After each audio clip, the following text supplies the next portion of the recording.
Welcome everyone. I'd like to call this meeting to order for the Corporation of Township of Whistler, September 17th, 2025. Start with roll call. Councillor Schools. Present. Councillor Bailey. Here. Councillor Hurst. Present. And Councillor Goyda. Present. So we'll begin our moment of reflection.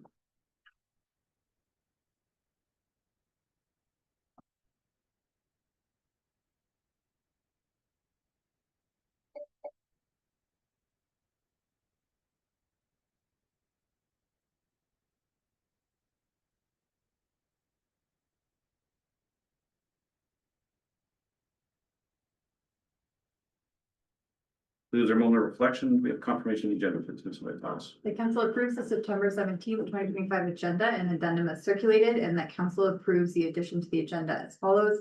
Consent item 6.1.2, questions received from council and corresponding responses provided by staff. Again, mover, please. Councillor Hurst. Councillor Schools, any questions or comments? All in favor? It's carried. Any disclosure of pecuniary interest today? Councillor Schools. Yes, it's to do with item 9.4.4, report COR 2025-038, zoning bylaw amendment application D14-10B, request for council deem the application to be complete or incomplete. The report is in regard to Esco development proposed on Sidewalk 20 North or reside on Sidewalk 20 North, which may be impacted by this development should it proceed. As such, my property value may be affected, which requires I declare a pecuniary interest as defined municipal conflict of interest. Sir, any other disclosures? Councillor Hurst. Thank you, Mr. Mayor. I have two, 7.1.1 and 9.3.2, both pertain to a delegation as well as the CAO 2025-002 report, the Attainable Housing Grant application. I am a board member of Sunrise Therapeutic Riding Center and therefore have a pecuniary interest in both of those topics. Wish to exclude myself from those. Was your first one 7.1.1? Correct. So it's the 2, not 3? And just for my own notes. Yep. Okay, perfect. Correct. Thank you, sir. You have that. See. All right, I believe starting the delegation, we'll just take a moment. We have some new faces in the audience. There's a procedure if you cannot hear members of council or staff. I believe it's been explained by Ms. Heater. Also, I heard a bing from a phone, so when I invite the first delegate down, I just asked to ensure that everybody's got the devices on silent, please. So we don't interrupt, and I'll welcome Mr. McNeil. Sir, 4 bottles of water is not a good sign. Yeah. Anyways, Mr. Mayor and councillors, thanks for the opportunity of delegating today. It's always a pleasure. You folks actually listen. We don't actually agree, but you always listen, so that's kind of nice. I must say that as a group that opposes unbalanced aggregate development, the Mill Creek Stewards were rather disappointed that township staff are recommending approval of this soil dumping application. An application whose details the aggregate industry would die to have approved. We feel the precedent-setting nature of this application to dump soil in an exhausted aggregate pit offers council a unique opportunity to put in place tools that, unlike aggregate, will allow future councils to maximize balance of this new and even riskier industry. For instance, this approval starts by dismissing historical non-compliance as a consideration due to a legal resolution. As if a legal resolution will be able to purify Puslinch waters 20 years from now. Aggregate would sell their soul to have past compliance dismissed from application considerations. This approval positively references the township's expert reviewer, who is anything but positive with their initial review, stating this initial application includes most of the data required by the ES bylaw. And the data they note as initially missing is not minor, including sample data missing due to improper sampling procedures. Even their final review after 3 modifications is just accepting. It's not positive. Aggregate loves similar opportunities they have for multiple application submissions because it requires the communities to do the work or either shrug their shoulders. And it's important to note that just like aggregate applications to the MNR, this applicant's application modifications are not a positive, but rather a negative indication of what we can expect in the way of compliance when the applicant is not being supervised. Careless compliance with application conditions, especially critical aspects like sampling, strongly suggest equally careless future compliance with haul routes, hours of operation, and proper sampling and dumping in the future.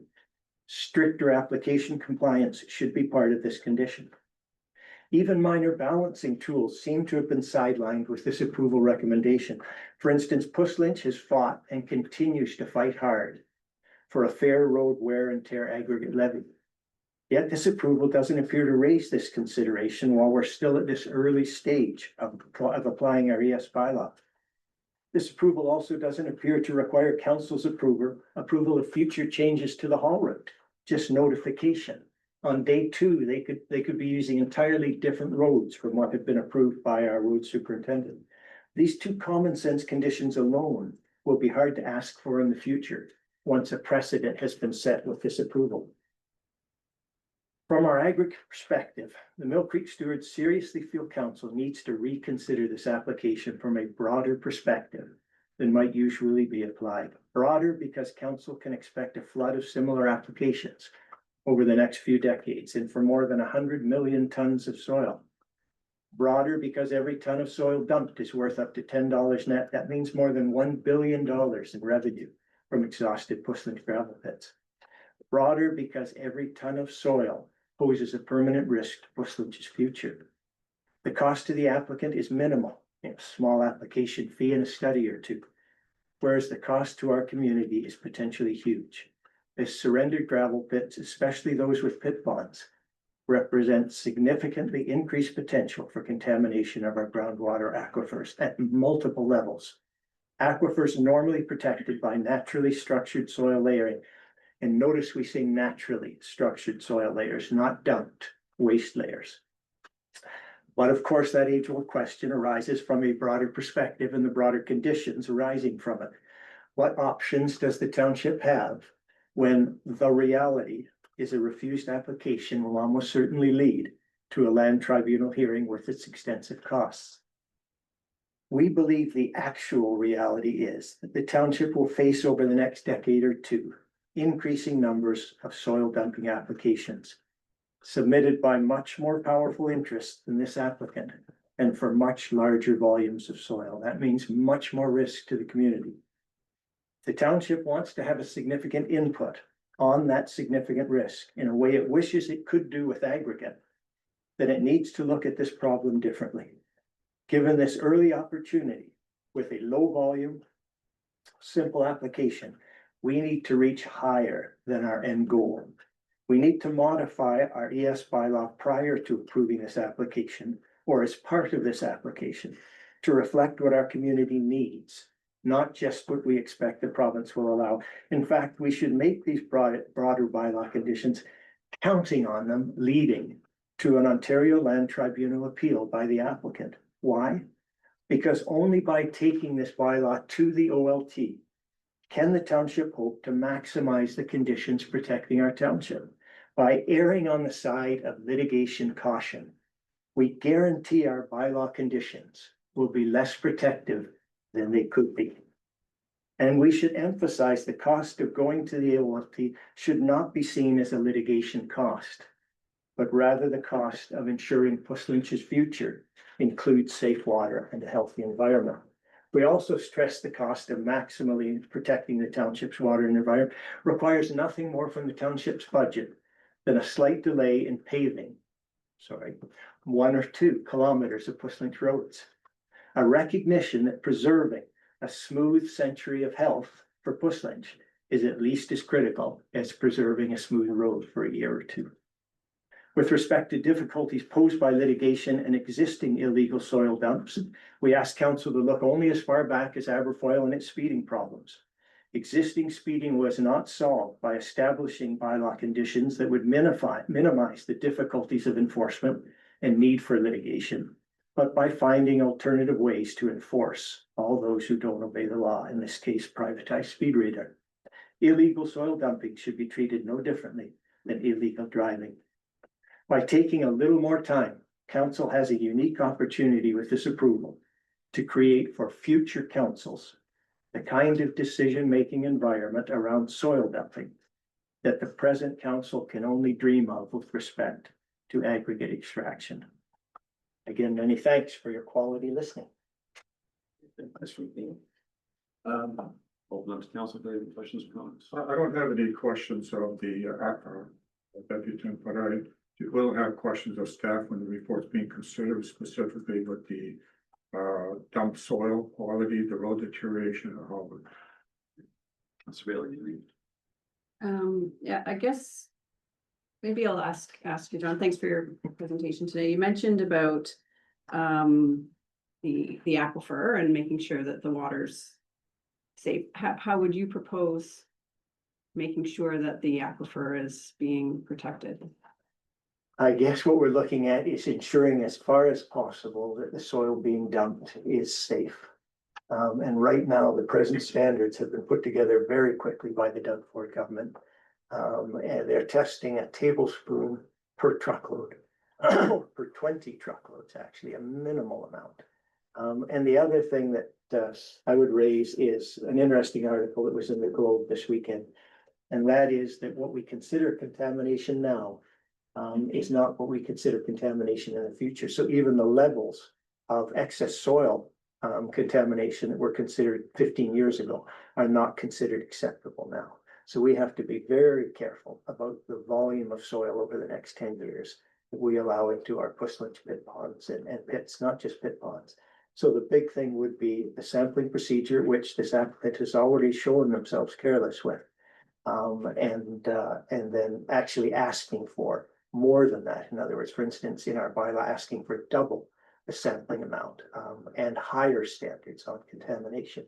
Again, something that will go to the OLT, but something that, as I say, is something that Puslinch needs badly. Thank you very much. That's hers. Yeah, I always appreciate your very thoughtful and articulate comments. I really don't have any questions. I think more my questions, similar to Councilor Sapulis, will be for the applicant. Thank you. Councilor Goyette. Yes, I also don't have any questions, so thank you again for coming. Thanks for coming, John. This is not an aggregate pit. It was, so, the premise of this application is for better yield for farming, so. We have to support our farmers and we have to take this application on its face value. What I will commit to you, and I believe this council has as well, is this is the first test of this new bylaw, which I'm very supportive of. I think it's doing a wonderful job. We will be reviewing that because if we have a farmer coming in and saying, I need to bring in fill to increase yield, and you have a council that says, no, we're not gonna help you, farmer. That's problematic.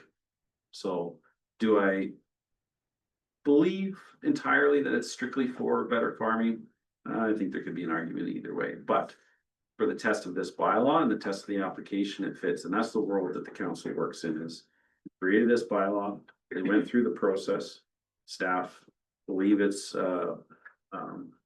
in line with the bylaw and thus recommending approval. Does that mean that we don't make any changes in the future? No. We need to look at possibly commercial importation, and so we're going to be looking at these. I also don't believe that this can be appealed to LPAT. I don't know if you can speak to that. So through Mr. Chair, I don't believe this is something that the OLT deals with, so it doesn't get its authority from the Planning Act or the Aggregate Resources Act. And so our bylaw doesn't have that sort of appeal mechanism where we typically see these types of instances go to court is if there has been a breach of the bylaw. The way that it's worded now, it would be dealt with at provincial offenses court. So again, council's bylaw does not have an appeal mechanism in it, so their decision is final. With that being said, if a farmer is coming to us saying they need to increase the yield of their farmland and we deny that, I can guarantee you we would end up at the Better Farm Practice Board. Which is, what would be the term for that? It's not a LPAT. I'm not trying to discredit the people that sit on that board, but it's not the same as court. It's a tribunal. It's a tribunal, and with tribunals, decisions could go either way. We've already seen farmers, show that interest in taking us to that board. And that can be very problematic. So we want to see adherence to our bylaw. We don't want to end up in court all the time. I know you're suggesting that that's something council should do. We can't disclose the costs that we've had with zoning infractions, but it's not sustainable to this township. We need to manage this, and that's through that field bylaw.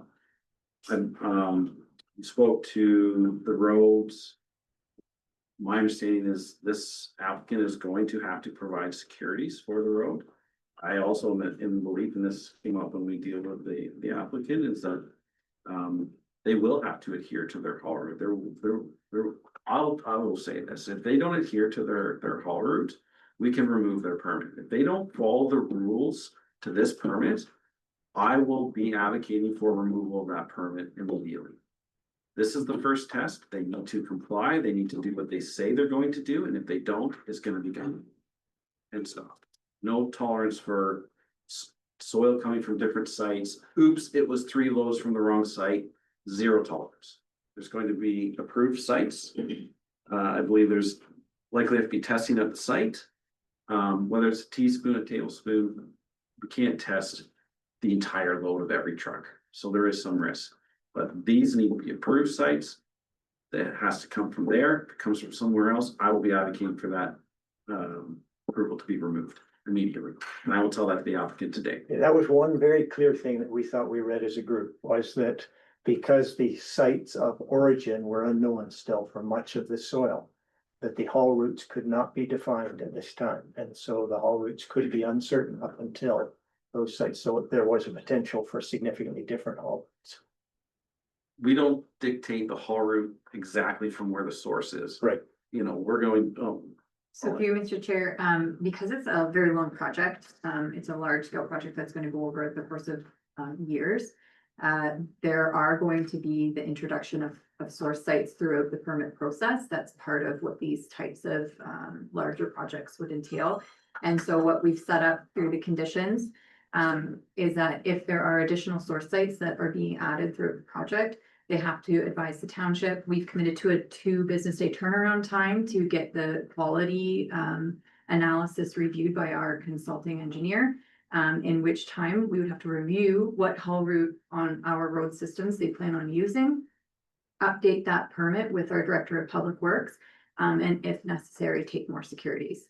So really the proponent drives the speed of that. If they want that done because they need to go and access that soil in a short amount of time, they need to push that through and meet our requirements. So there will be adjustments to the haul route over that period of time, but it will all be reviewed and approved by our director. Okay, again, we were just reading the word notification rather than notification and consideration with respect to the potential for saying no, not acceptable.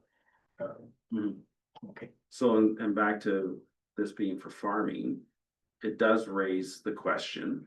This was rehabbed, you know, I'm preaching to the choir here, but it was rehabbed to a standard that was set at the licensing stage. We need to now have conversations with M&R or future pits about soil quality. Because I, for one, do not want to see every pit come forward as we need to bring in fill to increase yield.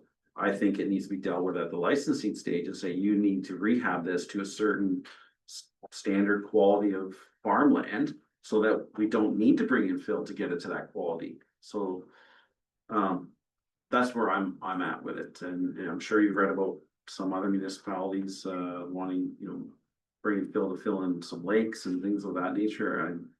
It's very problematic, and I agree with you that there's going to be excess fill, and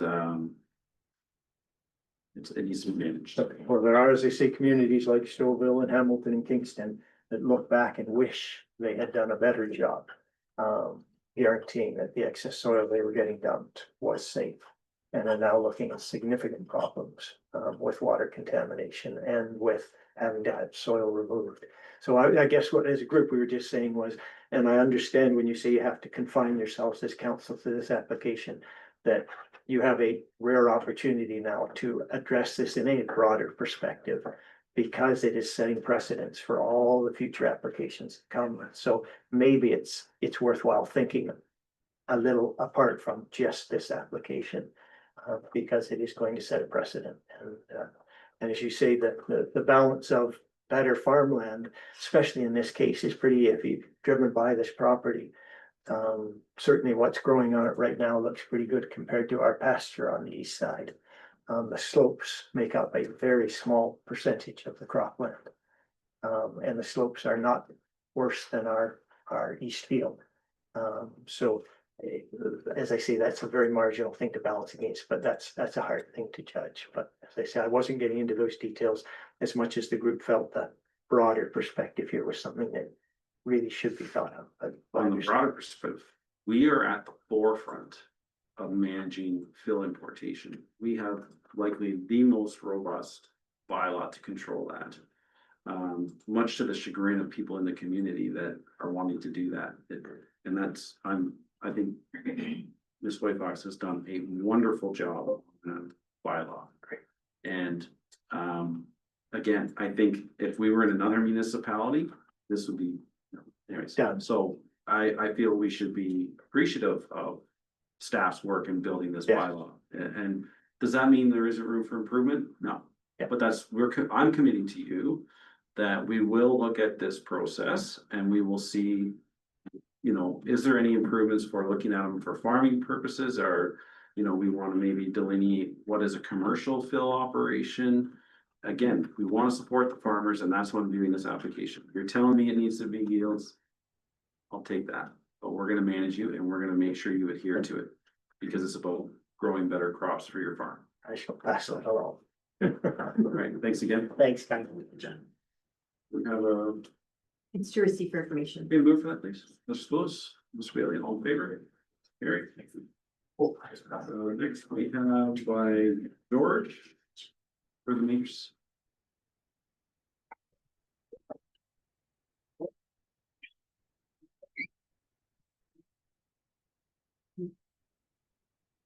Welcome. Good morning.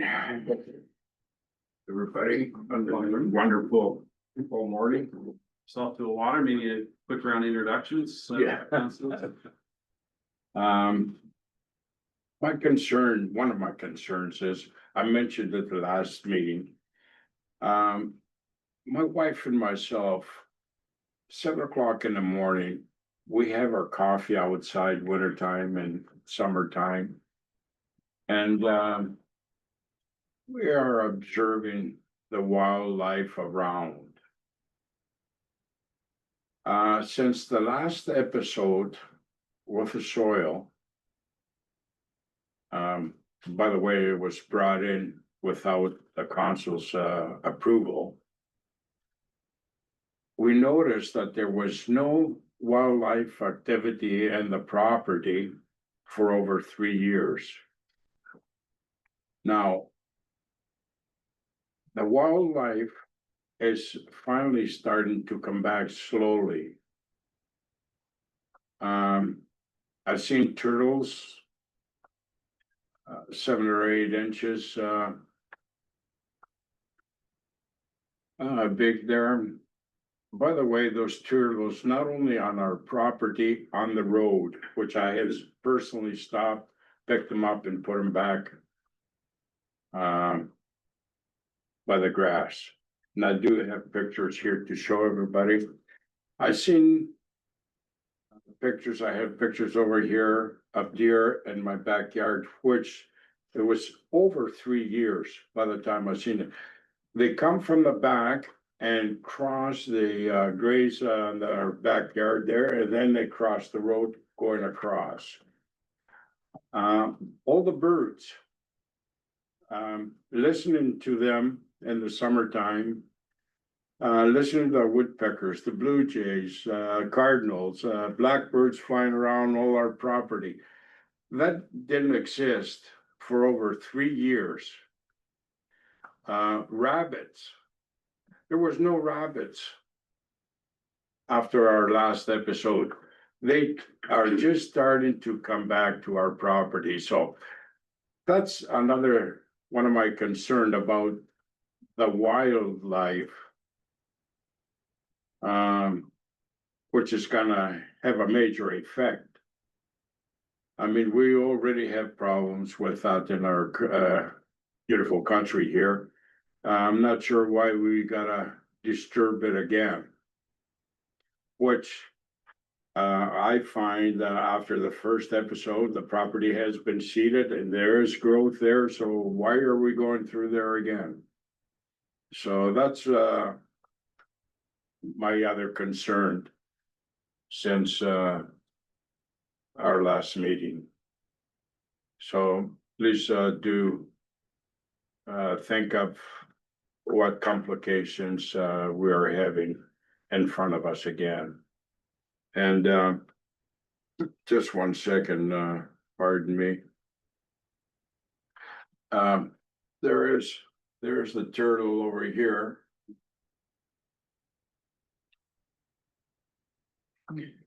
Just squirrel a little bit down and see if I can find the other pictures here. There's the deer in our backyard there, which that didn't exist for over 3 years, and we're extremely surprised even it came. So that's a major concern. You know, and myself and my wife, we're noticing that on an everyday basis. Because like I said, we do have our coffee, wintertime, summertime, outside the house, 7 AM sharp. Anyways, thank you very much for listening. That's my other concern about. I don't know why we gotta go through all this scenario again. If I may ask a quick question based on Mike's conversation prior. The applicant is wanting to enhance the yield of farmland, correct? That's my understanding. Yes. What part, Sorry, I shouldn't just say yield, but I would just say in general, the butcher's word, like the farmability. You know, you flatter, make it, you know, for ease of farming, I believe is a component of it as well. perfect. My, and I apologize, I was overseas at the time of the first meeting and I was unable to attend. Time frame and whatnot. But the land that's in question, how much more can you gain by enhancing its soil monetarily? How much more of a yield can you get if you enhance it by bringing in foreign soils? It's a monetary thing, and in my personal opinion, the applicant is not a farmer. He leases out the property to somebody else who's gonna farm it. There's in comparison, there's minimal amount of farmland to be used. Less than 40 acres. So what kind of monetary return would you see by enhancing the land that's there for agricultural use?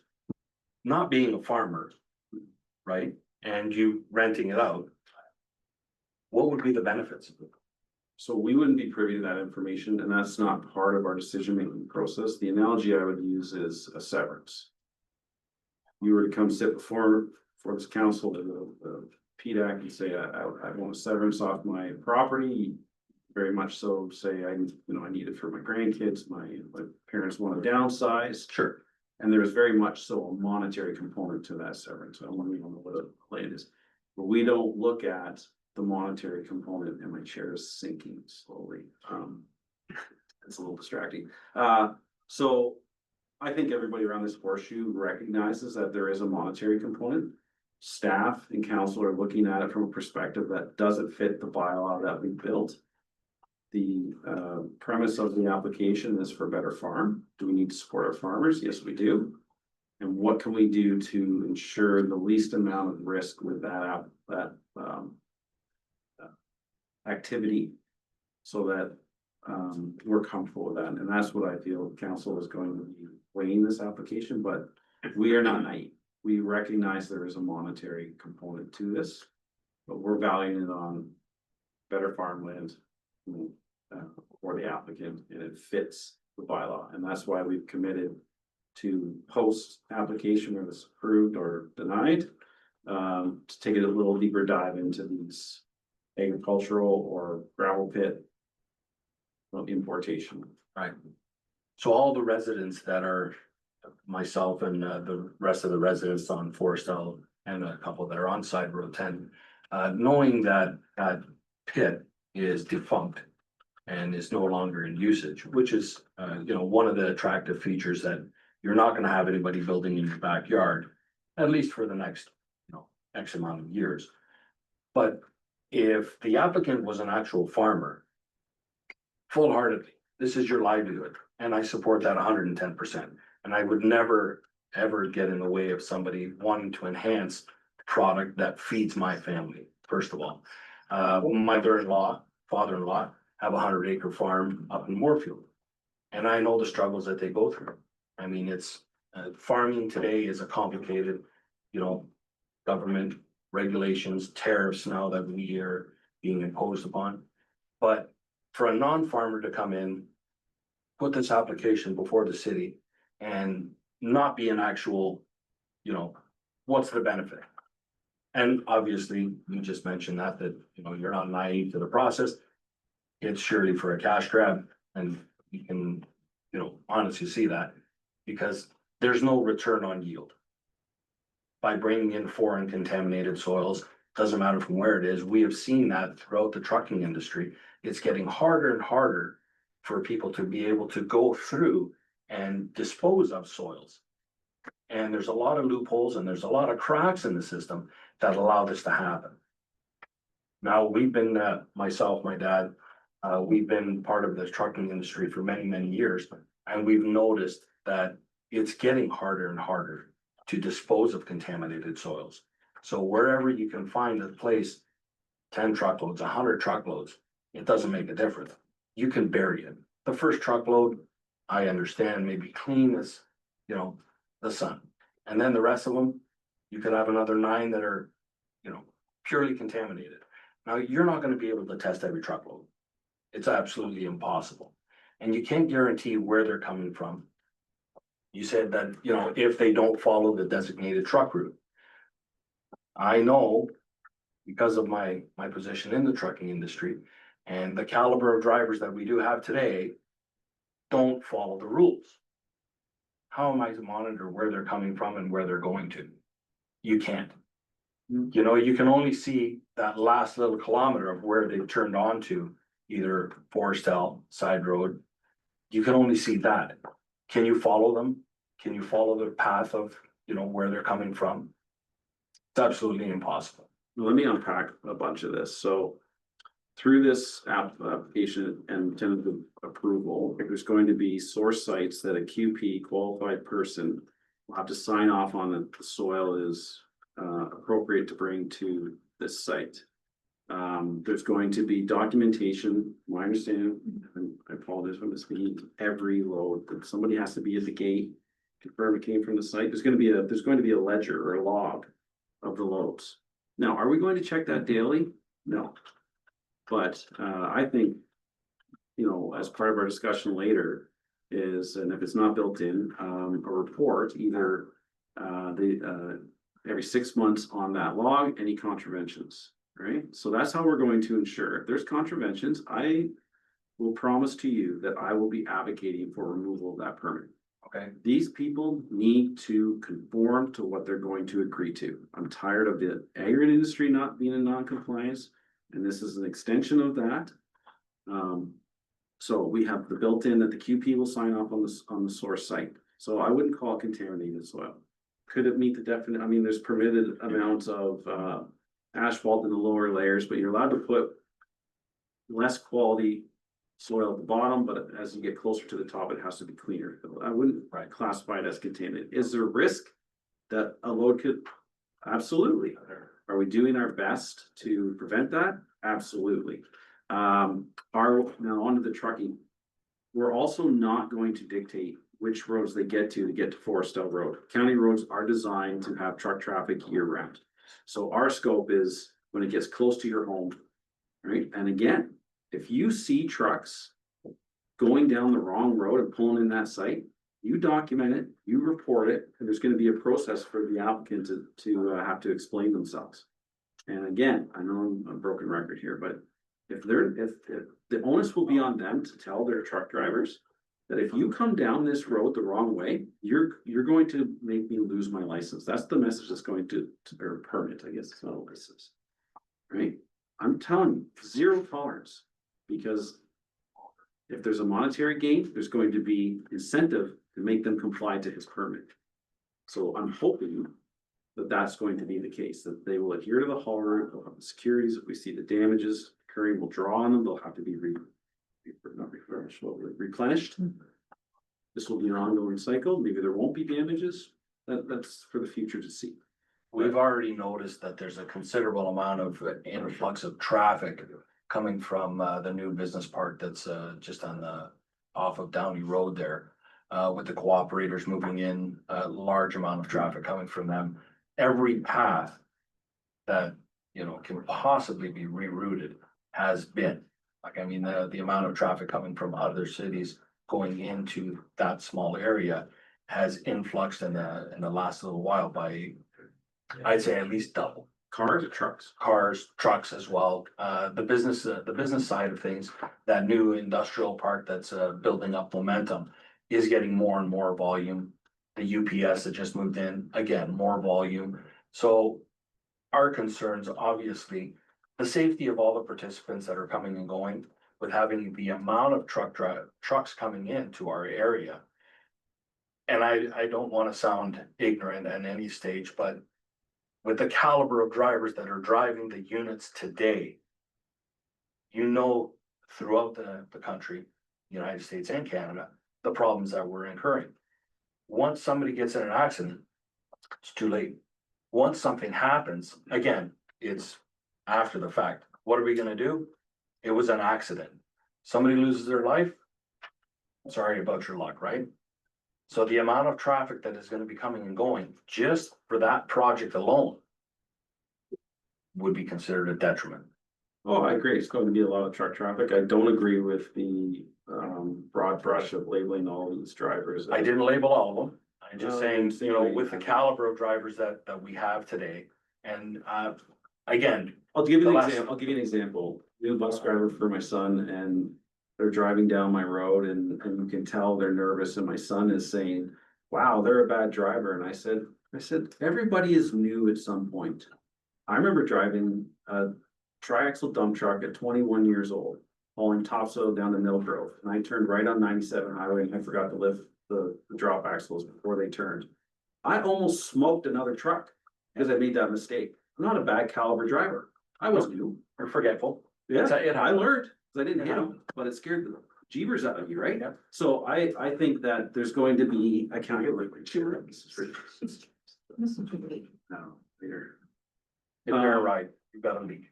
Yeah, when I drove truck, I put it on the floor because I thought it was cool. As a little kid, you could just see the eyes above the steering wheel. Maybe that's why I'm. Baseball hat and Yeah. eyes, right? Always on the floor. Yeah. Anyways,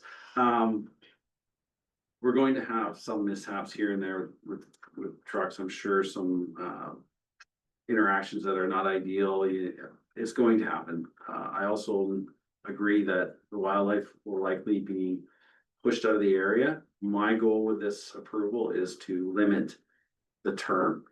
You know, I want it in and done as quick as possible to get better farmland. That's where my stance is. So what would our township's position be to remove if we do find at some point that there is contaminants in our water table, because my house backs right on that water table. So what happens at that point there? Is the township gonna make them remove the soil to find the contaminant? Is there something to be in place that, yeah, you brought in all this dirt, take it out, who's gonna compensate for that? Is that gonna be a burden onto the township to have all that removed if we do find that there is contaminants? I will, at a high level. Yeah, so through Mr. Chair, the bylaw does contemplate that, so it talks about what that process looks like if there has been a violation of a permit. We also work directly with the MECP. If there is contamination, they also have tools for remediation of sites. The cost is borne by the property owner. So we have built out an agreement, so there's a contractual agreement between the property owner and the township that places that liability back on the property owner. So lastly, we need to move on, because there's more, Yeah. so I apologize, but this is a direct result of, why we built this bylaw, because historically we were seeing the pressures of imported fill, and that was being borne by the taxpayer. And that was not, ideal for this council. So build in the robust bylaw, the AIMS program, but then put the people that are responsible for this to be financially responsible for any cleanups and things of that nature, to get it away from the taxpayer. So we agree with you on that and that concern. And that was one of the risks of the previous environment that we were encountering. Phil just coming in everywhere, right? So, Yeah, well, the problem is that bringing it in, although it's a money-making proposition, taking it away is not as cheap. oh, I agree. So digging it back up, hauling it back out, not only does it pose a reverse for cost effectiveness, but it also lengthens our problem that we have with increased volume of noise. But the safety net, disrupting on it's the QP. Yeah. QP has to put their stamp on these sites. So, you know, you're putting, you know, trust in the QP's license and their professional opinion that this is safe. Now, can it go sideways? Sure. I mean, we could wet up this to death, right? But Absolutely. we're doing the best we can to put the processes in place to protect us as best we can on this first test. And committing into the previous deputants, the word, I never call it deputant, I say delegate, but I like to use deputant. That we will take a look at this and how it worked, the pros, the cons, and, you know, make some adjustments as needed. And, you know, that's it. Perfect. And then the monetary value of our properties. During this duration, let's just say, you know, for argument's sake, that something's happened in my life and I have to sell my property. It'll be quite a while before I can get rid of my property while this thing is in motion as well. Because nobody wants to live beside this kind of a debauchery for 2-3 years, whatever it takes. Even if it was a year, you know, nobody wants to do that. They'll wait until after the fact. But then, you know, all of our property values go down while this project is going, you know, going through. So Interesting point. we also have, you know, a large investment.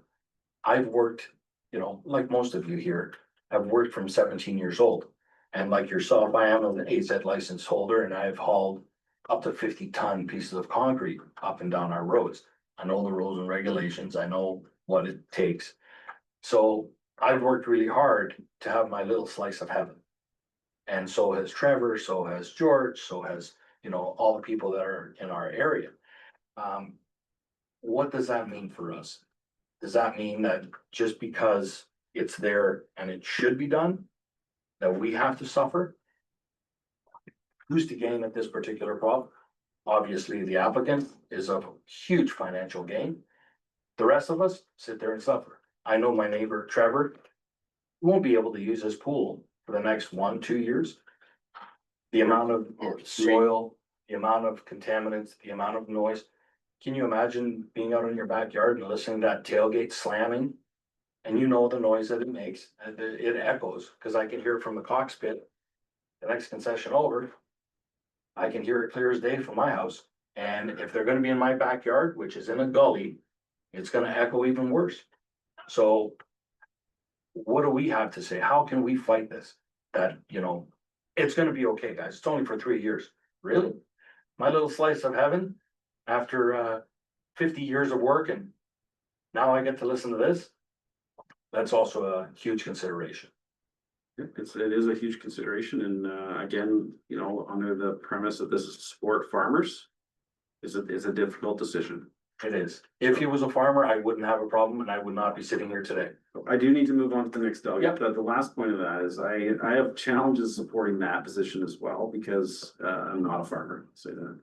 But I do believe that to be a lot of farmers lease other lands, because the days are long gone of one farm. So there are many, many people that are within our community that have their base farm and then lease other people's property.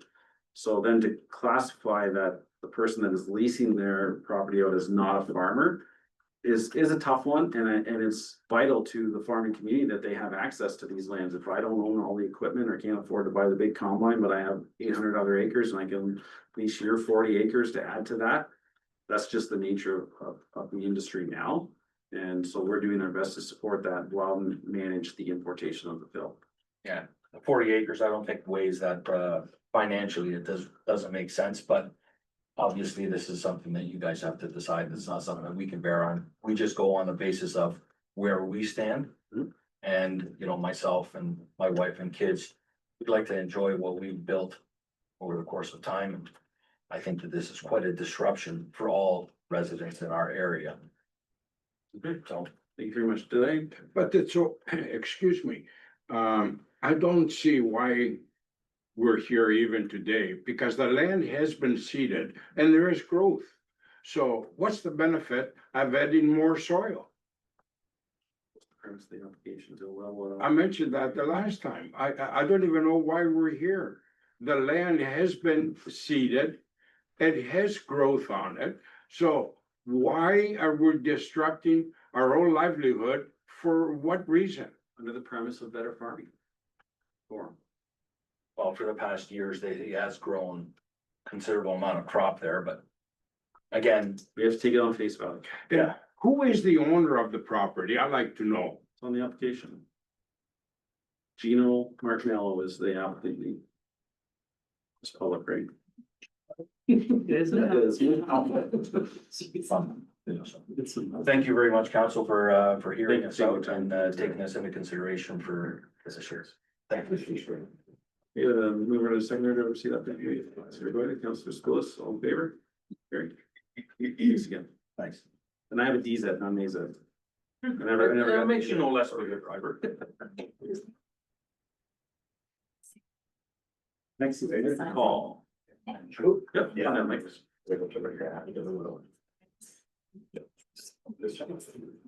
Hi. Welcome. Help yourself to a bottle of water, everyone. I'm good. Come Scooter. Members in the gallery, you'd like to continue, please? All right, thank you. Go ahead. Lee. Hi, my name is Michael McCall. Little history on myself. I just retired a couple of years ago. Last fall, or a year ago, last fall, last summer, I built myself a nice little greenhouse to go with my 40 by 60 garden in the backyard. I'm just worried about the quality of life I'm gonna have over the next 3 years. I'm gonna be over 70 when this is done. So It was good. it's gonna, You don't look 67. well, thanks, but I'm still gonna have to put up with all the noise and the debris. But I'm interested in saying what about the haul route. Now, these trucks, we've seen them in the past, they come down all the roads. So you said there's a recourse for this, if we see them on the other roads, you guys will act on our behalf for this. So, through you, Mr. Chair, one of the conditions that's being considered is adding a complaint protocol where the public can contact the township and let us know. That's really, really critical so that we can deploy our enforcement officers. We need to hear about what's going on because we don't have the ability to be out there every day. Yep. So that's part of what's going to be discussed by council later when we look at the report. And when you guys all gonna discuss this later? Today? Right after the delegations. Yeah. Oh, okay. Well, that's mostly my concerns, the quality of life and all the noise is gonna be going on, right? Okay. I'm retired, I'm gonna be home all day, I'm either doing gardening or I'm working in my little shop. It's a difficult decision. Because, you know, the way I'm looking at it is that if it gets approved, do you give them a smaller window and have a higher impact and get it done and get out of town? Speaking in simple terms. Or a longer window with slightly less impact, but then even the previous deputant is saying that the wildlife, so if you have a longer window, then it's longer for things to reset. These are the challenges with these decisions, but again, it's, you know, it's being put on us that this is for better farming as a rural community. Well, and once again, it's such a small parcel of land, just to increase like what those berms that he's saying that he can't crop on. Like, that's gotta be such a minimal amount of acreage. But so, all right, I'll say to you then, if everybody that owned 40 acres came to us and said, well, you should be allowing severances across all this because it's only 40 acres of farmland. Should we do that? I would say the general opinion of the public would be no, because that's good farmland to protect. So it is 40 acres, it's 40 acres. I'm very much so looking at it on the merits that it's for better farming and that it's going to level it off so that the equipment doesn't have to go in the berms and things of that nature. Again, we will be looking at this process in our bylaw going forward. Now, that doesn't give the residents in that area most ease. But that's generally how we operate, is we do our best. We find some cracks and places that maybe don't fit as well, then we go back and adjust it going forward. And I think that's crucial. So have we ever, had complaints about a gravel pit or some similar situation where we've revoked the permits? So this bylaw is new for fill importation. We have had we've had, I'd like to answer, we've had cease and desist orders. So through you, Mr. Chair, we have, there is instances in the past where different permits, licenses, things like that across, our various regulatory bylaws have either been suspended, revoked, amended, that sort of thing. So this bylaw does have the ability built in for the officer to have the discretion to do that, if they're not following the rules. One example I will give you though, I mean, we have aggregate operations and then we get complaints about trucks and mud and things of that nature. But not every truck, tri-axle dump truck that is driving down a road that is hard or near a gravel pit is actually associated to that gravel pit. So what I would suggest is that if you're seeing, if this gets approved and there's a complaint process, is document. Take a picture of it on the wrong road, take a picture of a pulling in the driveway. With a license plate, with a, you know how they have, they have a unit number, right? Sure. You know, we will, I'm convinced staff, you know, if we get phone calls that they're not in compliant, I would suspect that we would go out and do a blitz check up. But if you have documentation, photographs, you know, of the contravention and submit those, that's going to give us the ability to hold the applicant accountable. Sure. Thanks. Right. Any questions for the deputy? I just wondered what road you live on, Mike. I'm on Barstow Road, just south of the property. Or north of the property, sorry. Receive for information. Spillis, Councilor Hurst, all in favor? That's carried. Thanks for coming in. Thanks. Engineer online, if you'd like to join the discussion. Report. Sure.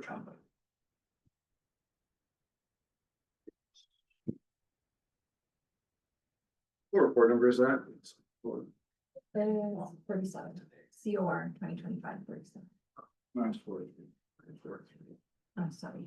All right. And we have Thomas, I'm just moving them over. Just need technical questions, he'd be the best one. Yeah. We also have our Director of Public Works on the line if you have any questions about the. Sure. Is there anything gonna be on the screen or no? Yes. I'm Oh, just- sorry. Oh, and Justine, you're gonna present this?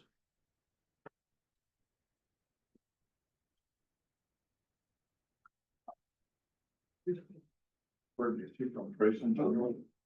Yeah. BBC. You ready to go? Right, go ahead, Justine. Through you, Mr. Chair, the purpose of this report is to provide council with a recommendation to approve the major site alteration for 46707 Side Road 10 North. Staff and consultants have completed a technical review and all comments have been addressed by the applicant. And then further to the report, staff are recommending that council approve the conditions as amended to include a complaint protocol. That will be in line with other protocols that have been approved by council, and this will include information such as the contact information, timelines for response, and how to escalate a complaint if required. I'm happy to answer any questions. Great.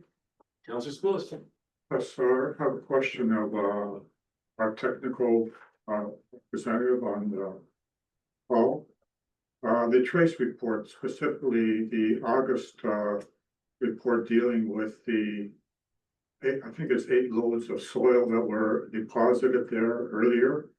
Are you satisfied that they're properly, documented and we're, have no concern of, contamination? But they, do not exceed the guidelines for the appropriate location? Good morning. Can you hear me, Cor? Yes, we can. Okay. Yeah, I don't have any, there's no concerns with that. And I believe also that the township had undertook some steps directly with the proponent to deal with that situation that felt it was previously important. Okay, thank you. Questions of staff, road deterioration. Are we paying, do we have something written in our agreement with respect to the roads deteriorate? At a more advanced rate than normally accustomed to, i.e. the roads that we're responsible for, that he will pick up the cost of upgrading? So for you, Mr. Chair, we have our haul route agreement, which includes securities, to be able to draw on. There will be an inspection that's done at the, outset, if the permit is approved. And then there will be subsequent inspections along the way and when the permit is done. In terms of, is Counselor suggesting like a full pulverize and repave being required of the applicant? I'm not sure that the agreement goes that far. But certainly if there's damage to the road, we would be drawing on those securities to improve the road back to the state that it was. Can you tell us what the amount of security is? I can, I think our clerk probably has the accurate number. Through you, Mr. Chair, the current securities are $100,000. Okay, with respect to the conditions, you have three years is the timeline for the applicant to complete the work. Would it be possible to ask for 2 years and a third year is conditional on the applicant performing his responsibilities in a proper manner? To you, Mr. Chair, we could certainly structure the permit in the contract that it was for a period of 2 years with the possibility of an extension subject to a report to council on sort of the compliance with the permit conditions, and that could come back to council to make that determination. I'm mindful of all the residents are concerned about the length of time it's taken, so I would be moving that at the appropriate time, Mr. Mayor. And that's all I have. Also, are you doing a scorecard every 6 months, a year on their performance?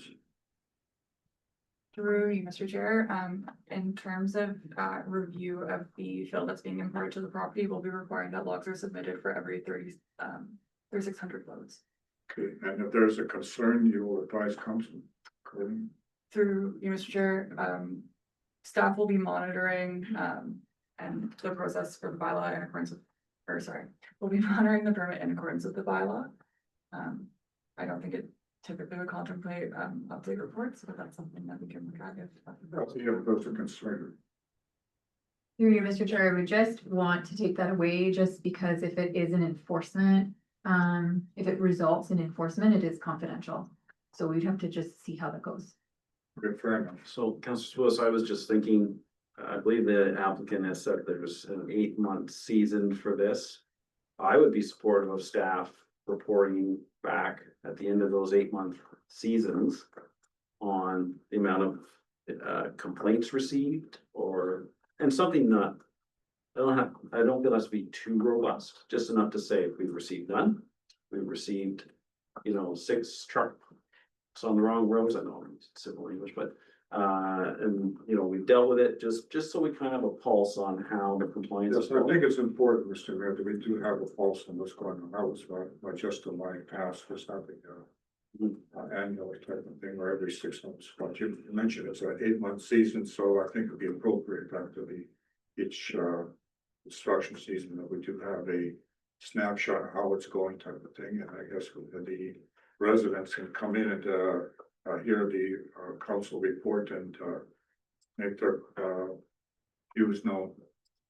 So I'm including that in the motion, and with you, Mr. Chair, we'll provide, we'll add it as a condition, sort of a status report at the end of each season to council. Again, the revoking, suspending permits is at the discretion of the officer, but we can certainly give council an update on, a general update on the activity. Okay, so the revoking of the permit is up to the bylaw officer. So we have the bylaw structure, yes. and council could do it. Through Mr. Chair, we have to go back and look at how it's worded, but I'm not sure. I believe it's the discretion of the officer to do that. Once a permit's been issued, and we want to just be mindful not to fetter their discretion. So council's here to approve it, subject to the conditions you've set, and you need to pass that to the officer to enforce. Okay, so he has to enforce the conditions and he'll use his discretion based on how flagrant the indiscretions are. You, Mr. Chair, he'll follow the bylaw, yes. Yeah. Okay, that's all I have, Mr. Mayor. Ms. Bailey? Thank you. Maybe, can staff just give me an idea of what the residents might actually see for boots on the ground monitoring by staff of this application? Through you, Mr. Chair, in accordance with the, sorry, I'm missing the name of the report, film management plan. The applicant is responsible for the monitoring of their project. With that being said, in the conditions, they are required to submit to the township the logs for the importation of soil for every 3,600 cubic meters that are imported. And so staff will be doing desktop reviews of that. If we were to receive complaints, then we would address those complaints in accordance with the complaint protocol that will be drafted. But we would not have staff that were on site for the duration. Okay, okay. And then I know in previous site that I've observed, there was always someone at the front meeting a truck and they would exchange some sort of paper thing. Is that what's happening with the gatekeeper in this situation? Through you, Mr. Chair, yes, that is what the applicant has indicated. There will be a person posted at the entrance of the property who will be sweeping the truck. Okay, so if a resident sees a truck pull in without stopping, exchanging papers and stuff, that could be a complaint that they could submit. It would be in line with the complaint protocol, so it would likely be, the initial would be reaching out to the applicant directly, and then escalating when necessary. Okay. And I guess my one concern, I did submit it with the Q&A, but I'm not sure if residents here have seen that. I am concerned. Excuse me, before we go to the next question, I apologize. Sorry, Thomas. Yes, Don't interrupt the counselor, please. apologize. My concern is, if the source site changes, how did I word it? If the source site is a holding site or a transfer site, where does the testing occur? So my concern is that we've established a source site, we've established that the testing's fine, but then that source site changes. And I know staff's got committed to a 2-day turnaround to test new source site and have all that in place. But what if a source site is actually a transfer site or a parking lot in Mississauga or somewhere where we don't know where the soil came from to be at that source site? How does that testing get handled? Now, if Thomas, you wanted to respond to that. Yes, I apologize for jumping in there too early. Yes, so the way it works is the source site is responsible for making sure that the soil is sampled, classified, characterized before it is put out there for whoever wants to take it for beneficial reuse. However, ultimately, it's the qualified person, the QP for the receiving site, that has to make sure that the soil they bring into their site or the receiving site meets the applicable standards of that site. What happens often is the source sites will have different type of soil quality available. Some of the soil can be only used for commercial industrial sites, some for residential, and others for agriculture, for growing crops. And each of those areas or stockpiles, it could be in situ still, or could be already stockpiled, should have separate reports describing all the sampling protocols and the soil quality. So what quite often happens, the soil depots quite often will accept soil from various sources, and that soil, each soil coming from specific original source site has to be sampled and the quality documented before that soil is mixed, combined into one big pile, so to speak. And that data is available to whoever wants to take the soil. However, again, it's a good practice, the industry practice. Before that soil is loaded on a truck to be brought to your property, you want to make sure that you know what you're getting. And that's the responsibility of the qualified person for the receiving site to make sure that that sampling, either they review the existing data, they said this is enough, there's plenty of samples collected, the soil meets our requirements, or they will collect their own samples to satisfy that the appropriate standards are met. But ultimately, it's the receiving site owner, qualified person they retain is responsible to make sure they're receiving the soil that meets the applicable quality for the site and use. Okay, thank you for that, Thomas. And then that information will be in the reporting that staff will end up getting. That's correct. The law. And if I can add to when I interrupted there, currently there are two ways of tracking the soil. One is the paper version, the logs that you mentioned, where the driver will have a paper copy of the log, and that's when they stop at the gate and they exchange paperwork. More often than not nowadays, those records are electronic. So it's simply done to Bluetooth they have on their smartphones, tablets, whatever they might have. So you may actually see trucks passing by. It doesn't mean that they don't have the log. It's just tracked electronically. There's a number of vendors out there right now providing the software solutions for the excess soil tracking companies and whatnot. Okay, so done digitally. Okay, thanks for that. That's great. Mhm. No, sirs. Yeah, maybe just some comments. Apologies, this might be a little bit all over. Still in the back of my mind, this still smells like a commercial fill operation versus a farm operation, and I say that as a farmer type of thing, but I understand the process that they're going through. A couple pieces here. In terms of the truck routing, I think in the initial application, I recall from the public consultation, it was layered to side road 10 to the premises, which would cross Forrestal. So I'm glad to see that there was a four-way stop there, because I think that's really important.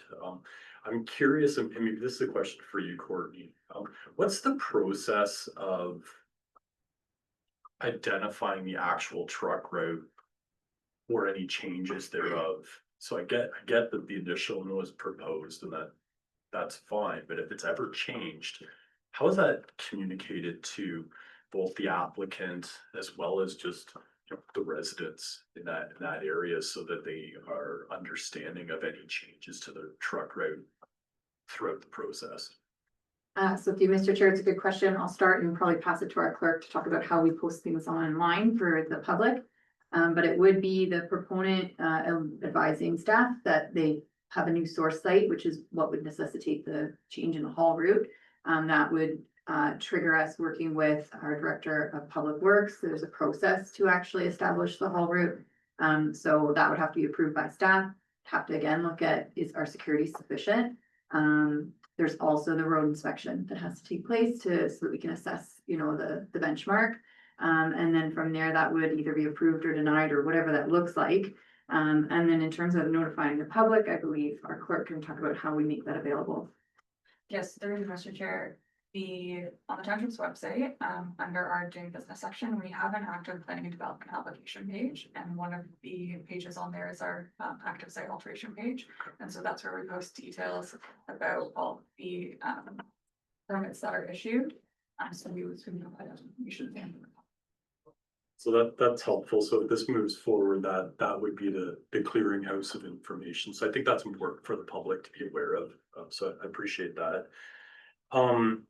Another comment just on the truck road. I live in Concession 4, just east of Side Road 12, so not that far from the facility in question here. And I would say I walk my kids, my dog, up that road occasionally, and I would say quality of that road. I don't speak for Mr. Fowler, but it's rough. I would say side road 10. So my guess is if there's gonna be like 7,000 trucks in the next 3 years rolling over that, it's gonna need repaved, would be my take. I'll leave it to experts to kind of take that, but I think as this moves forward in terms of what Councillor Sapoulis was talking about in terms of security or repaving the road, you know, I think that maybe just needs to be thought through, because that road's pretty tough, I would say, between Forrestal and Laird, just based on my assessment. One other comment, just in terms of the hours of operation, like I'm glad to see that it's moved to 8:30 to 5, no weekends. I think one clarifying point for me would be, and I didn't see it in the report, would be is that exclusive to trucking? Or would the applicant be permitted on the premises during a Saturday to be using bulldozers moving soil? And so my recommendation would be no activity on Saturday, but I would look for some clarifications there, because I'm sensitive to the residents in that area. You know, what is there a difference between trucking operations versus actual operations? So say you are outside on a Saturday enjoying your backyard, the garden or pool, you know, just the understanding that there's no trucks doesn't mean that there couldn't potentially be activity in that premises. So I'm just curious, can that be clarified? Through you, Mr. Chair, the bylaw states that it does not permit site alteration activities during those times, so that includes movement as well. Everything. Okay, so that's clear. I think what I was reading, and I was very clear in the trucking part, but not the activity. So, and I think the last one, I'd support a previous comment. You know, 3 years seems really long to me, impacting residents. So if this goes forward, I'd be very supportive of cranking down the timelines significantly. So I'll leave it at that. That's great. Yeah, just a couple of things. I think the complaint protocol is a pretty key critical piece, so I'm glad to see that has been added to one of the conditions. That hasn't been developed yet. But I think it's important for residents to know if they have a concern or a complaint, who and how to have that addressed and what to expect in terms of timelines for a response. So once that has become developed, is there a way that we can share that directly with especially the local residents so that they have a clear understanding of what that involves? Through you, Mr. Chair, we can kind of do it 2 ways. One, we can send it to the 120 meter buffer that was originally notified. And we can also send it to all persons who are identified, who's also sent it to Starbury as well. Okay, great. Yeah, just to build on Councillor Hurst's point about the hours of operation. I'm definitely not in favor of allowing work to be happening on the weekends. I think the residents deserve to have sort of like predictable downtime away from the construction, the dust, the noise, so that they can enjoy their country properties. And that would go for the extending it earlier in the morning as well. So I'm glad to see that the hours are what they are. And I think that is the questions. I'll just add something to the notification. I know with the aggregate pit situation we had before, we actually notified everyone along the truck route for a complaint protocol. I'm just wondering if we can add that. Just for notification purposes. I'm not diving into this haul route. I don't want to give the perception that we're going to be dictating where the haul route is if the source site is Hamilton.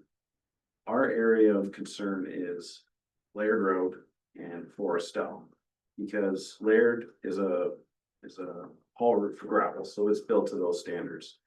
The county roads, we're not able to dictate which county road they can come on or not. They can access those roads. So to me, the haul route should state simply Laird to Forrestal. Now, there could be an argument that you want it to come from the east side, but they can access Laird from a county road on the west side of the township, and they can access it from east side.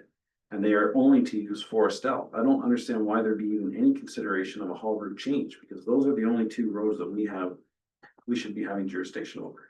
So through you, Mr. Chair, what we do is we look at where it's coming from. So we do say, okay, the source sites, we have that information. And we want to say this is the best route to get to the property from wherever that is within our jurisdiction. So we don't have a say of how you get, you know, within the other municipalities, but once you're entering Puslinch, this is where we want you to enter.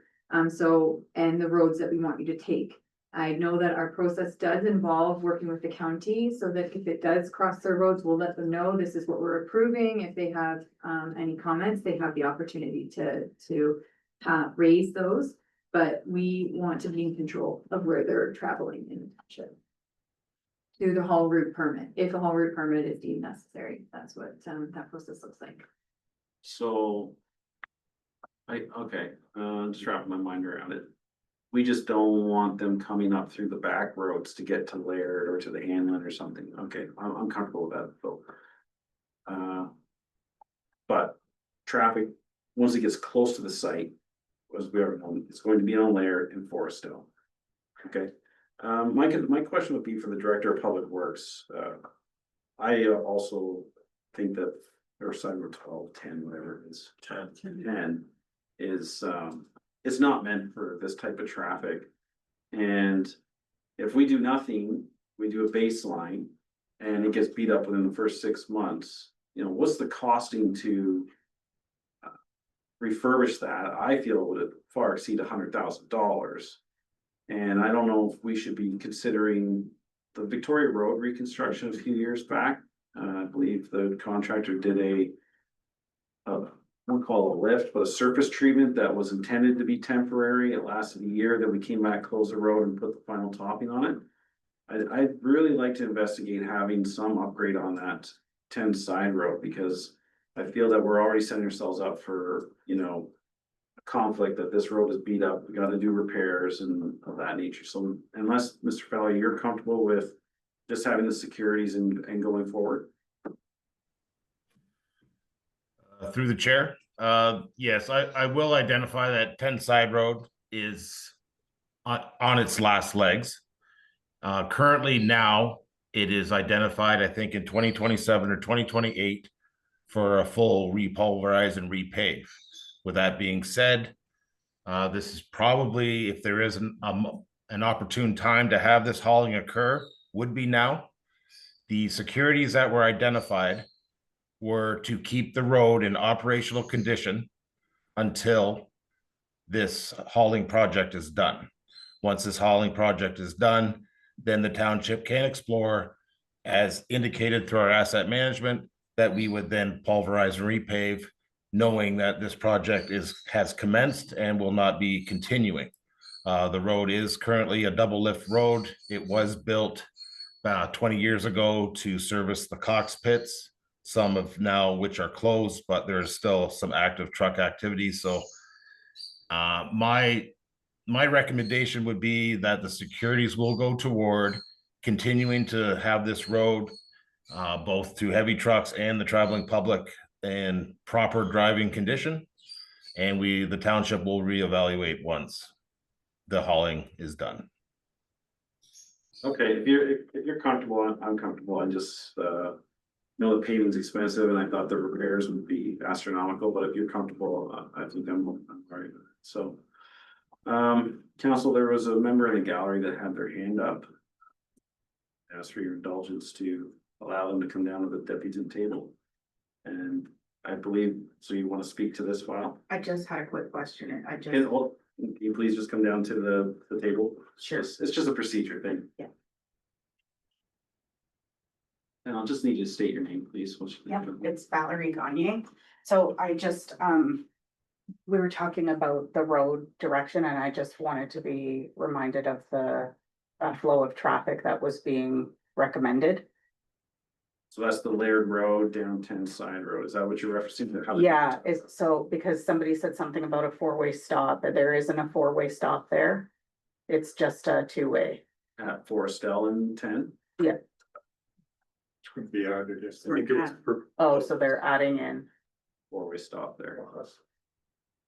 Okay, that does concern me a little, cause we're on that corner, it just means a lot more people revving their engines in the middle of the night and, Well, no, because, well, yes, I guess not. The They do, trucks. Trucks trust me, shouldn't, they do. trucks shouldn't be there. They should be only hauling, but other vehicles could be Yeah. on there for sure. okay, In the interest of making sure people aren't flying through the intersection with all these gravel trucks, I think it's deemed appropriate for okay, so it is layered down Forestel, a four-way stop to be, I think, at Forestel and 10. okay. Okay, that was my question, thanks.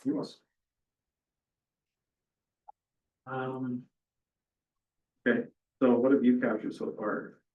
All right, so, that the report be received, and whereas the township and its expert consultants are satisfied with the application for a major site alteration through their comprehensive review of the submission materials, therefore be it resolved that council approves the major site alteration permit for a period of 2 years with the possibility of a 1-year extension as determined by council for the property 4670 Side Road 10 North, and that council approve the conditions of the site alteration permit as amended to include a public complaint protocol, and that staff provide council with a status report at the end of each annual season, included in Schedule B of this report, and that council give 3 readings to bylaw 2025-071, being a bylaw to authorize the mayor and clerk to sign the required contract documents. The only thing that I think is redundant is the second seasonal report, because the permit will be expiring and they'll be either coming for an extension into that 3rd year. Mr. Mayor, I think it's important to have that report at the end of 2 years, that gauges whether or not we want to do. Wouldn't that all be one as part of the extension? It would be doing the work twice, like Okay, if it's incorporated in the report, sure. we incorporate a seasonal report into the extension applications. I'm just trying to save you doing work twice. I think, through Mr. Chair, I think it's understood that that second report is gonna be where you guys make your decision. That's good. What's the proposed start date? Through you, Mr. Chair, that'll be dependent on, when the permit's issued, and we'll have to go through a review of the agreement with the applicant. We don't have a start date. Sort of window?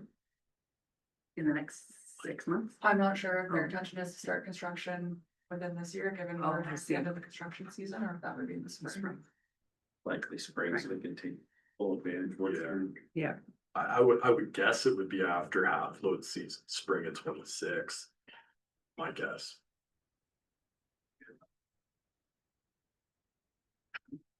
Any other questions? Very comfortable with? Yeah. All in favor? Oh, did I didn't get a mover I second? may have, but I may I have did missed not. it. I did mover second. Councilor Spillis. Councilor Hurst, it's a chance. Favor? It's carried. As this next file maybe is the lengthy one, I'm just gonna take a 5-minute recess. And then we'll get into and Peter. Is that actually true? All right, welcome back, everyone. We'll move on to the next item on our agenda, and it's our delegation for Manchin and Peter Cummins from Sunrise. Yep. Yeah, so we'll start with introductions. I'm Peter Cummins. I've been volunteering for 7 years or so with Sunrise, specifically working on this project. Didn't expect it to be as long as it is, but it's not done yet. You know, so I'm focused on trying to bring the project to fruition, right? So through both the technical aspects and then also as the chair of the steering committee for the project. Introduce yourself. I'm Elaine Kane, Concession 1 Proceeding. I'm the chair of the advisory council between the capital campaign and the board. So thank you very much, Mayor Seeley and council and staff for the opportunity to speak today. We'll start like we start all of our presentations, dark side groups, if you'll indulge us, which is by through showing the video. It's only 4 minutes long. But the video addresses the need and the impact from the perspective of those who may be most benefited by it indeed. So I'll then follow up with a quick update on where we are on the project. I'm not going into a lot of detail, but then speak specifically to the importance of this particular topic with the Wellington County Housing Development Fund grant rising at this point in the project. It's really timely for us and very important, so we'll speak to that.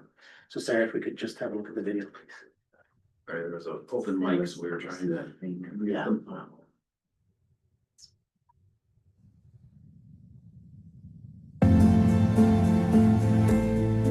Sunrise has been providing 40 years of service for children and young adults with a wide range of special needs. We know there is a critical need in the community for residential support. The reality is that in a challenging situation, these adults in their 20s and 30s are often inappropriately placed in a retirement home. This is a crisis. My son Matt has been coming here for over 20 years. I've been coming to Sunrise now for 1 year. I have been coming to Sunrise Riding since I was 3 years old. I've been coming here since I was about 10 years old, and I'm 27 now. When they come to a place like Sunrise, limitations are never acknowledged. You're not limited. It's all about what you can do, and you're encouraged to do it, and you're given the opportunity to do it, and you flourish in this environment. A parent's biggest fear when they have a child who is an adult with a disability is that what will happen when they die, or there is a crisis in the family, like hospitalization. Oh, if something happened to myself or Carol, my wife, it would certainly be a scary situation for knowing where Matt is going to end up, yeah. They're going to outlive you, so you know there has to be a plan. You have to have a plan. You have to have funds. You have to figure out what's gonna happen. I'd really like to see Haley have the choices made available to her by building this, community facility here at the farm. So in this building, there will be 14 bachelor suites, and these will have their own shower room, a little kitchenette, and a bed sitting area with their desk and their computer and their television. And that will be around a courtyard, which is covered. And so everybody can use the courtyard or be quite private if they wish to be. If this community facility were to be built here at Sunrise, it would offer opportunities that living at home honestly doesn't. I really want to live in the resident building that Sunrise is building, because being here, if I could be here every day of the week and do all these chores, I think it would be the most peaceful and tranquil and at peace I'd probably ever be. I live at Sunrise would be really cool just to have a little bit of the independence and the feeling of it, and continue on still making more of the friendships and growing on them. This is obviously going to be a huge challenge, but we are 40 years old and we have overcome challenges all the way along this road to where we are now. And so we know that with your help, we can put this building right here at Sunrise. Thank you for giving us choices like other people. Thank you for letting us have choices like other people. Thank you for giving me choices like other people. I can't imagine a world without this place. It's absolutely the most peaceful place on earth. It's heaven on earth, really. It's fantastic. Those who see the invisible achieve the impossible. That's what we do at Sunrise.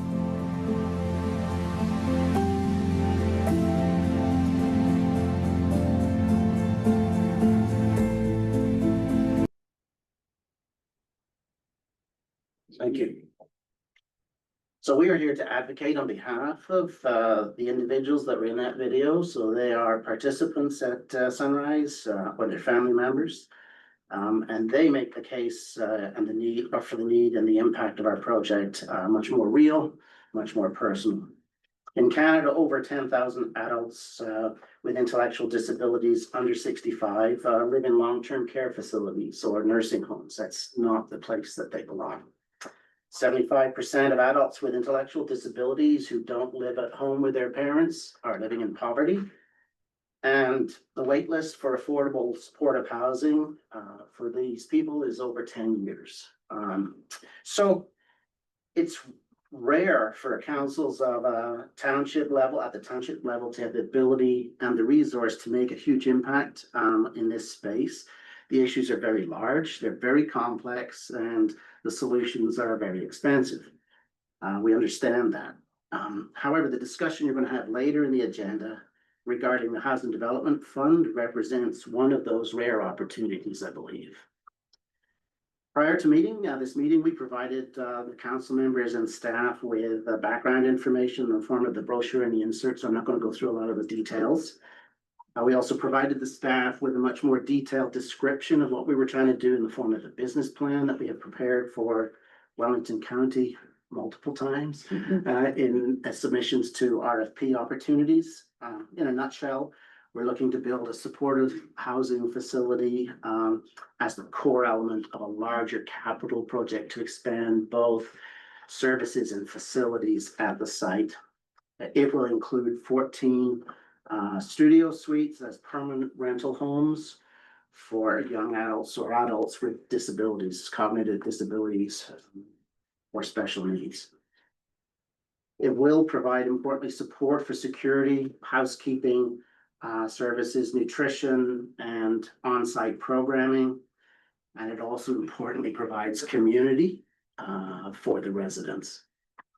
Highlights of the project at this particular point in time that make it really well suited for consideration include a number. I'm going to give them numbers. Number one, the land is already there. We purchased the land in 1996. The zoning is already in place. That was 2019. The site plan agreement has been registered. That was 2023. And the building application permits, our building permit applications were filed in March of this year. They're under review. We responded at the beginning of August to some questions. Questions were not challenging. They were easy enough to respond to. And so we're optimistic that we'll be able to work through that process through the balance of this year. So local permissions are expected soon, we hope, and well in advance of the December 2027 deadline required by the guidelines put out by the county for this particular grant. These four things are really important when you consider potential projects for recommendations on the grant, in that the uncertainty and the time associated with each of those steps can be significant, as we have experienced. And so that removes a lot of uncertainty in a recommendation. So if we move on from those four, number 5, we have significant visibility to and support from other levels of government as well. Minister and or staff of the Ministry of Children and Community and Social Services have been to the site twice. All the MPs and MPPs from the county and the city of Guelph have regularly visited Sunrise along the way and provided significant support. Mike Schreiner, Michael Chong, and Joseph Raczynski, who's Ted Arnott's successor, visited the site just 3 months ago, again for an update. On short notice, understanding this meeting was coming up, we were even able to get a couple of letters of endorsement from local MP and MPP in support of our application for this particular grant opportunity. And we have submitted 4 times RFP responses to the County Wellington Housing Department for affordable supportive housing projects. Another one is due next week, and I'm working on that at the same time as doing this. And so we will be making a submission to that. We've had good advice and support along the way. We have not been successful for reasons which, where we are today, largely, eliminates a lot of those concerns. There's still other things that we have to do, but this particular point in time is critical for us. Our application number 6 is coming from a registered charity. There's no profit motive or market impact here. This is purely to serve a population that needs the assistance. We have a 43-year track record of successful innovation, project completion, and growth and operation. Number 8, we believe this project to be unique in terms of the design and the structure and the model that we're putting together. It's going to provide a more cost-effective, we believe, and more supportive housing project for adults with cognitive disabilities. So we believe the outcomes for the residents will far exceed their experience in current options for housing, which typically leaves them isolated and without the support necessary to ensure nutrition and security and community. We think, without trying to be arrogant about it, it's going to be a showcase in that it's going to attract attention. I think it'll be positive attention because it's a model that we think can be replicated in other areas of the province. And then lastly, the real beneficiaries from this request are among the most vulnerable of all of the populations looking for affordable supportive housing. So there's many people who need support. I understand that, but those with disabilities seem to be at the bottom of the list. So why is it really important at this point in time? So we have almost completed all of the technical elements to get us to the point to be able to build.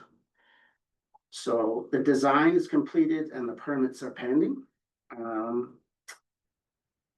So for all intents and purposes, we're ready to go out to tender and to build.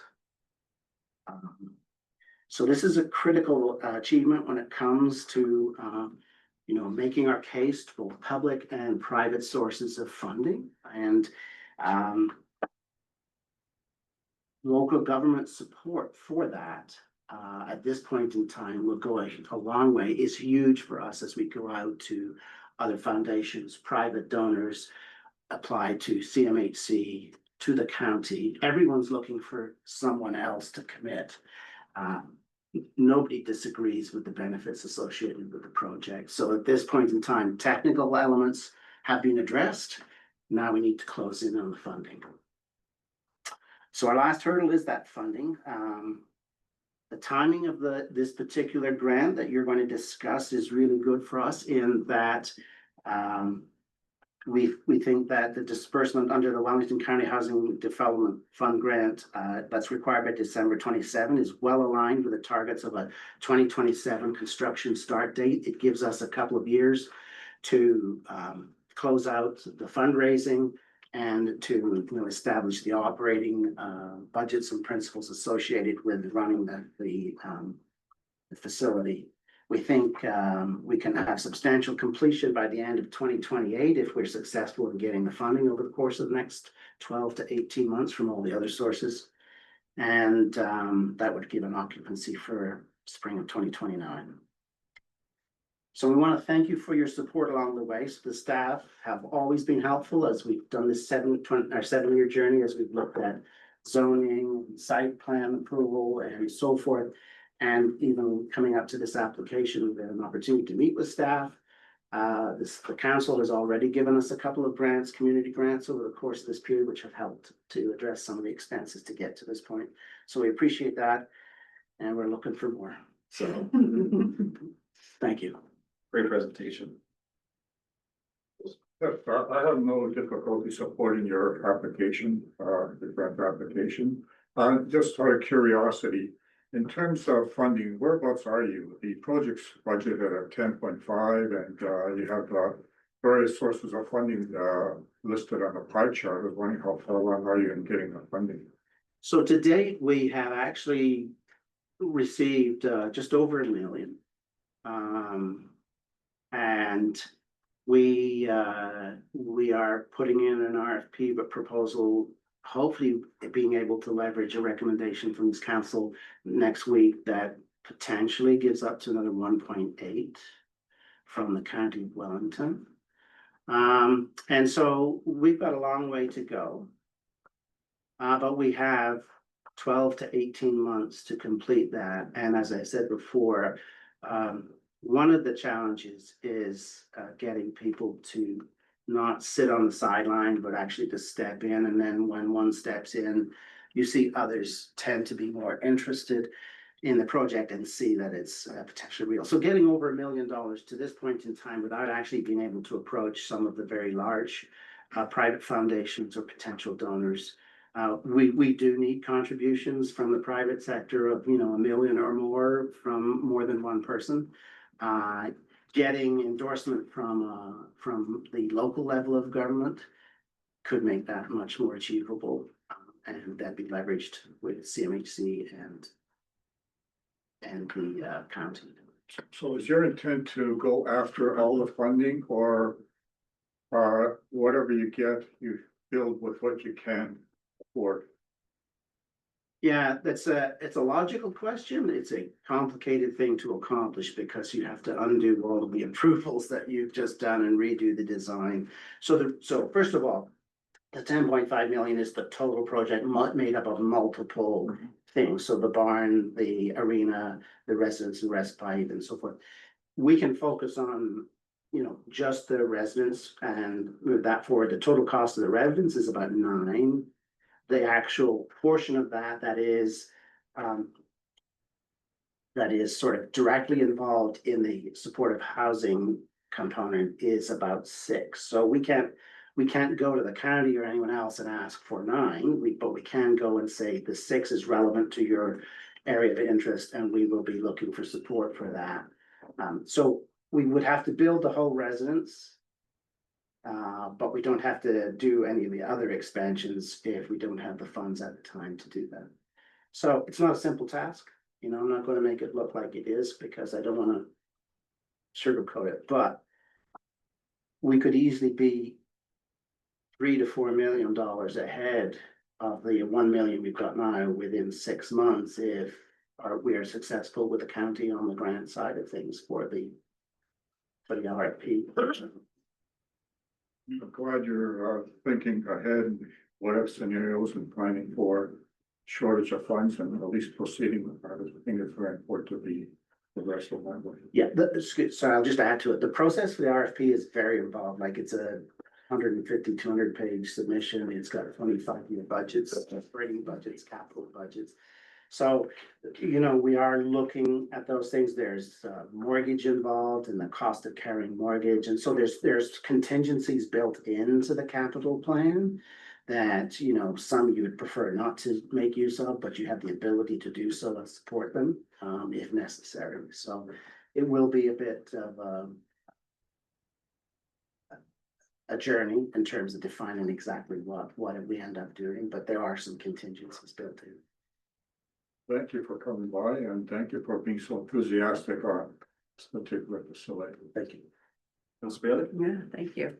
Thank you for coming. It's super exciting to see how far along you are in the process. 7 years is a long time to commit, but look how far you are. Like it's Right. quite We've impressive. never gone backwards. We're Yeah. always moving forward. Moving forward. So it's quite impressive how far you're at. And looking at all the different committees you've got kind of interwoven with just Sunrise in general, I have a lot of confidence that, you've thought through future planning and you have contingencies and you've done the what ifs and, it sounds like, you're pretty good in that respect. I have full support as well for the recommendation for number 1. I think the project you've got absolutely fits, the criteria for what's expected. And in fact, you've kind of gone above and it's not, like you said, it's not only for people requiring lower income, but it's also people with special needs that are requiring lower income. And there's a huge gap there that you're filling. And I do hope it becomes a flagship project because 14 beds isn't enough, so, hopefully this project actually shines and other places can adopt it. So, yeah, support for number 1 for sure. Lisa? Yeah, thanks for coming today. I'm really glad you showed the video. It's super powerful and I wholeheartedly support the recommended grant. It's difficult to imagine being an adult in need and being told that there's wait lists that could be decades long for supportive, affordable housing. And, just thinking how difficult and unfair it is, to be placed in an institutional setting just because there are really no options. So I think that this is exactly the kind of thing that this funding should go to. I do think what makes this project really unique is the vision behind it. Not only is it affordable, there's a community sense to it as well. And I think you're exactly right. I think this will be a flagship. I think this will be something that other municipalities look to emulate. And I think I hope this funding will help unlock and leverage some other funding from other levels of government as well. This is this is really something special and really something that I think we should all be very proud of. So thank you for that today. You went first. Got messed up because I switched. No, I think it's great. The ink wasn't even dry on this grant program when it was created at the county, and Councillor Ballmer thought immediately of Sunrise. It is a very short window, and I'll be honest, initial thoughts were, how are we gonna get this solution here? That feels like Sunrise. Yes, and I'm pretty sure we reached out to you. Multiple people, but first, yeah, So it was great. I think it's wonderful that you're delegating, but I believe we had you in mind because of the short timeline, because of the requirements that you need to have full permissions in place by 27. That's going to be a very difficult timeline for any other applicant to meet, and we didn't want to lose an opportunity. What I would suggest, and maybe you're already kind of off topic a little bit, thinking of this is this RFP. I think you should get back in front of council with that RFP and tell this council what the program is, what you're applying for, get an endorsement, if they will. Right, so that we can push that up to the county. And then after you apply, I would say that we should have a meeting with the social services director.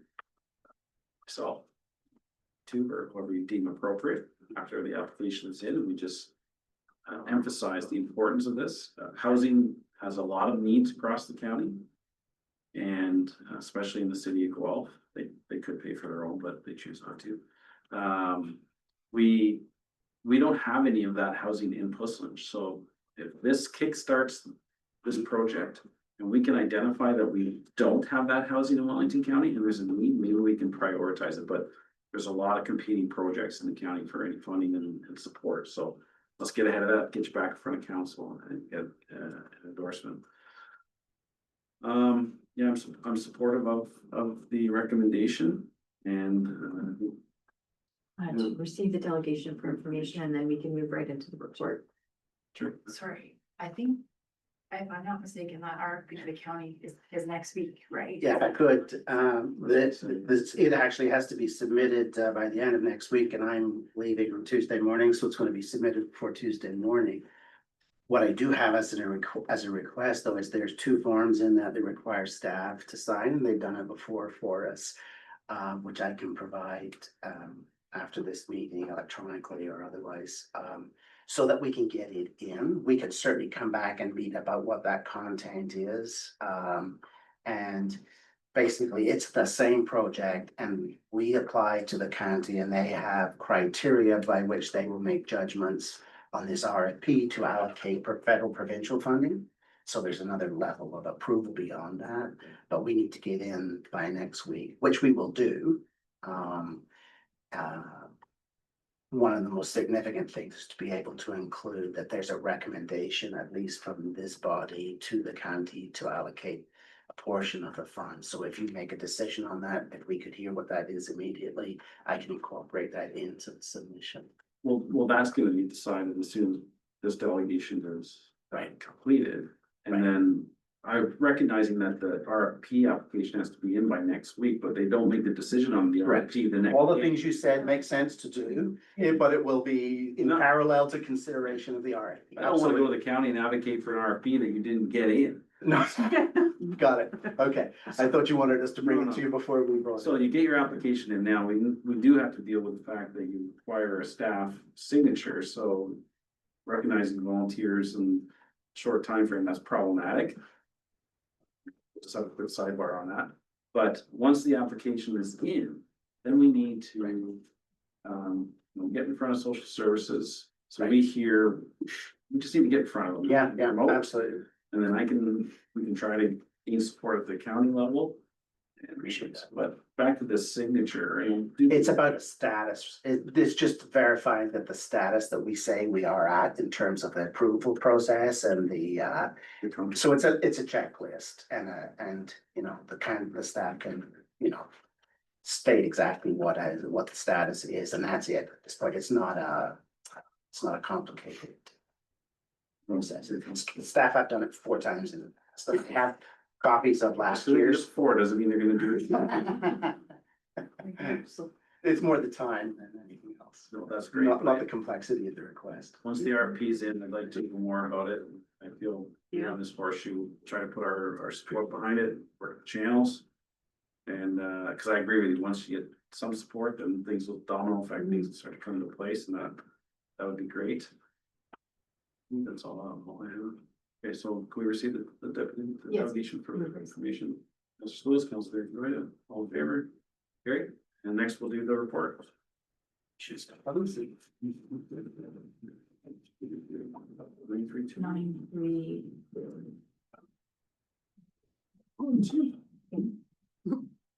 All right, you're up. Through you, Mr. Chair, this report is related to the County Housing Development Fund application. The report itself details where the money has come from and the criteria that the county has set in order to put forward eligible projects within the municipality. The timelines, as you've noted already, are quite tight. They do want to have funds allocated by December 31st, 2027. We did receive some clarification from the county just today what allocation means. So they do want to have local permissions in place that relate to whatever the grant funding is intended for. So for most projects, that's a building permit is what that means. And they want that in place by December 31st, 2027. So there's a recommendation in the staff report that identifies 2 projects, 2 worthy projects. The first one, Sunrise, which is what we just heard our deputy explain. So the staff recommendation is for the majority of the available funds to be applied for that project. So a total of $800,000 of the $1 million to be put in as an application to the county. And then there's a second project for council's consideration, and that is a local financial incentive program or a grant program incentivizing property owners to build additional residential units. So generally, the permissions that the province put in place in 2022, I believe, through Bill 23. A little bit of a slow uptake, I'd say, across the province. Generally with ARUs, they are a effective way, sort of the gentle density is what it's called, where you're not creating new lots, but you're using existing lots and you're intensifying the density by creating a new unit. And those units can be used for a variety of different purposes, multi-generational living, rental opportunities. And so it does satisfy that rental initiative, creating more housing, as well as it does ease the financial burden of home ownership. So perhaps somebody that couldn't afford a home can put in an ARU, get income generated from the rental, and now that housing affordability is more attainable. So this would be the remaining $200,000 of the $1 million grant that the county has available that we would allocate to a reserve fund at the local level and promote it. If we were to look at approximately $10,000 per application, that would equate to 20 new units across the township that could be created. So today we're seeking council's direction on how they want those applications to be made to county council. From there, staff are going to, I'm believing, for the next AF&HR committee meeting, which is in October, to present our application. And from there, I think it moves quite quickly to get a contract in place and get those funds dispersed. I'm happy to answer any questions. Suppose. Yes, I have no difficulty with project 1. Project 2 is a very interesting concept for stock density. It's a very thoughtful, very far thinking on that one. The only concern I would have, 2 aspects of it. I certainly wouldn't want that be going forward to somebody's going to use it as an Airbnb. Is there a way of putting in some controls on that? Like to me, I agree with you. It's your grandparents moving in, you want your kids to be independent, but they can't afford a home. I agree with all that. Certainly not using our money to fund Airbnb facility. So through you, Mr. Chair, it's an excellent point. Short-term accommodations are prohibited in the township right now. So zoning does not allow for that. However, if it was something that council wanted to permit in the future, we could set up eligibility criteria within this grant program to say, if you've received these funds, that ARU is never permitted to be used for short-term accommodation, and we have to work out the legality of that. If it was to be used in the future, we would ask those funds to be returned to the township. So do we need to say anything right now, or you, would be direction on that? or- Through you, Mr. Chair, I think that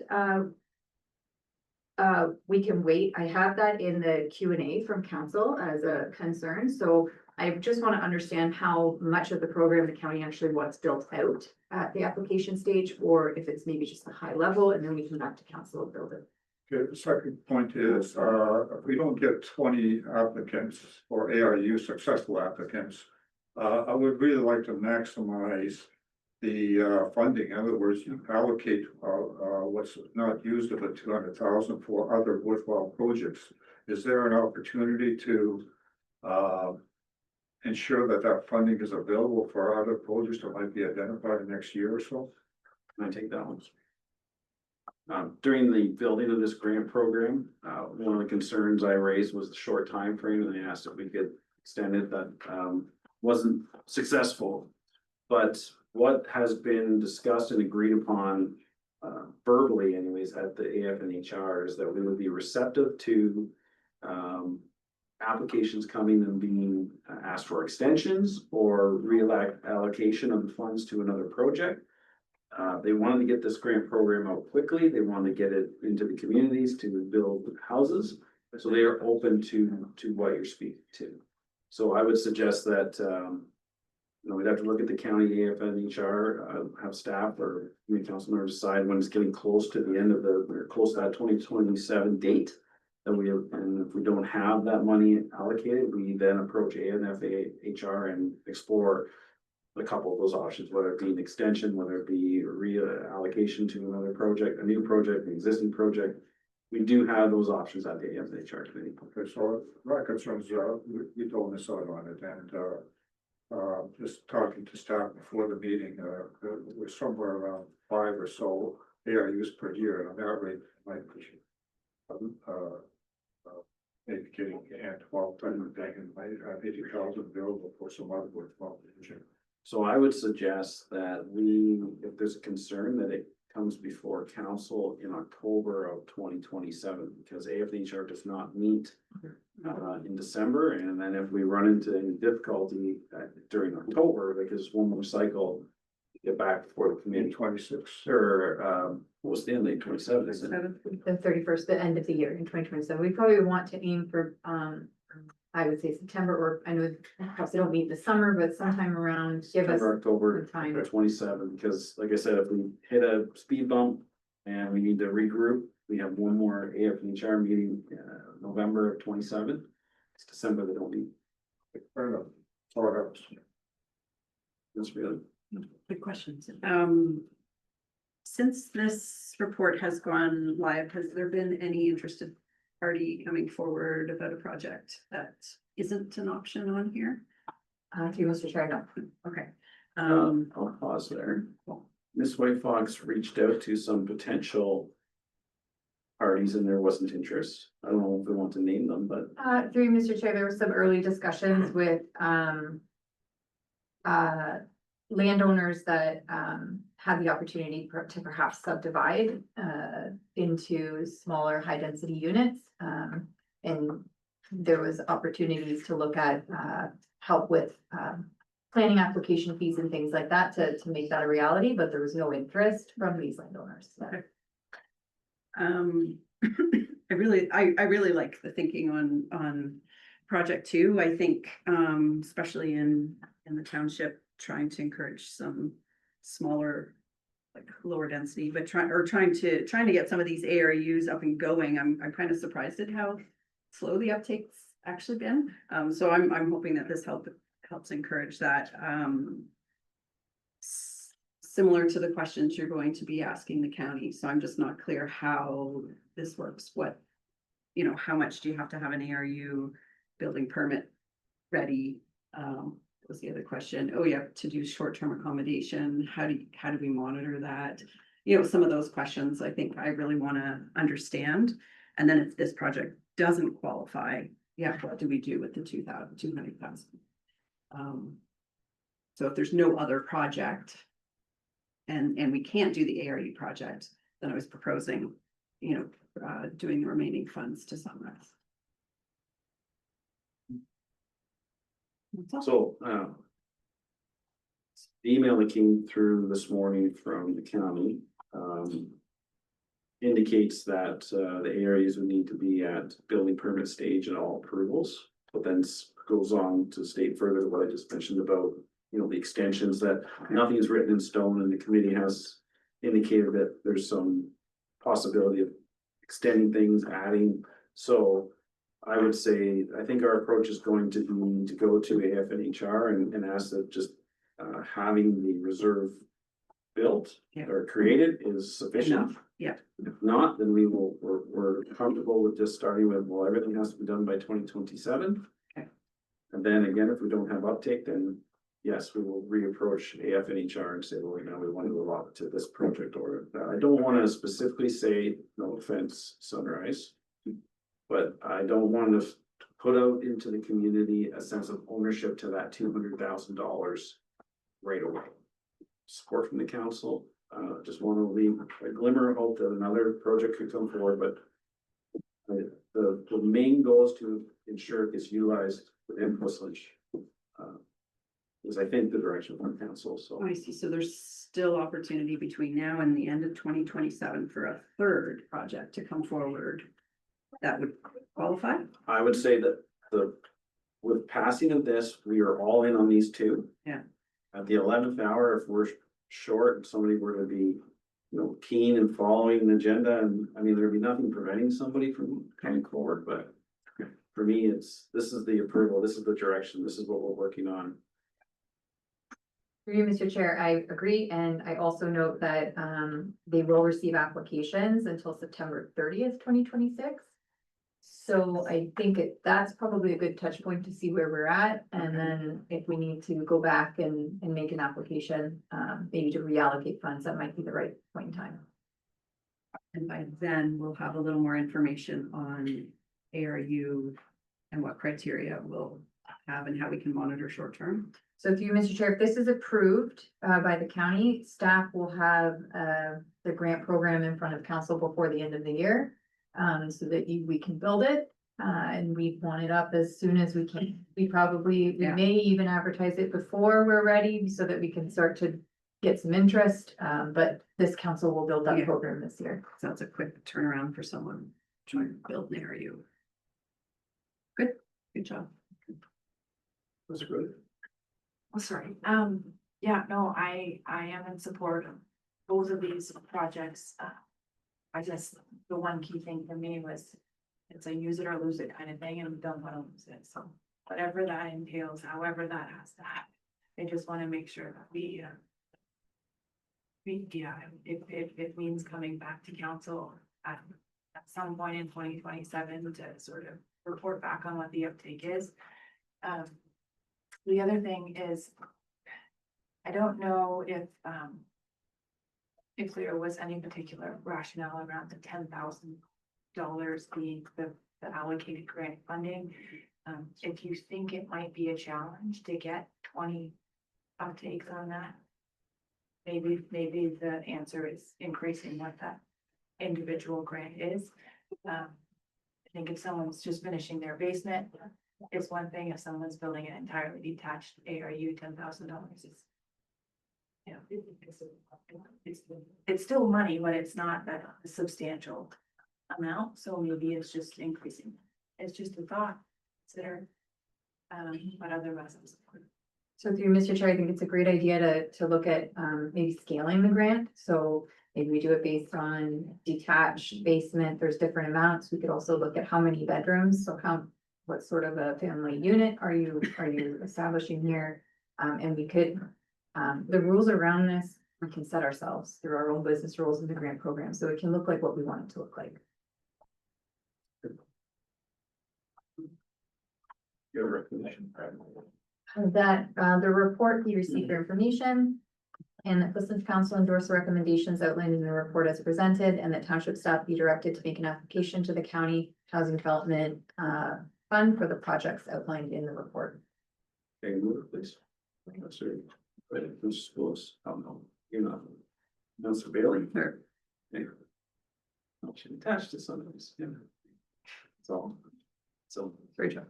That's okay. All in favor? That's carried. Lastly, I will say, we had our first application for this grant program at AF and HR today, Wednesday, Tuesday.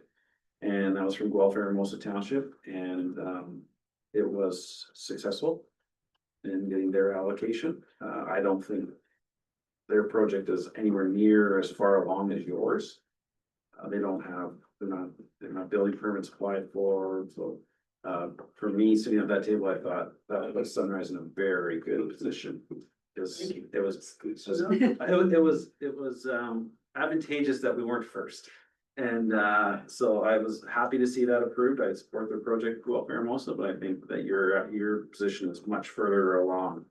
Very optimistic that we'll be successful at the HR come start October to October.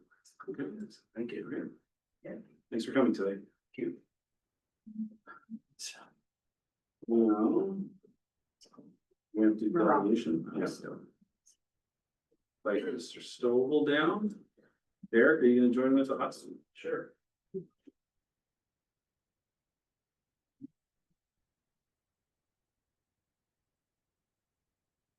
Welcome. Good afternoon.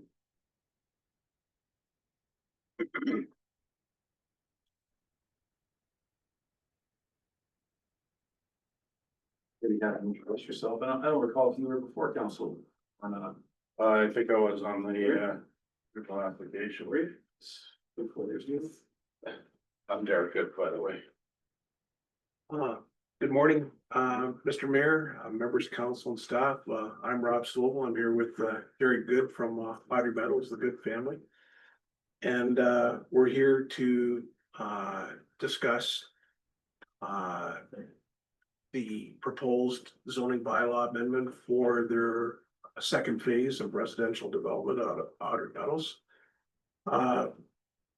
In the spring, Audrey Meadows received the official plan amendment from the county. It was approved in April, in that era, April, May, and want to thank council for all the assistance at the county. It was a bit of took a little bit of time, but all good things happened. They passed, and here we are now, ready to move to the next phase. So in May, June, we contacted township staff and we asked to get the zoning bylaw amendment passed. And at that point in time, staff felt that and another internal review would be beneficial. So that took the course of the summer, and we're happy to see that the comments that came back, as far as we're concerned, when we read them, they're positive. No comments, no concerns, we're satisfied, basically from all the townships, peer review consulting team and other agencies like Source Water Protection, and then the township fire department, county planning staff, things like that. So that part is awesome. We're very happy with that. However, and this is the reason for why we're here, is that there was a recommendation that came from the planning report, and we felt that the planning report, although well written, both from township staff and from the township planning consultant, kind of missed the point that the final review came out positive. And as a result, the township planning report and the planning consultant recommended that council hold a public information meeting and provide advance notice. And that's where my client has a concern, because they've already had their required public meeting under the Planning Act. And it's unusual to have another meeting on the same application. And it does result in additional costs and delays. And we look at the beautiful weather that we have right now, and we're hopeful that next year we can be out during this time preparing the site to have lots available for residential development. And the residential development, as we've said before, we view the merits as being it will create more jobs, it will provide housing, it will allow for increases in municipal revenues. And we do this while also protecting the natural environment and improving the local drainage system, enhancing infiltration. So to get to 2022, what my client did was if there's any concerns that came from the neighboring community at that point in time, him or Derek or his planning, or not planning consultants, but his other consultants would have engaged in discussions with the concerned neighborhood. And as far as we understood, there were no objections, and that was the reason why in 2022 the positive resolution from council came. We were informed recently that since 2022, staff said that no additional comments came from the residents. We know that the agencies have already been notified of the intent to move forward with it because in the summertime, township staff completed the circulation, and we received basically all positive comments, no concerns. So we find that the recommendation to be redundant. We're already traveling over ground that we've been before. And in terms of agency notification, the only additional agency that we would see that would be notified would be the city of Guelph. And with all due respect to city of Guelph, once council makes their determination on the planning application, they'll receive the notification of it. They'll receive the notice. So in conclusion, we feel that the recommendation to hold an additional public information meeting is we don't agree with it. We find it redundant, and it does increase costs and delays. So my client's not supportive of that recommendation. A mechanism that can be achieved to do the same type of thing is if the recommendation came from planning staff to support the zoning amendment at the meeting where council would have the discussion of the zoning amendment, is that the relevant neighbors, anyone within 120 meters, could be invited to the meeting. And if they wanted to address a concern, we would be there. We could address it in front of council, and we would do our best to satisfy their concerns that way. But at this point in time, we just don't think that the public information session is necessary. So we thank you for your time. I'm here, Derek's here to address any questions or concerns that you might have. And if I'm not able to address it today, I'll certainly come back in the future and do my best to address it. So thank you for your time. All right, thanks, Rob. When we speak to the, we had a conversation about the, the reasoning for the, additional information, what that time could look like. So for you, Mr. Chair, for a typical application, you see the public information meeting where the public are asked to give comments. It happens within the 120-day or the 90-day window, whichever is applicable. In this case, it would be the longer because there is an OPA involved. And the public has an opportunity within that period of time to give comments and then get reports back. And then there's ultimately a decision by council. Because this application came to council first and then required the OP, we still have a long delay. So there was public consultation in 2022, but there wasn't that sort of normal progression within the Planning Act statutory timelines where we would receive a decision on it because of the OPA. So that's resulted in a 3-year gap. Staff's concern is that because of that, you could have new neighbors that are in that area, folks that may not know, and I know the developer has been doing a very good job to consult with neighbors on their own and that sort of thing. But there is that potential that there's some new folks in there that maybe don't know that this happened in 22. They haven't had an opportunity to maybe get involved and have their say. With that said, it's not statutory, as the defendant has said, it's not required. We could proceed as they've indicated, and we would be meeting the requirements of the Planning Act. But the staff recommendation is just to ensure that we really make sure those impacted have a chance to speak to it. I do know that we could still get this in front of council this year for a decision. I don't know when the construction window is, if it's gone for this year, if you're looking at spring, but we could certainly get this in front of council for a decision within this year. It wouldn't be delayed into 2026. Do you have in mind timing for an additional public meeting? That would be our clerk. Through his chair, given there isn't the statutory requirement for notice, we do have a public information meeting that's scheduled for October 8th. We could provide 3 weeks of notification to affected parties. Alternatively, we do have a couple of public information meetings scheduled in November that we could also bring this allocation to.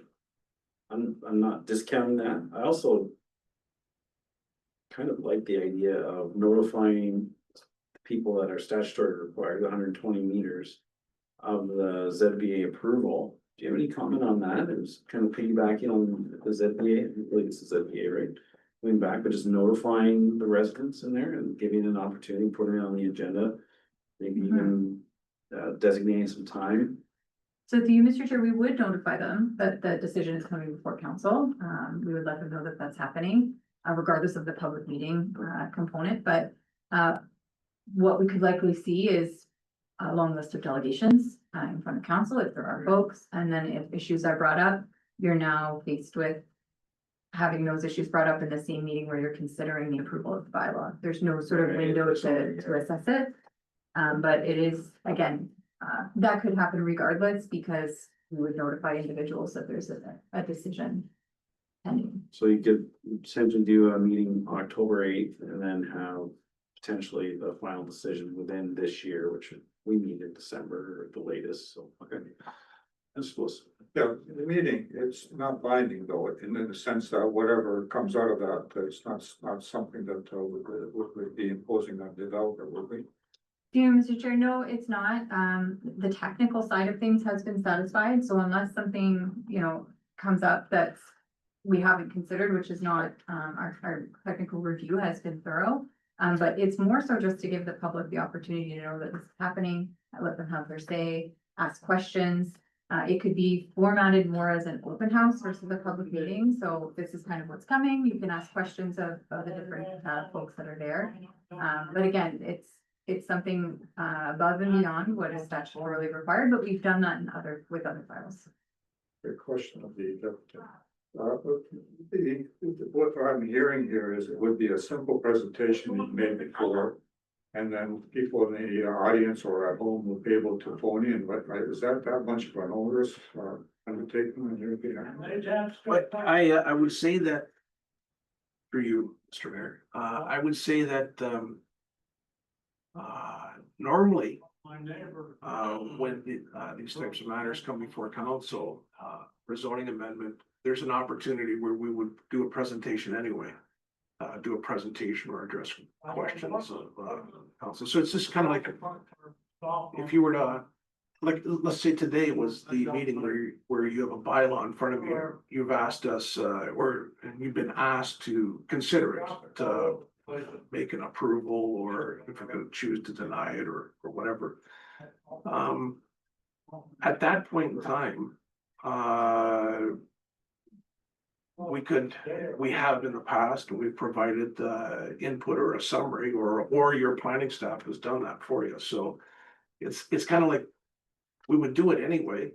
I don't think it's an onerous imposition to present to council to address. It's just the potential for ongoing delays and like in terms of the notification, I just want to reiterate, there's been a big sign on that property since the time the application's put in, and we have notified the neighbors in the past, so I don't think it's onerous, but but not what my client wants. I think in the end, what my client wants is to get it approved and move forward. So yeah, also have to remember is that we have to do a draft plan of subdivision yet. And at that point in time, the draft plan of subdivision, there's more public notification process that goes through at that stage too. So we're hitting the nail on the head from multiple standpoints here.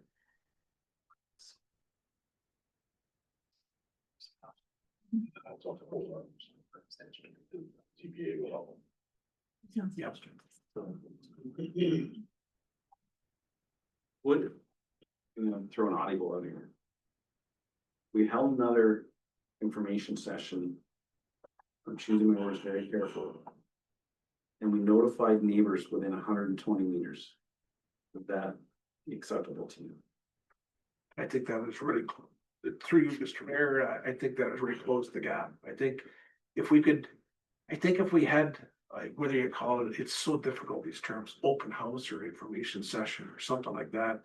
And we restricted it to the neighbors that are around 120 meters, because to be frank, those are the important people. Yeah, and if it was at the same meeting that you would have a bylaw in front of you, I think that would be the way to crack this one. I think we're leaning towards October 8th. When's the next, at the earliest, when's the next meeting after that, Madam Clerk? The next earliest one is November 19th. So I think it's important that if there has been turnover for some residents, that we do just 120 meters, that'll capture that concern that staff have. And without foreseeing any major technical component or something like that, likely see it in November. Maybe December at the latest, that would help. I'm okay with 120 meters, so I have a couple of questions, Tara. There has to be a planned subdivision, that's a public process as well. The changes in Bill 23 require notice, but no public meeting for draft plan. Which we typically have a public meeting, I know we did for, was it WD 45? That was, I believe that was for zoning. We haven't gotten to that process yet, but there's no statutory public meeting required for draft plan. All right, so all the questions are, thank you. Really? Do we know if there's been neighbor turnover since 2022? Like, are we talking two different neighbors? Are we talking, like, what brought up the concern that there might be people that haven't participated in it? Just the gap? So Mr. Chair, it's the gap in time. Staff were contacted and we shared who we were contacted by with the applicant. Some neighbors were confused about the process. They didn't understand what had gone to county council, what had come to local council, what the next steps were. And that was because the break in the process, I believe, was confusing. And so they had wanted to be engaged when this came back to council. And at the time, staff were working through where we were at in the process and realized we were at the spot where it would be a bylaw. And were they invited to come today? Did they know this was happening? Did you reach out and say, hey, we're delegating today, why don't you come and learn the process? Through you, Mr. Mayor. We just saw this report last week and I made the delegation on, I don't know, Thursday or Friday. And I confirmed it, I think Monday or Wednesday, Monday or Tuesday. So it happened pretty quickly. So you're not in conversation with this? With the neighbors? Yeah. No, Okay. I'm not. And maybe Derek is, but Can I speak to that for a moment? I'm through that subdivision once or twice a week. And people know me, the neighbors know me. Nobody flags me down or talks to me. I see the kids catching the bus. I see the kids playing hockey. I see the parents. cutting the grass, so they wave, I wave back. Nobody comes to me with any concerns of any sorts. And again, if, they've always been invited to reach out to me at any point in time. So I've not, to answer your question, we didn't make any notice to any one or individual because there was no concerns. The concerns that Courtney had shared with me a few years ago with the gentleman on lot 3 and 4, we dealt with that, and we're dealing with those concerns in our engineering design, which will come forward in the draft plan of subdivision. You'll find those solutions then. Yeah. I'm just trying to figure this out. Is the neighbor that had issues within the 120 meters, will they be notified if there is some sort of? Through you, Mr. Chair, Engagement? yes, the last conversation I had with an individual, and he was speaking, sort of on behalf of a few neighbors that were experiencing drainage issues. I spoke with him 3 or 4 months ago, wanting to know sort of status updates of where we were at with things, wanting to participate. So he is within the 120 meters. I don't know if we've had any formal correspondence, either written correspondence, these have been phone calls. But I just think it's important with the space of time between the last public meeting, sort of the disruption with the typical process. It might be a good idea to reach out to the neighbors. Sure. I was just trying to get to, if we're gonna invite people 120 meters, but the issues have been with someone outside of that, then it defeats Yes, a bit of the purpose, so it's including something. Yeah, I could support, if we can do the earlier than later and just keep it a casual, like open house kind of idea. I disagree with that approach. Only because when it's a public meeting, we control it. If it's an open house, there isn't the rules, code of conduct, those things. So I would prefer to lean towards a public meeting, but the presentation could be the same, but I would leave that with staff, but open house, does that mean we're attending? Are we not? I don't know. Yeah, and in this, I mean, you don't wanna have another open house or another public meeting to go over everything we already did in another public meeting. So I don't know how you can refine it to whether we need to have new comments. We can't be repeating old comments. We can't control that, but how do you just not have a repeat of last time? Well, I think for me, it's just that it's a public meeting, presentation of the application. But, I run the meeting, because if it's an open house, who's running the meeting? Are they running the meeting? So I prefer, it would be a public meeting on October 8th, just similar that we're having tonight, but we run the meeting, council's in attendance, presentation on the subdivision, the current proposed layout, and then we hand it over to whomever attends. Okay. And then I just run it. I'm picturing PCC and like I'm picturing big right here. things, so that helps me out. I just think we can have it right here. Okay. And, Sooner the better. yeah, on October 8th. So, Councilors? Yeah, I'm supportive of kind of what's been discussed here. I think I maybe struggled with, like, is there any new information to share? Why are we doing this type of thing? But I get that it's a time lag and so I see Miriam, I guess maybe my question, to you, Rob, would be if we land in this early October date, is that gonna impact any other processes, you guys are moving towards, and I get like spring of 26, you wanna be like rocking and rolling here, is that gonna impede the domino effect of activities? If it is, I'd like to know that. If not, it's a time out of your collective lives to go through the process again. Through you, Mr. Mayor, thank you for the comment. No, I don't think it's gonna be that significant of a hurdle. It isn't, I appreciate the fact that some folks may, need to be updated from 3 years ago. It's difficult for me to understand because I guess I've been embedded in the application for 3 years and I've lived it, to the approval and, of the OPA and all that. I will say, on 2 things. One of our components that we're trying to do is fix the drainage issue on the back of the lots. And the longer that we delay on this, the longer those issues will remain. And that's right off the top. That's what the engineers, Triton Engineering is gonna work with the township engineering consultant to get that resolved. So that was the first one. The second one was that I did contact township staff to ask if anything new had come up since 2022, and I was informed that there wasn't anything new. So when I heard that, just recently heard that someone had contacted, I wasn't aware of that. I did know, and my client had informed me that there had been some discussions, but I thought it was prior to 3 months. Thought it was a couple years ago regarding drainage issues in the back. And again, that was the reason why we wanted to make sure that Triton focused on that to get that fixed. But I didn't know that there was something recent that came up. So, I see the direction that you're going. Can I add? Just remind me, maybe you mentioned before, but what was the concern most recently?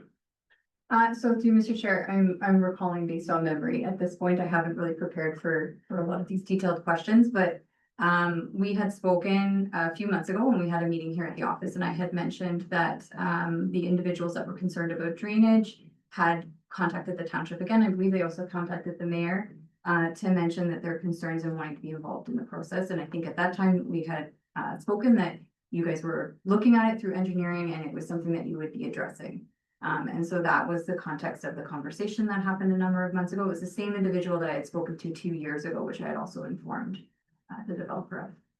Well, I can contest to that or mention to that is, yes, we've taken that into consideration as we have for many years since it was first brought to us some time ago. And our engineers have been designing the stormwater management on the berm between the properties that are existing and the new properties in order to curb that water into the storm management pond that will facilitate for the new subdivision. We've taken that consideration, and then going back a number of years ago when there was some comments that came forward when we had those sessions was the park. So we've been working and designing around a public access park. We've also had conversations about allocating some of the 4-meter severance, if you call it that for the moment, off an existing lot that's in the old subdivision in order for the existing constituents that are in the original Audrey Meadows to have access to the new subdivision and into the public park. So these considerations are well underway and in our design. So to answer your question, is to say, this is in my opinion, this is the zoning bylaw amendment. When it comes to the design of the subdivision, these previous comments and concerns have come forward. We've already addressed those and are underway in our design for the subdivision. And further, we won't get to it until we get the draft plan and the related final design. Nothing new comes out of the zoning stuff. So we're just kind of like, we're gonna have another meeting. And we're gonna summarize what we've done, and really. Someone could raise a concern about drainage and says, yeah, we know about the drainage issue, and we look forward to having the chance to design. Through the draft plan of subdivision engineering to get it resolved, but that's all we're doing, is we're just delaying the inevitable. And again, the zoning bylaw amendment will have a hold on it. So it's not like we get green light to go. This is strictly about the zoning of the property itself. Yeah, I'll stand corrected. The one thing that we did do in addition, and this stemmed from the 2022 meeting, was that we had the well drilling to prove that we had clean water. That was the one thing that was an important note. I think everything you guys just said says have a public meeting. Cause there's like, you just stated 4 or 5 things that you've made, adjustments to. And that likely the people that were notified are not aware. And this, having a public meeting could, I'm a bit of flag in the wind. I was looking for guidance from the council. I mean, I see both sides of the argument that added is complete. I'm very much so wanting this to happen quickly, so October 8th to get it done. But when you went on your spiel there, it's like, oh, well, we're gonna, we're addressing the flooding or the runoff, whatever you want to call it, and I'm thinking, do these people in 120 meters actually know all this work that you've done? So this may be advantageous to have this information to them to alleviate pressures further down the line. And I hope that if we can have this October 8th, not quickly, have this October 8th, do a presentation of the things you've been working on, and here's the layout. This will help you by alleviating pressures from the committee, and then we just carry on. But I would look for direction from the council. Again, it's not statutory. We've met our requirements. It's more a matter of, informing people of some of the changes that have happened in this time. And if you're amicable to, on October 8th, and then, without seeing any major complications coming out of that for November, I think that might be the way to go. So, anyway, sorry, Councillor Goyda, for cutting in here. No, that's okay. I guess, I am super sensitive to the added cost of knowing that any planning application, unnecessary, I don't want to be adding unnecessary cost to get this thing, to get this thing going. That being said, if the first opportunity or the only remaining opportunity for anyone to say anything is at the meeting where we're going to decide what's going to happen, or what could happen is we get a bunch of delegations, a question comes up that we may or may not be able to answer at that meeting, and then that decision gets delayed. So my hope is that if we have this meeting that is maybe or maybe not public, we get all that ironed out, turn it around quickly, it comes to council and it goes through without any kind of delay. But I guess that's my question. I'm happy to confine that group to be just those in the 120-meter radius, but logistically, I'm not really sure how. Are we just sending out an invite? And then it's just 2 members of council being present? So the intent would be a public information meeting that we're all there. But how can we restrict people other than those in the 120 meters from attending or speaking? We're only notifying people officially within the 120 meters. That's what any application, they would be on the website. I mean, anybody can show up, but we're just proactively only notifying the 120 meters. Is that? Yeah, Mr. Chair, yeah, it would look very similar to how we would do a statutory public meeting, yes. So that being said, given that it's not statutory, I think, to be fair, we need to move quickly. It needs to be that October 8th for the meeting, and then hopefully come back very quickly after that. So 120 meters, you're good for the October 8th and the quick turnaround. Where are you landing, Councilor? Absolutely.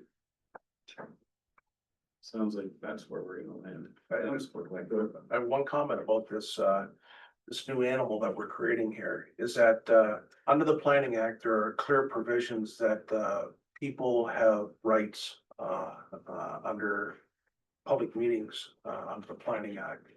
So I just want to make sure that we're not going to be, generating any new objections or anything like that from a meeting that what we're trying to do is just provide information. So that would be my concern. Your concern is that you're going to make, or people would be eligible to be a party to an LPAT, or to be considered a party at a LPAT, you have to participate in a public meeting, be on the record.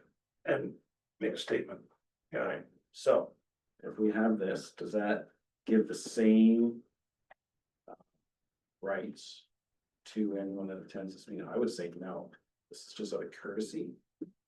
But Through Mr. Chair, I also just want to make note that there's been significant changes to who has rights to make an appeal, third-party appeal, and it's very limited. So I don't think we're at risk of that just based on how the legislation is framed, but I think in addition, this is an open house, and that's how it's going to be advertised. Yeah, I would say that as long as, through you, Mr. Mayor, as long as we're not generating objections, that we're gonna have to resolve, just through the process of providing additional information and bringing people up to speed, as long as we're not generating new objections, through good intentions, then, I don't think we have an alternative here, Derek. I think, we're back in, October 8th, right? If we can collectively keep the momentum going to October 8th. Yep. And get us on the agenda. I'll agree to that today. Yeah. And to get us on the next agenda in November. Contemplating that there is no foreseen problems. Then we'll work as good stewards in the community to keep this going. I do have one question though. Seeing as though it's required and it's not a request from the developer. I'll ask that any fees in this regard would be waived on our behalf because we're not asking. Through you, Mr. Chair, we'd have to look at precedent. We've had other developers who've been subject to additional notification at the request of council. And so we have to see what we've done in those cases because certainly we have to be consistent. We've already paid our original application amount. So through you, Mr. Chair, I would say this is likely an operational discussion offline unless the council wants to give a resolution exempting the developer from user fees and charges. No. Bernie. Yeah, and I appreciate your time. I appreciate your time and I appreciate council's giving us a chance to have an open dialogue and I think we set our piece and I want to touch on one point you said though. So you wanted to ensure there wasn't any objections.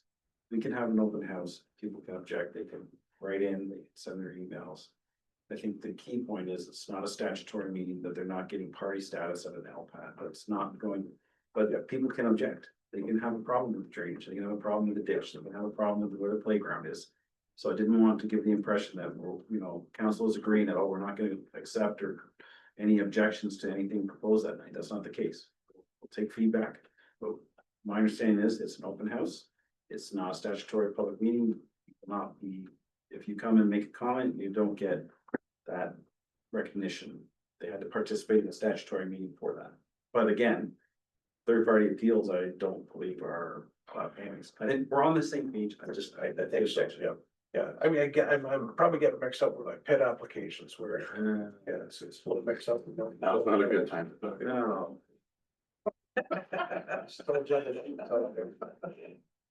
Okay.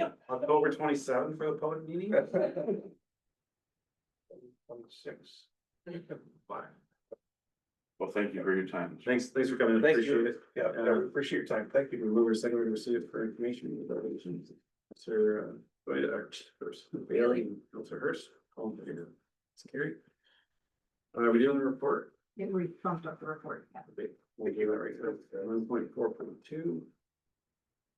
Let's make who, is he online or who's presented by, oh, sorry, Justin. Chair, we do have our planner from NPG available as well to answer any questions. So the purpose of the report is to provide council with an update regarding the Audrey Meadows Phase 2 update and to recommend that a public information session be held prior to bringing forward a recommendation report for council's consideration. Staff would just like to note that there was an error in the staff report that said that all outstanding matters have been addressed. There is an outstanding matter with Wellington Source Water Protection. And staff will address this through correction. Staff will work with the on addressing that outstanding comment. Great, what's the recommendation? The report we received and that council directs staff to hold a public information session prior to bringing forward a recommendation report for council's consideration. Good, can you move front, please? Councilor Hurst, Councilor Spillis, questions or comments? Just to reiterate it, it'll be on October the 8th. 7:13.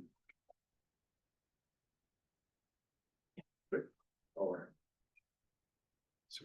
Yeah, just a question. I think I noticed in the report that under the permitted uses, so there are no accessory apartments or ARUs allowed, correct?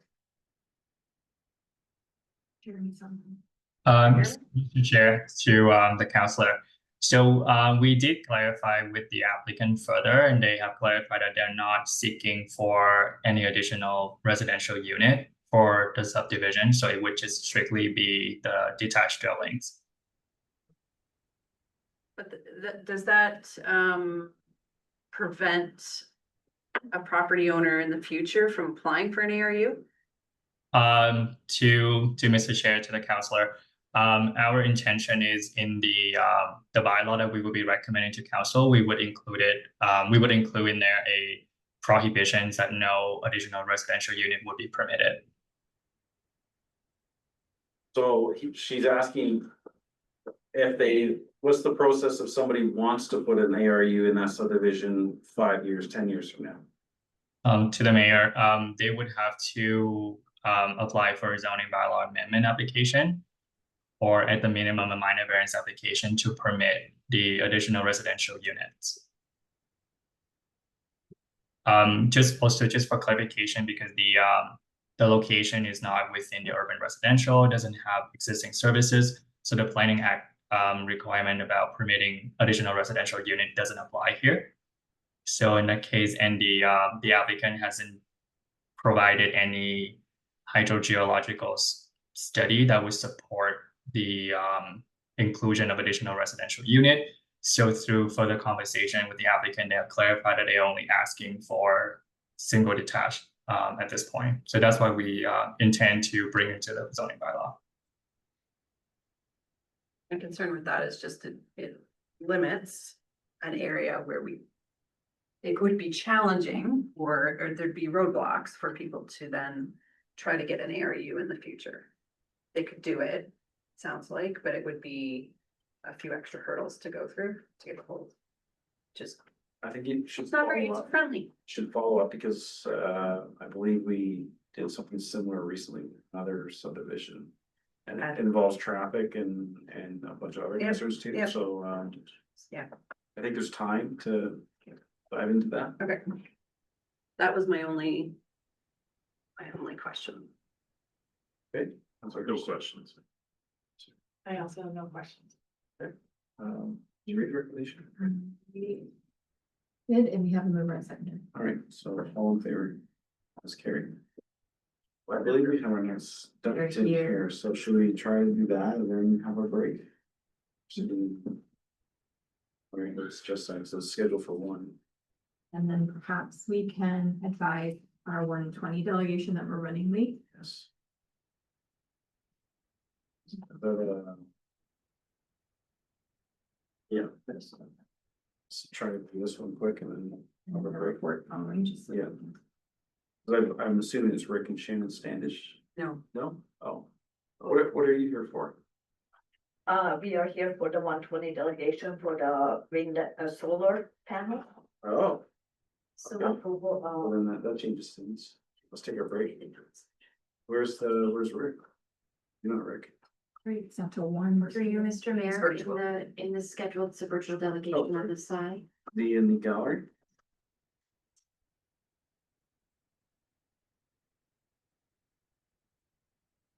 Yeah. All right, let's break and let's come back and maybe do your contact info for Rick and we'll send an email that we'll be running late. So I apologize, but we're running a little bit late. We have a scheduled break. We'll be back in 30 minutes. So you're more than welcome to stay here or you can come back.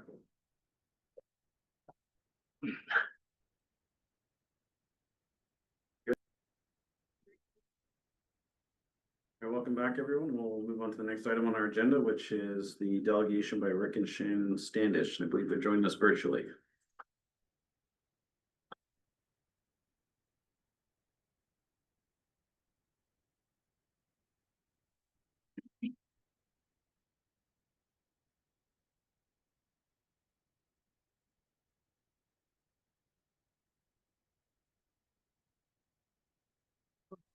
Good day. Can you hear me okay? We can hear you. Welcome, and you may begin whenever you're ready. Okay, great. Thank you very much. Okay, just gonna flip over to notes here. Okay, so thank you. First of all, good afternoon, members of council. My name is Rick Standish and my wife Shannon Standish is on the line here as well. We are proud residents of Puslich and We're parents of 2 young children who take the school bus through the intersection of Leslie Road and Watson Road South every day. Professionally, I served as the vice president of PDI Bulk and an owner, and we're a Canadian leader in bulk transportation. Our company operates one of the largest heavy haul bulk tanker fleets in Canada, with over 150 trucks and 300 tankers moving essential commodities across the country. In addition, I sit on the board of directors for the Ontario Trucking Association, where I work closely with industry leaders and regulators on road safety, compliance, and infrastructure improvements. So this experience gives me a unique perspective on traffic safety and consequences of inadequate traffic control. Today, Shannon and I are here as parents and neighbors advocating for a 4-way stop at the intersection of Leslie Road and Watson Road South. And by no means is this out of convenience whatsoever, it's strictly public safety. So some key concerns which I just wanted to bring up in this meeting. Increased speeding and reckless driving is one of the biggest things. We built our house there on Watson Road 6 years ago, and always seen, car clubs and motorcycles going pretty fast. But these last few years, and especially this last summer, maybe the warmer weather brought a surge of, motorcycles and sports cars traveling at excessive speeds. You can see some tire marks at near the intersection as well, which shows evidence of some dangerous driving. Some additional hazards I'd like to bring to the council's attention, as identified by our bus driver, is the increased heavy truck traffic. Trucks are using the route to bypass Morriston during 401 delays. Another concern was poor winter maintenance. By no means is that a slight on the township. We all know what Canadian winters are like, but snow and ice buildup make the intersection even more dangerous in the winter, especially coming over the hill down Leslie towards Watson. Some overgrown vegetation was brought up by her as well. Some worsening visibility in some of the area. And then cyclist non-compliance was another thing that she brought up and wanted to bring to your attention. So the cyclists are frequently ignoring the stop signs and traffic rules, adding to the risk. So some of the other things that we've noticed as well is there's some telephone poles with some seasonal foliage that obstruct sight lines when exiting driveways or approaching the intersection. That's kind of all through the down Watson Road in that area. And you combine that with high speeds, it creates a more hazardous environment for road users. And I would say the most critical, all of this is critical for our community and all of the members of our community, but it is a school bus route. The intersection is a daily school bus route. So our bus driver has reported repeated near misses, unsafe passing, and drivers ignoring stop signs. To use her words from a text message we got from her yesterday, children's safety should be the first and foremost on the council's minds. If they did a ride along in my route, they would see the dangers each and every day. So our recommendation, based on evidence and the data provided here, is we're strongly recommending installation of a 4-way stop at Leslie Road and Watson Road South as a proactive safety measure. It will reduce vehicle speeds for sure, improve compliance with traffic control. It will enhance the safety for school buses, children, cyclists, and all the residents in the area. I think based on what I've said, we've got some decent amount of supporting evidence for this. Documented concerns from the school bus driver regarding unsafe passing, ignored stop signs, and daily hazards. We got physical evidence of reckless driving with the tire marks in the area. We've got visibility instructions or obstructions as confirmed by some of the residents and the driver. And then the winter weather risk, approaching that intersection in the winter over that hill, it just creates an even worse safety concern with snowy conditions. It increases stopping distance and the likelihood of collisions. So a 4-way stop with vehicles cresting that hill would be a huge improvement. And certainly for the school bus as well. We were, saw just the other day someone going over 100 kilometers an hour down that hill. And my wife and I were like, geez, thank gosh, it's not that bus trying to cross the intersection. So I'd like to just bring this up to your attention, and as I stated at the start of this, it's not a matter of convenience, it's a matter of public safety. We urge the council to prioritize this request and conduct an immediate site inspection to validate these concerns and implement a four-way stop without delay. I thank you very much for your time and your consideration for the safety of our children and the community. So thank you very much. And thank you for your delegation. In the previous term of council, this intersection was reviewed, and Ms. White Fox, who would be best to speak to that review that we had? So through Mr. Chair, you can start, and then our Director of Public Works is also available. I think it was his report that came forward to council that he worked on in consultation with our insurance provider in 2019, but essentially the report did a review of several intersections and also had our insurance provider provide an opinion on a four-way stop at this location. And the report does outline that a four-way stop is not recommended due to potential liability concerns. And this is potentially, or this is primarily because the intersection is located at the base of a hill. And there are limited sight lines as you come crest over the hill in order to make a stop. And the concern is around winter driving and not being able to stop. It's typically not recommended, and our director can elaborate, to put four-way stops or stop signs at the base of a hill for that reason. And the township does meet minimum maintenance standards in accordance with legislation as it relates to winter maintenance, but even with that in place, the insurance provider did not recommend this. Mr. Fowler, did you have some, and maybe Mr. Fowler, you could speak to, and sorry, what's your name? Rick. Rick, you may be familiar since you've lived there for 6 years, but township did some improvements to the sight lines in that area, and I just like Mr. Fowler, for the public attending, to be able to hear that as well. Thank you, Mr. Chair, through you. Yes, so in the past several years, the township has engaged in a quite comprehensive tree removal program. Most notably, it will be on the northeast side of Watson Road at Leslie. This was partaken over a 2-year period. All foliage located within the right-of-way of the township was removed and sightlines were improved.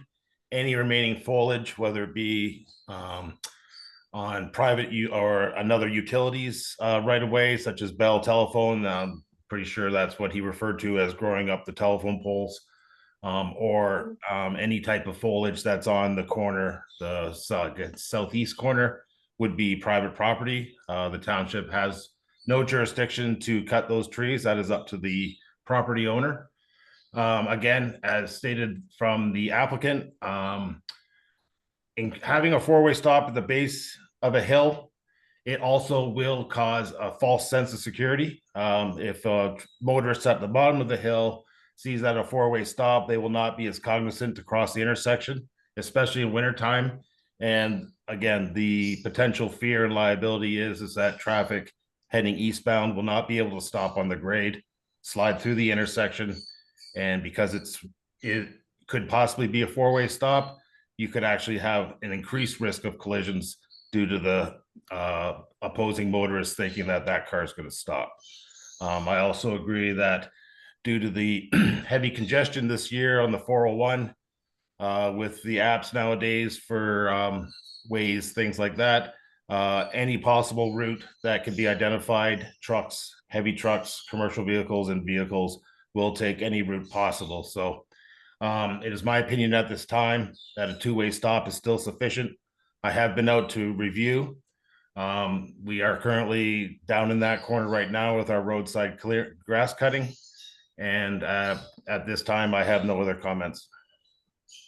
Thank you, Mr. Fowler. So I don't know if we're able to provide that report from 2019. Rick, I assume staff have your contact info. We could give that to you for your review. I mean, you got a high level synopsis here just now, but there's likely a little more detail in there as to the liability concerns, putting that stop sign in there because it was brought to our attention in the previous term of council. So I'll just open up to council. Oh, I'll let you go. Go ahead.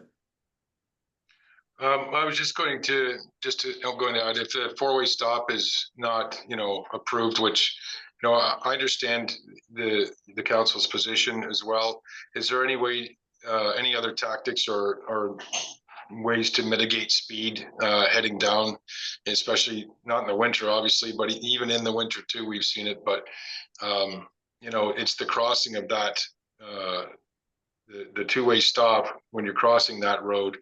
And as you said, I think it was Mike, when the cars are coming down the hill heading east on Leslie, there's been a lot of speeding, and that's the largest point of the concern. Is there any other way to mitigate this? Any type of flashing light or anything else that can be done? Well, we have speed signs in the budget going forward, 14K per year. I feel that, we need to develop a policy on the installation of those. Just because you're familiar with the area, is Leslie Road there 60 or 80? Do you recall? Do you know? I don't remember that section. I think it's 60. I don't take Leslie. Oh, I'm not exactly sure. We take Watson most of the time, to be honest with you. Through you, Mr. Mayor, if I may. Yes. I'd just like to clarify that stretch of Leslie is currently unposted at the rural speed limit of 80. Okay, that's what I was looking for. Thank you. Council is dealing with, a speed study that we had completed.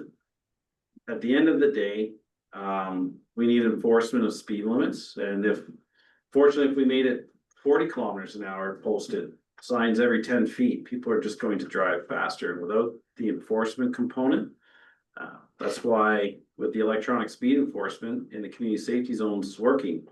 So I would ask a favor that you contact the premier and ask him for expansion of that program versus the removal of it, as he's indicating online.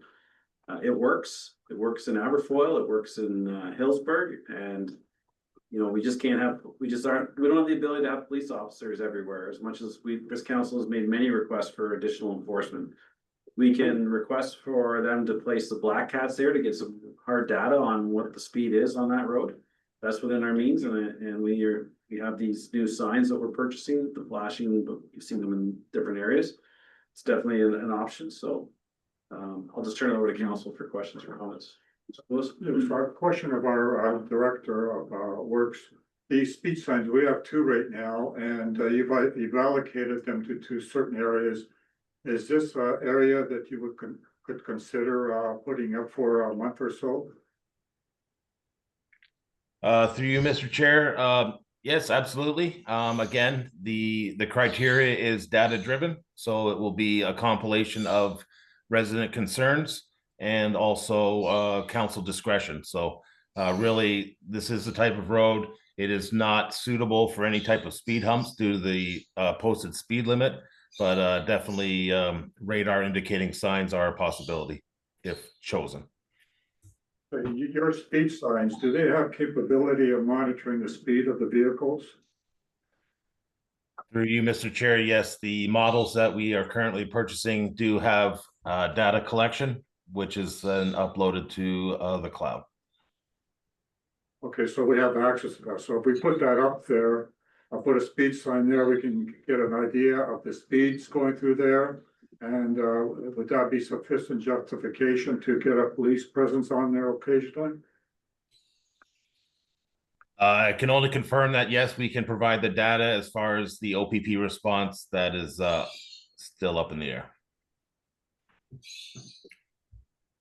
So my suggestion, Mr. Mayor, would be is to at least get the sign, speed sign, one of the speed signs there for a month and get an understanding of the speeds through there and see if we can do something more different.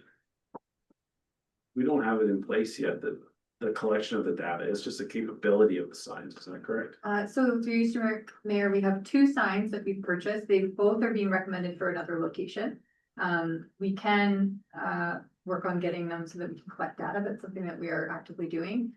Is the councilor Supoulis thinking signs that we purchased for 2026, or are you thinking one of the ones that we have? Well, I don't know how the priority, the other two locations are relative to this. I can understand the fact that we're limited with signs, and the others two are high priority, that's fine. But certainly if we can, allocate one of the new two ones that we're purchasing to 2026, I may be a starting. And to you, Mr. Chair, maybe our director can remind me, we put two in the same location, one for each direction of traffic, so that's why it's two per one location. Through the chair, yes, that's correct. Any stretch of road will require two, one in each direction. This has a problem going south, going down the hill eastbound. But I don't think there's a problem going up the hills. What the CEO is mentioning is that the other section of road where it's allocated needs both signs. No, I'm saying, yeah, for next year, you would not, what I'm saying for next year, you would not need to put two at this location. You only put one at this. You want we can get the data sooner, maybe if we just asked the OPP to put the black cats out and still do the sign in 27, but we might get lucky when they put the black cat out. So I'm saying sign, we're budgeting a sign for 26, so why not put the sign in? As well as, why don't we ask the OPP to put the black cat out Sure, next that's week? fine. Sure, let's get there. Okay. But yeah, so. let's do both. Yeah, I'm done. Councilor Bailey? Yeah, thanks, Rick, for coming forward. It's really great to, have residents that are experiencing, concerns to actually come forward and talk to us about it. It's great. I also travel that intersection quite often, and again, I'm usually going Watson. I'm not on Leslie, but so I can definitely appreciate where you're coming from. The OPP has a reporting line, and I don't have it off the top of my head, but they do like to track, because they can do township roads, right? Everywhere.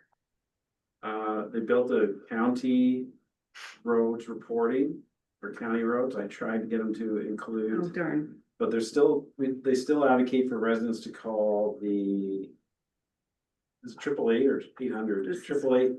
I don't want to give you the wrong 22 information, but the non-emergency OPP line. yeah. Anyway, I just encourage you to call that one, just to express that, because the more feedback they can get about a certain location, then the more potential there is for the OPP to come out and kind of monitor that. Because you are really over at the corner of the county, let's face it, where you're located. So for them to come all the way out there, they kind of need that, that feedback from the public, so. I appreciate that. Definitely take that into consideration. I appreciate that. Yeah. As well as that, I think it's great that the school bus driver is contacting the parents. But the school bus driver that may be doing this, reporting it to their owner operator. And if the owner operator of a school bus company is complaining to the OPP that they're having repeated infractions of the stop signs or close calls, I would hope that would carry more weight with the OPP to get out there. So it needs to be a combined effort. So the number is 888-310-1122 is the non-emergency OPP, and OPP is data driven like pretty much everybody else in the world nowadays. And as they get more reports of these things, they'll prioritize patrols. If I were, I think asking specifically for the bus times, whatever that is for your child. So that maybe they can get an officer down there to, be there and witness these interactions, so. Councilor Hurst? Yeah, thanks, Rick. I appreciate your delegation, very thoughtful, well articulated. I think a lot of what you said certainly resonates with me. I live in Concession 4, so like the other end of the spectrum of the township, but I think a lot of what you spoke to is, very unique to the Watson Leslie intersection, but some of this larger issues are things we deal with in other areas too. But maybe a couple comments from my standpoint. Maybe one is I'd be quite interested in seeing that 2019 report. Maybe one question to that one of staff would be, has anything changed since that 19 report, noting that we're 6 years removed from it? Maybe that's one comment. And I don't need an answer for that one. I'm not sure it's answerable right now. The other one is, what's the process about, Is there one around requesting a private landowner to remove trees from the intersection for safety? Is that a suggestion that could be made? Ultimately, it's the homeowner's decision.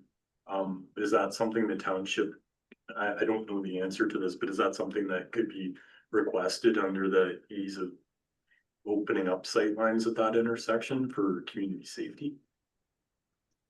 So through Mr. Chair, I think we'd want to get some advice on that. I know there are rules around sightlines and maintaining obstructions and not being able to place them on certain parts of your property. But I'd have to look at how that relates to like trees and foliage, yeah.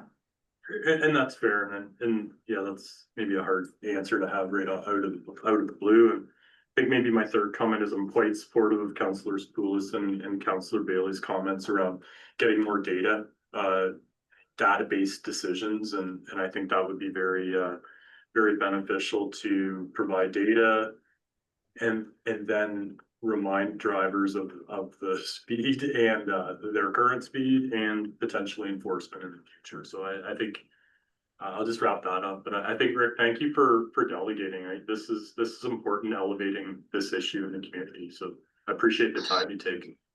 No, and I appreciate your time as well, Mr. Mayor, Mr. Chair of the council entirely. I appreciate your time as well. Last comment is, that study was 2019. I think things have probably changed a little bit. We've seen a drastic, change in behavior just even in the last 2 years. So that would be my final comment just to make on this issue. And we'll see where we go from here, I guess. Is there any feedback loop that occurs after this, or how does that work? Just hold on, Rick, I still need to let the one counselor have an opportunity to speak here. Oh, Counselor Paul. First. Yeah, I mean, all of the counselors before me have really made some great suggestions. Thank you for your presentation today. I myself go through that intersection. It is a very unique intersection, and there is some, you have to be really careful going through that intersection. I agree. It's frustrating to hear that people are ignoring stop signs. That's the, we do need enforcement and we advocate for enforcement. But as Councillor Bailey suggested, the more you can inform the OPP and the more people that can inform the OPP of what's happening and when it's happening, that data is really what we would rely on to further advocate for that. But I am in agreement with all of the suggestions, all of the councillors before me. Thank you for coming. Okay. Mr. Fowler? Yes, through you, Mr. Chair, just a couple of things just before we end this delegation. So once I became aware of this delegation coming, yes, the intersection was inspected. I have compiled a small list of improvements that I feel I could probably manage without any budgetary impacts, just maybe a larger sign heading eastbound indicating a hidden intersection along with a solar flashing light. Again, one of the major changes since the report has happened is that we just completed paving and rehabilitating Leslie Road. So it is a nice smooth speedway right now. So I am completely sympathetic to the applicant, and there are some things I think I could be able to pursue without major monetary impacts. Rick, you were mentioning a sightline impairment, something about a telephone pole. Which corner of that intersection are you referencing? I'm going to, I will get that information exactly. It was just, reported from our bus driver. And to be honest, I don't have that exact info. I will certainly get that. If I can just make a comment on the flashing light, that I think would be a huge improvement. Yeah, so, back to the report, what has changed at that intersection is we've increased the sight lines, we've cut the trees back. But as you've indicated, there's more traffic. So the concern is the stockpiling of cars at a stop sign coming over the hill. That may be more of a detriment now because there's more traffic volume, right? So we may not see, things going in the direction we would be hopeful for, could mean it's more of a liability to put a stop sign there, but. I encourage to read through it. I appreciate the Director of Public Works attending the site. I'm just on Google Maps here. I'm pretty sure this picture from Google is prior to our improvements there, so might be interesting. Just take a quick look at that. See how much better the sight lines are. So anyways, appreciate the delegation. I think with that, we'll get a mover and a seconder to receive for information. Sir, a bit, hold on a second. You heard from the counselors about, oh, I have one other comment before we go there. I'm concerned that, we have these signs, they're brand new, they're barely out of the box. And now we're gonna have competing interests to have them on roads. And so we have them designated for 2 roads now. We have the delegate asking for them, or not, they didn't ask for them on their roaders. So we're gonna need a process to prioritize these roads, because I can guarantee we're going to see more deputies asking for these signs. So I'll leave it with staff. I just don't want to pull off priorities. We need to either create a list as they come in and say, okay, well, we're gonna have this one here for a month, then it's going to yours, or it'll be next year's signs go up, that kind of thing. So I think we need to get ahead of this and get ready, because we'll see more requests to have these signs put up. So, okay, my motion would be is to, provide, get more data to get an understanding of the speeds and the number of vehicles going through there that's, above the speed limit, and I'll provide that information to the OPP for their action.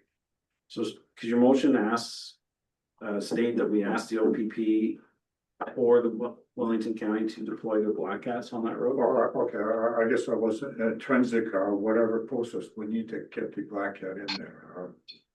So through Mr. Chair, what I captured and let me know is the first component was that staff be directed to allocate 1 solar powered speed radar sign that will be purchased in 2026 at this location to collect speed data. And in the interim, that council direct staff to request the county and or the OPP to place a Black Cat device at this location to collect the speed data. So with respect to the first recommendation, consideration be given, but there's a higher priority for that traffic sign. I think it should be also, it should go to the higher priority.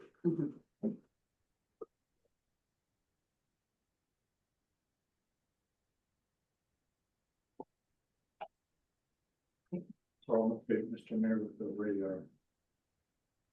we're just reading it. I would like council to suggest that we incorporate the purchase of a Black Cat or 2 in our budget discussions, because we constantly have deputies and we're constantly asking the OPP.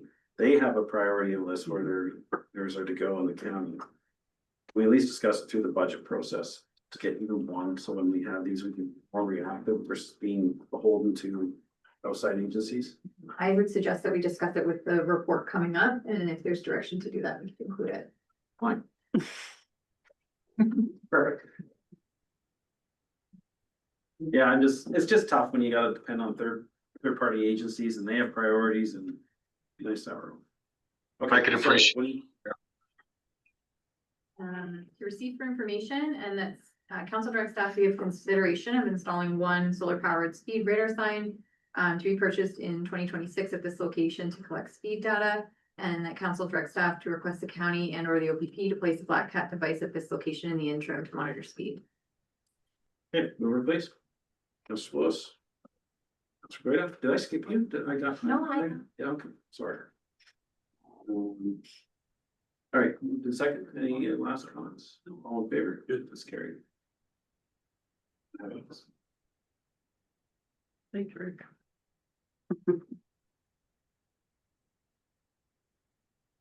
Say goodbye to Rick. Thanks, Paul. I had a thought, I don't want to lose the thought.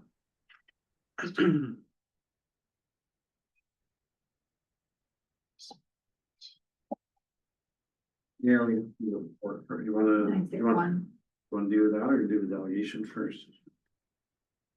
Yeah, so we're sitting around for it. Yeah, let's just carry on with it. 961.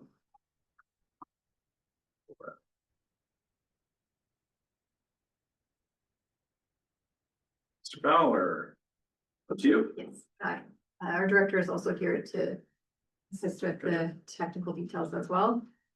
So this is a report that's a follow-up on our paradigm speed study and a number of other items that were directed by council in a resolution that's noted in the report.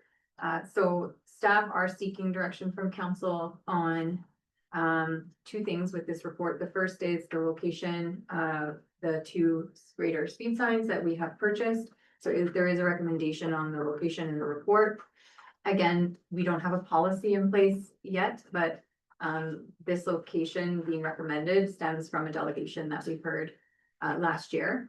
And the second piece is staff are looking for direction from council on our speed study that was done and sort of whether we want to, how we want to move forward with speed generally across this township and signage installation, and also talk a little bit about speed mitigation and how we want to manage that. And I'm happy, and myself and our director are happy to answer any questions. Great. Yes, I just want to be clear on the 33,000 that's in the report. The way I read the report is to take the paradigm study where they have a change in speed. No? Okay. And I think I think perhaps the feedback we're getting is the analysis could have been clearer in this report, so I apologize for that. The 33,000 is to post the unposted stretches of road that are 80 to 60. Okay, but are they in accordance with a paradigm study, or are they just basically going out and putting them down to 60? That was the cost, the initial cost that we'd be looking at if council had wanted to go ahead and make a 60-kilometer plan. Yeah. Okay, so my thought process is, I would prefer that we go with the paradigm study. In other words, we change the speeds on the roads that are recommended in accordance with paradigm study. And the way I also read the report is that in order for the road to be enforceable by the OPP, we need to have these signs every 600 meters. So I would go along with that recommendation. In terms of timing, I think it should be a sort of a budget consideration, and perhaps one idea might be as you reconstruct a road, you do the speed signs according to type of thing. That's one thought. The other thought I had was you have $14,000 budgeted. Your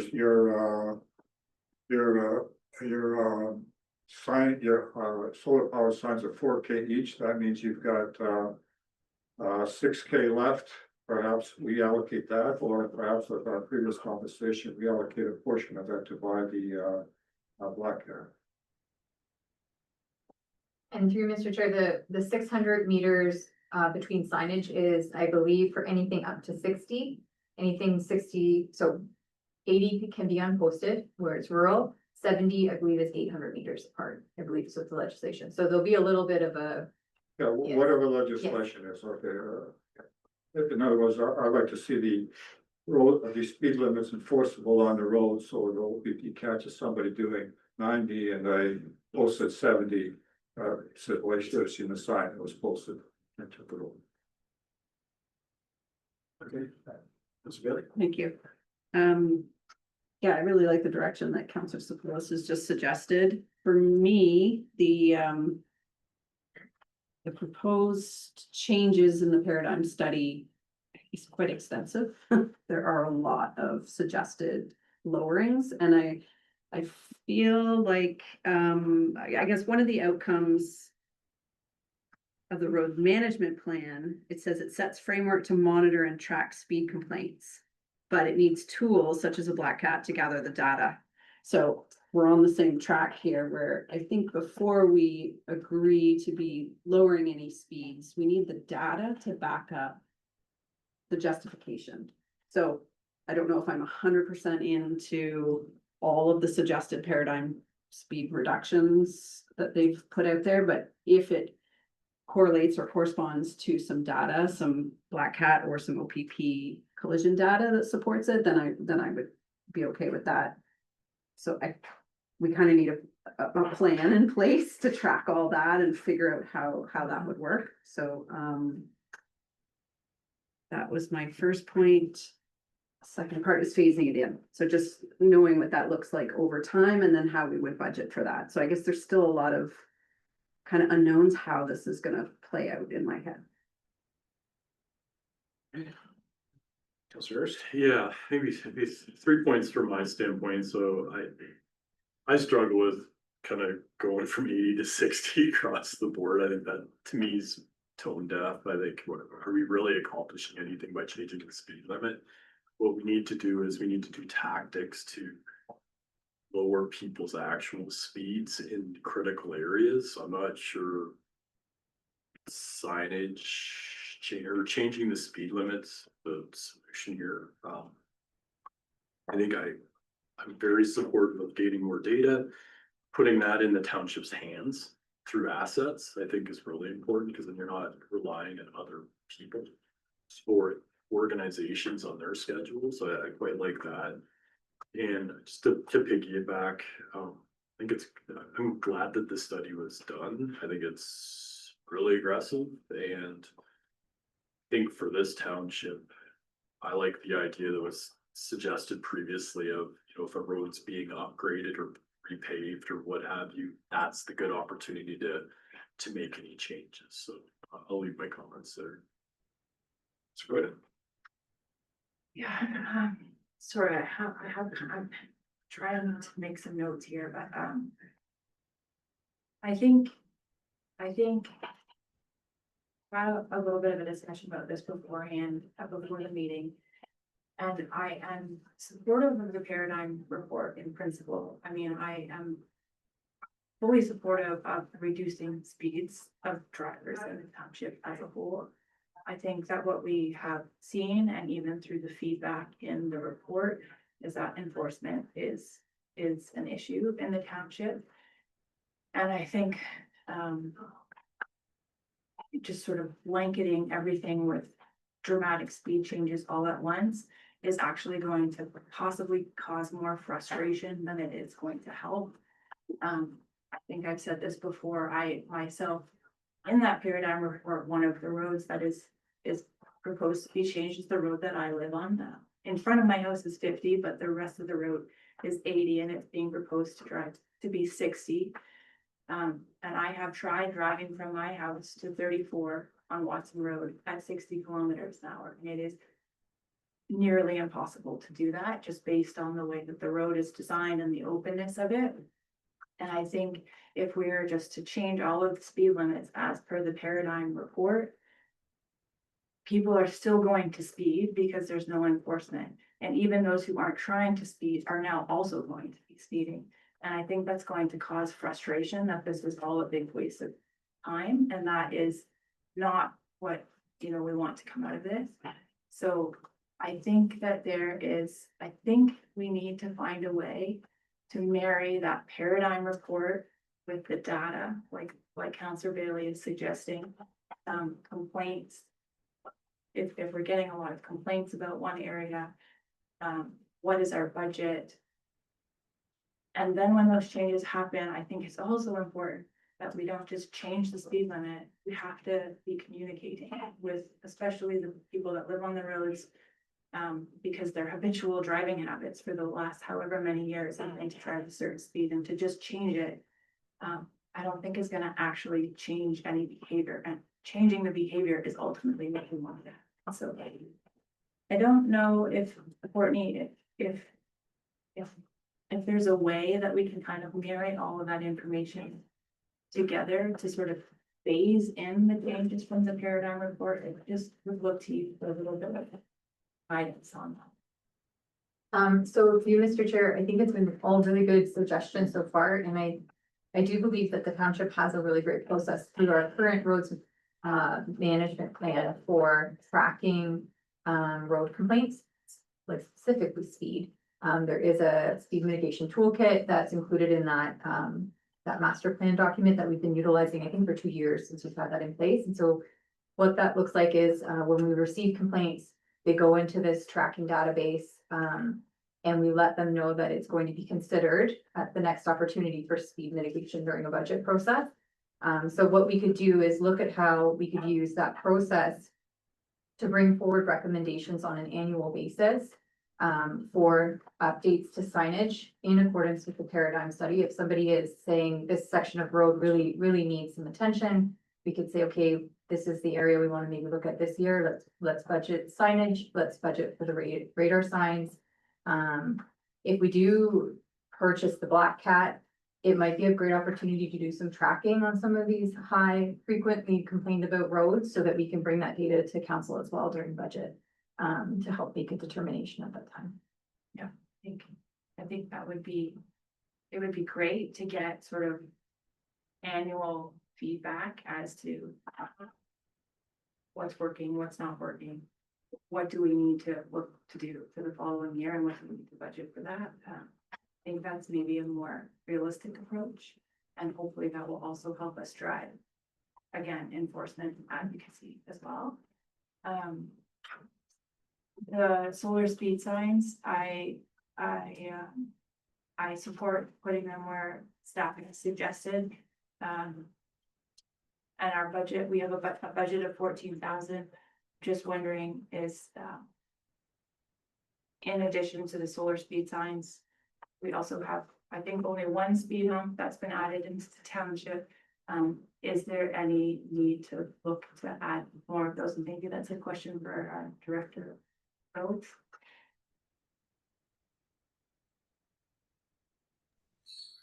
Through the chair, yes, currently we have the one speed hump. It is located on Watson Road in the 50-kilometer-hour section on Narcle. We also have a permanent speed hump on Maple Leaf Lane. This was installed several years ago when we repaved that road. That road is currently 30 kilometers an hour.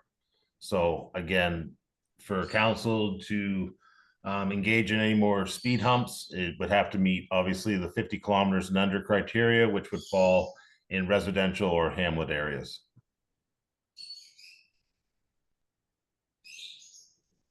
Is that something that you would report back to us through budget, Mr. Fowler? That whether there's a need? Yes, I can. I currently, from the data I do have currently, there are several areas that have indicated due to complaints and concerns within certain subdivisions that have requested speed humps. And that is something that I can provide to council at a later date. Okay, thank you. All right. I really appreciate the Amazon background that we have when we're speaking. Mr. Fowler. Had to do it. I think that we need to forward this report to Police Services Board and the Chair of the Police Services Board, highlighting the comments around enforcement. And I think we need to engage with Police Services Board more frequently with our speeding concerns. I also feel we should, and I don't know, maybe I'm a pessimist, but so we should be requesting the roads committee use, what's the cost of a Black Cat? $7,000 when we approved them in last term, so maybe I think that's what it was each. Part of the 6.4 million to date that they've gotten speeding fines to supply member municipalities with a couple of Black Cats. So I would request also have that discussion, you know. These signs, if they hear some more birds, these signs, Mr. Fowler, are they meant to be transient? Or is it just that you can take them down? Because I have concerns that a $4,000 sign, if we're taking them down and reinstalling them, that we could possibly damage them. So recognizing that we haven't installed one as of yet, and you're going to have the county participate with us installing that. If they're not truly meant to be transient, then I would ask council to consider, we have that leftover money, buy one that we utilize as transient, or just buy an additional sign.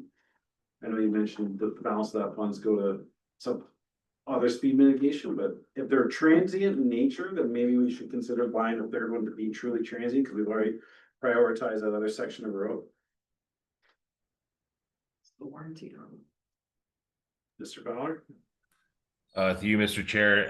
Yes, the word portable, it just refers to the power source that the sign is going to receive. So it's solar. There's no hard wiring included to an external source. So yes, these can be removed and put anywhere else where the sun shines type of thing. So if you want to make it permanent, then it could also be hardwired in, and then you don't touch it again type of thing. But unfortunately, this is new to the township and myself, so I do not know the hazards of moving and reinstalling, but they seem to be quite durable in my opinion.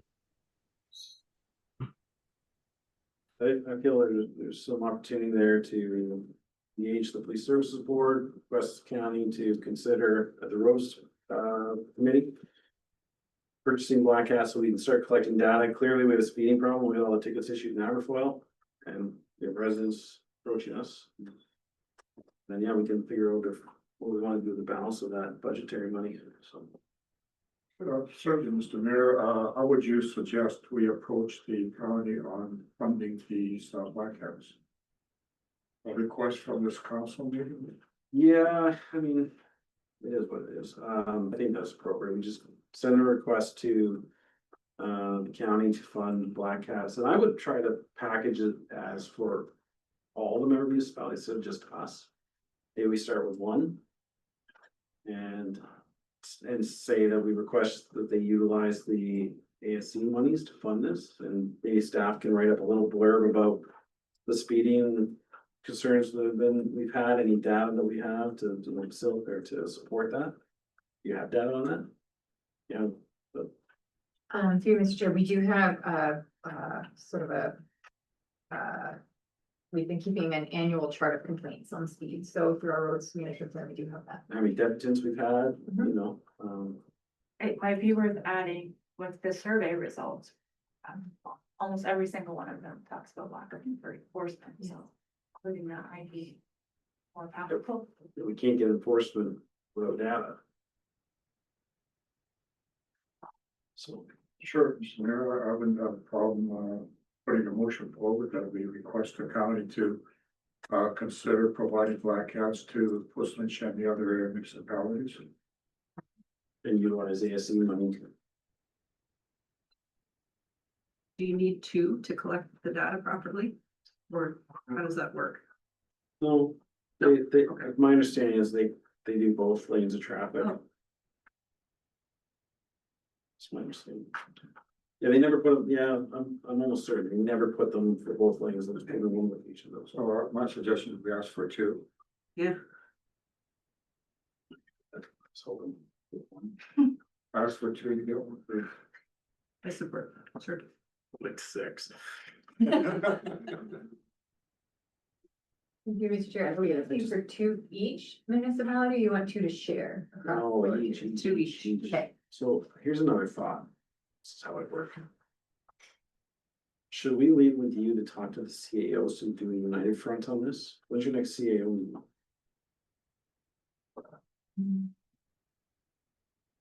Trying to get support for this, so it just be such ask if we can get the member municipalities, I think it's a good idea. Safe communities to That's what takes them.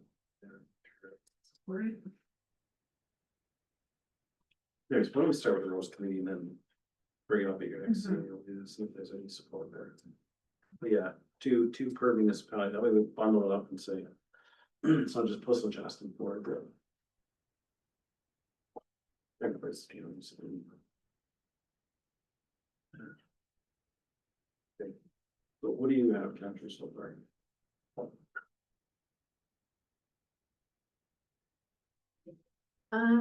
That the report be received and that council approved the installation of two solar powered mobile speed identification signs to be placed at Maltby Road East between Victoria Road South and Watson Road South. And that council endorsed the recommendations of the paradigm speed study. And the council directs staff to prepare a comprehensive plan to address speed complaints, speed mitigation tools, speed signage adjustments in accordance with the paradigm speed study, including a recommended policy for selecting solar powered mobile speed identification sign location and identified costing, and detailed costing for council's consideration during the 2026 budget process. So again, that would just be how are we going to manage all of those things and what does that look like?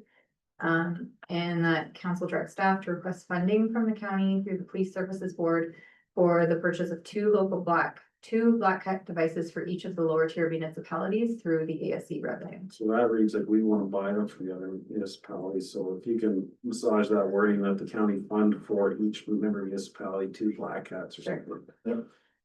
One thing I did hear from council members is, and Councilor Bailey, if I misunderstood you, then correct me, but, you were looking at a data-driven speed limit set where, no, I may be wrong on this, but the study used the TAC guidelines, and those are, to me, in my mind, 2 different things. TAC uses design, number of driveways, where what I was hearing from yourself is when we want to see that there's a speeding issue on the road, that would drive the. No, before we change it. So it's recommending a certain speed unless, so to help prioritize is what I was hoping the data would help us with. So what does endorsing the report mean to staff right now? That's what I'm worried about. So through Mr. Chair, it means that when we bring back recommendations for speed changes, we're going to be recommending those speed changes based on the paradigm report. In conjunction with speed complaints that come in from the public. If we have data on that road, if we happen to be able to place a Black Cat. But again, that will still be up to council. It gives us a tool to use to refer to because we know it's been endorsed. If it recommended 60 and we wanted 70, we could make that. It's your decisions, Your yeah, decision. yeah. Yeah, because I don't know about endorsing all the proposed level speed limit changes. In principle. Wait, okay, in principle, Yeah. let's say endorsing in principle, subject to, Yeah. The established needs, based on traffic Based on patterns, the on data. traffic Yeah. speeds, complaints. Yeah, I like that better. We can also take it out because in the next part of the resolution, we say that we're going to be recommending speed adjustments in accordance with the paradigm speed study. So we just need a starting place to recommend something. Yeah, okay, but, yes, in principle, but, once we implement, it's gotta be based on the data that, justifies doing. Maybe this is wordplay, but we receive the report and use it as a resource as opposed to.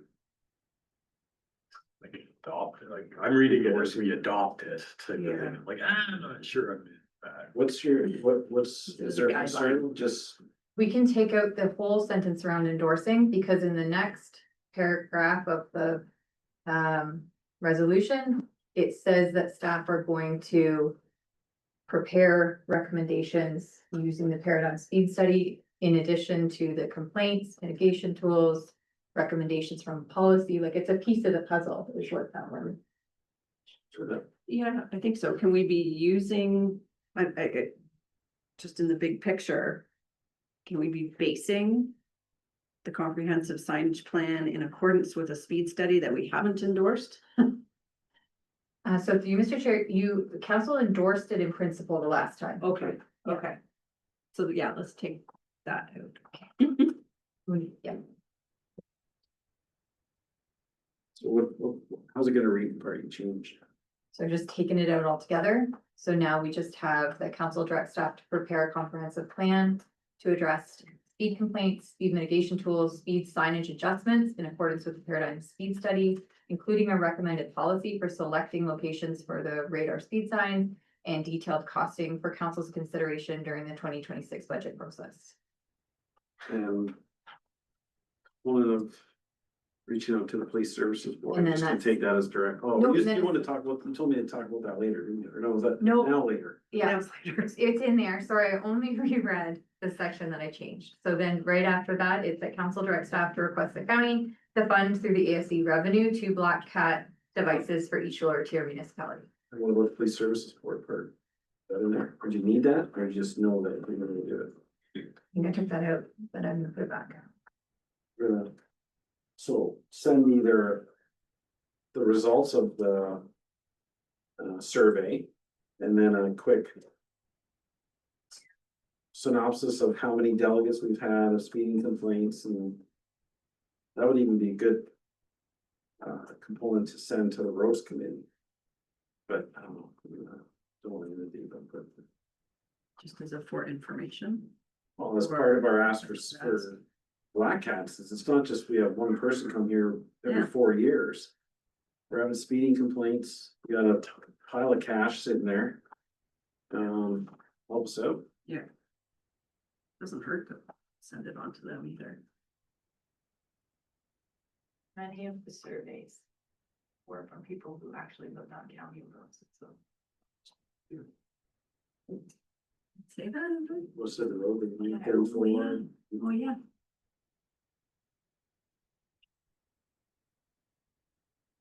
I think we just need, we need to start engaging police service for a little more, just even for information, so they're aware of.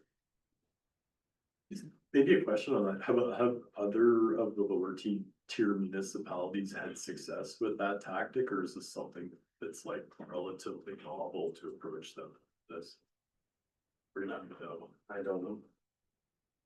I know that Whistling is very active in the resolutions heading up to the county compared to most other municipalities. Is that right?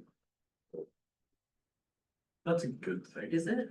I don't think it's I think it's a good thing, support on this. I don't think it's a bad thing at all. Coming from us. Never know unless you ask. Yeah. Councilor Spillis moves it, Councilor Hurst. I don't think we really read that. Any questions or comments? Thank you. I feel better with that. Favor? It's carried. Thanks, delegation, Zachary.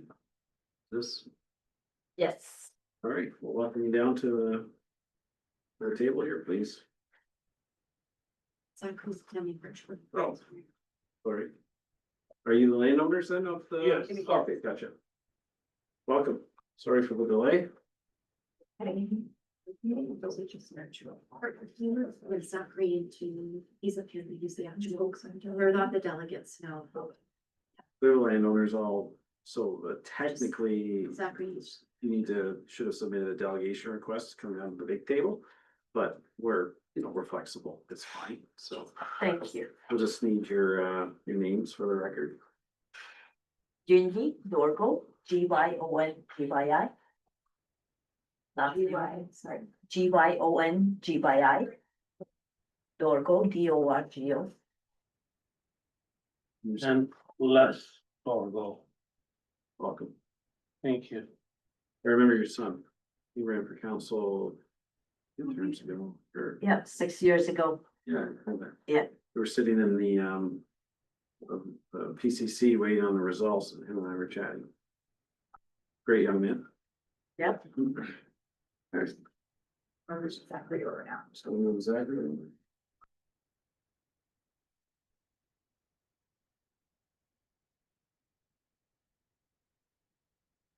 Are you guys able to hear me? And now, yes. I'm here. If I share, oh, my screen here. Hold on.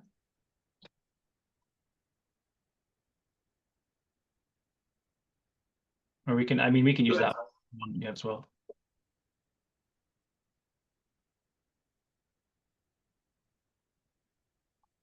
Okay. Okay, you guys are able to see that? Yes. Okay, perfect. My name is Zachary Polowski. I'm here on behalf of Integrated Project Solutions. Thanks to Mayor and Council for taking the time to meet with us today. I just wanted to briefly talk about a proposal we have to build a solar generation facility in your community. So the details on this facility are, its plan is to be located at 3972 Side Road 20 South. The landowners you met are in front of you. The capacity for the site is slated at 6 megawatts AC. And right now it's passed all the necessary approvals and consultations with Hydro One. So those have all been completed. And we're here seeking a letter of support from council that we can submit along with our proposal to the ISO which is due mid next month, so October 2025. This is the satellite view of the current site. So you can see can you guys see my mouse? Yep. Yeah, so you can see it's flanked here by Side Road 20 South, and then there's a railway route here. To the right, you can see the proposed overlay of the site. So we have the pre-existing access road there, and all these kind of weird colored rectangles would be the solar arrays. And they would, all the solar arrays, the inverters, the transformers would all be contained within this perimeter fence. You can see set back behind the pre-existing structures on the property. And we feel that this project will bring a lot of positive benefits to your community and to the province of Ontario. Namely, through the process of development and construction, we'll be engaging a lot of local consultants, subcontractors for our planning applications, our surveys, and our studies. We'll employ people for the construction process, so hundreds of local jobs across the civil works, across electrical installation and commissioning. And once the facility hits commercial operation, there will be local 25 plus years of work for local contractors for things like landscape maintenance, road maintenance, inspections, and electrical service. We're also looking at $18 million directed into the local community for contractors, suppliers, and services throughout the process, through development, through construction, and then eventually through operation. We're looking at, this site is 100% solar, so it's an opportunity to have what we think is the first solar generation facility within the area.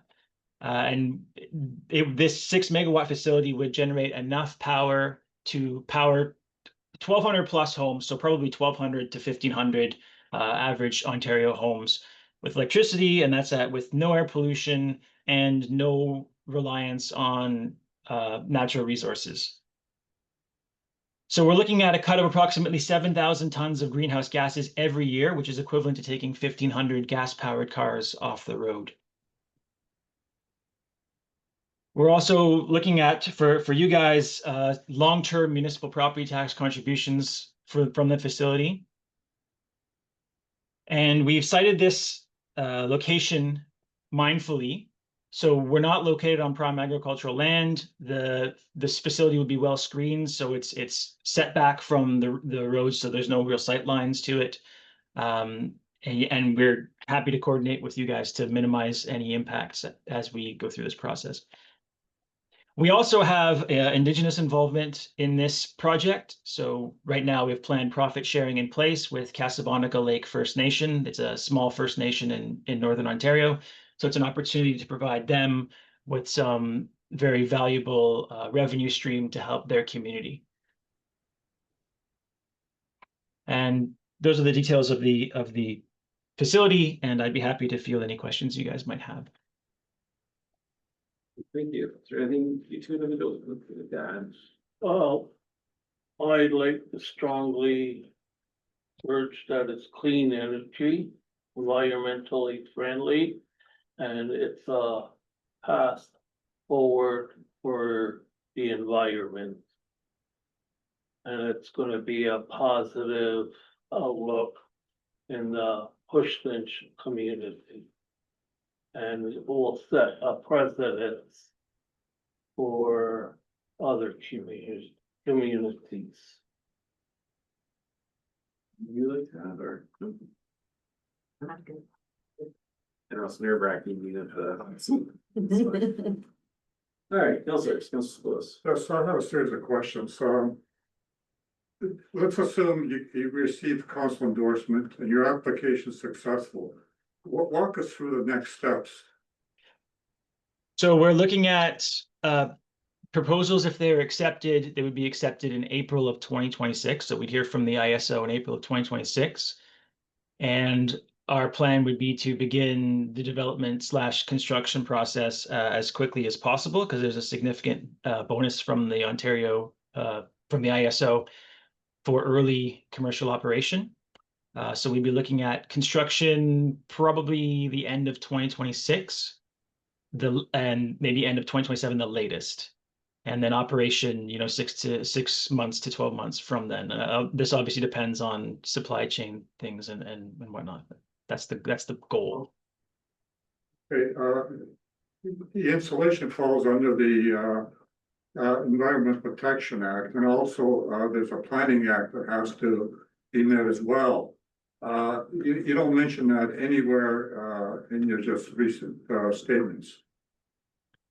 The planning application process, as it stands, we've completed environmental assessments and any other, geological assessments, et cetera, that are required at this point. Obviously, before, breaking ground, then everything 100% would need to be completed. Don't you realize you have to go through the township to get a rezoning application in? That's, from my understanding, that's been done or been started already, that process. Courtney, would you please work on that? So if you, Mr. Chair, our clerk will be better to comment on the stage that they are at with the application. Through you, Mr. Chair, at this point, the township has not received an application for a zoning bylaw amendment for this property. It's also staff's understanding that an OPA would be required as well. This was identified by the applicant through the pre-consultation process.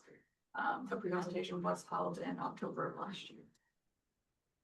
I guess a question to you, we've got these other milestones for you to complete, and obviously you haven't started anything on this, and I think it's important that those milestones be undertaken before council considers endorsing this. I really can't see going forward with an endorsement unless you show your intent. I'm really surprised that you're thinking you can get into construction that quickly.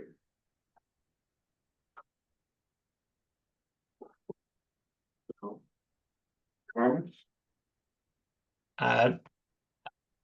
Quickly because of the delay with acceptances, you mean?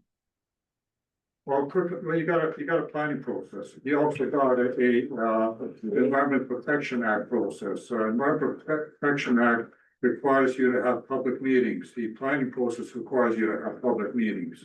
Yeah. So there is a myriad of steps in there before you can really start construction. It's not that I personally I would support this program, but there's a lot of steps you have to take before you can bring this work to fruition. We have every intention of following all the necessary steps. What's the typical timelines for an OPA? 18 months? So through Mr. Chair, certainly the township's process is anywhere 4 to 6 months, and that's for a zoning bylaw amendment. The OPA usually runs concurrently, but can extend that beyond the 6-month mark. What's the implications of endorsing something, going through a ZBA, OPA and getting declined, and then the township's now given support on this other end of the process? So through Mr. Chair, those are excellent points. They are detailed in the staff report, which is what you're likely alluding to. Just the risk to the township, but also the risk to the proponent in terms of potentially spending money on a project that may or not be supported on its technical merits. So that's all the questions I've got. Okay, Mr. Bailey? Yeah, I guess I didn't realize the process hadn't been started either. So I guess at this point, it's hard to support something where we haven't seen the application come through. We haven't had a chance for the public to make any comments. And so I can't see supporting anything where I haven't heard from the residents yet. First. Yeah, I think both good comments. I wouldn't be opposed to this per se. I think I just need to maybe see a bit more milestones before an endorsement would happen from my perspective. So again, my feedback is not no, it's more just work through the processes. That's great. Yeah, I would echo what the counselors have said before me, but I guess I would just, I'm curious to understand the request for municipal support. What what does that do for you? Like getting that now, why would you require that now? Before you've gone through any of the planning process applications? I'm just trying to understand what the rationale. Thank you. That's a good question. So this is a mandate from the ISO that we're working around. So they require us to have support from the community, not necessarily a full-blown approval yet. The expectation is that the approval from their end of the contract, from that point, we would go through the necessary approvals because they can be quite costly for all, to check all those boxes. So obviously, we would follow all the steps the procedures we need to follow.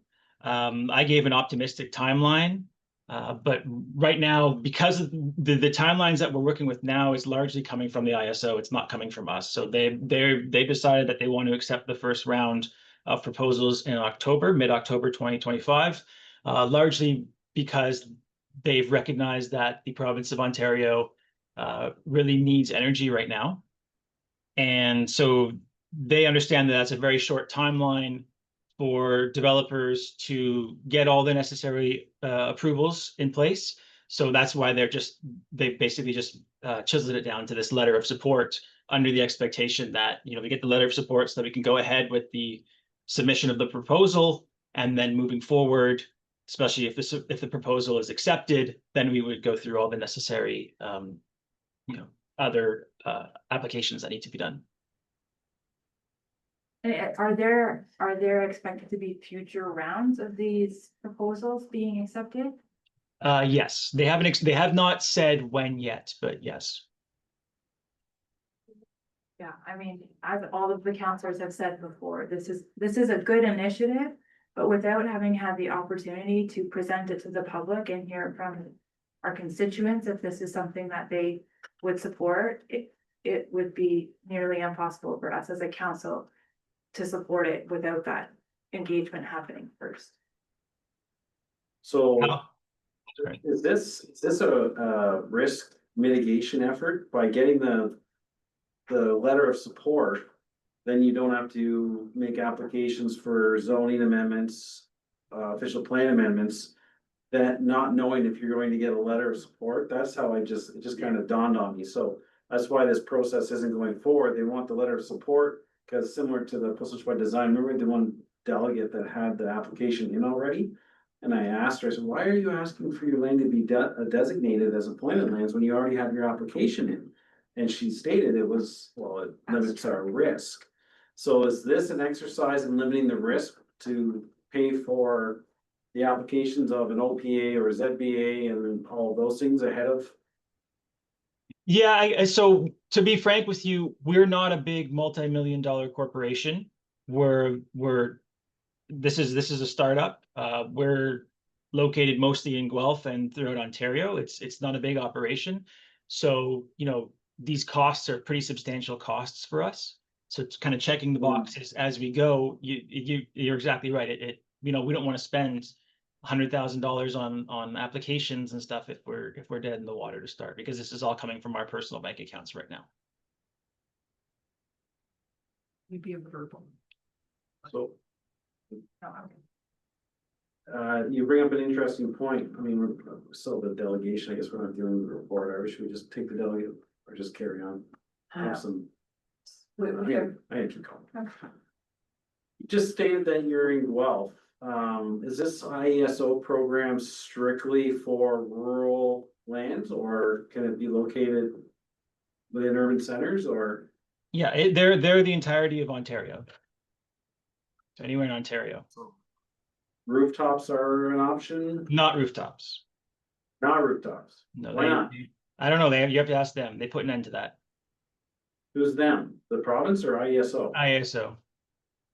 Okay, so not rooftops, but so ground based. Yes, ground mount. It's a size issue. They're only willing to entertain 1 megawatt plus, and getting a megawatt of solar on a roof is very difficult. How much roof do you need for a megawatt of solar? Oh boy, big, like a shopping mall, big. 1/6 of what you got there. Here's a big car in Guntown.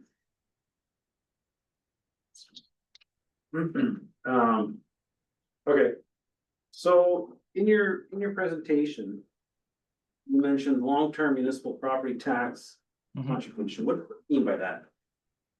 We're assuming that the property will be, if it is rezoned, that will have an effect on property taxes, no? I don't know. Do transmission lines pay property tax? We wouldn't have any transmission lines. This facility, the connection point is right across the road, so we don't have to build any transmission lines. The point was okay, do generating plants pay property tax? I don't think they do. Houses So houses that rely on electricity pay property tax though. Yes, the BESS up in Center Wellington. What I heard at a presentation from them was that they're in discussions with MPAC about property taxes.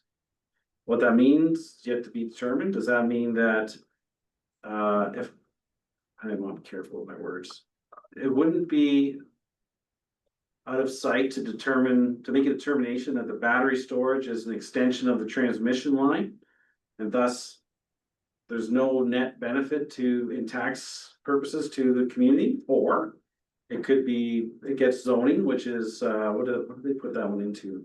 I think commercial zoning, then it pays taxes. These are all unknowns, right? So the best storage that you're talking about in Fergus, they just got approval from the municipality based on the agreement was something like $800 per megawatt of capacity. So they basically agreed on a payment with the municipality for it to proceed. $160,000 a year, plus another $60K into another community benefit fund geared to inflation at 0.5 point is what was agreed to through a community benefit. CPC, community benefit, was it CPC? Great. So that's a much larger facility than ours, but we wouldn't be against something like that that would benefit the community. Yeah, so I was just trying to figure out, what in your slide deck, what that meant.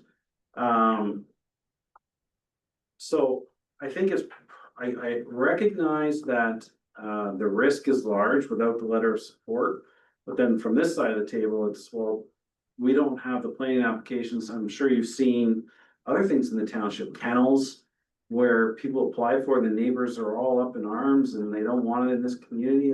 For us to put our support behind it without anybody in the area knowing that that's coming is very problematic for us. I think that's what I'm hearing from council. There's no obligation on your letter of support though. Like you don't. It's not binding. Raised from staff.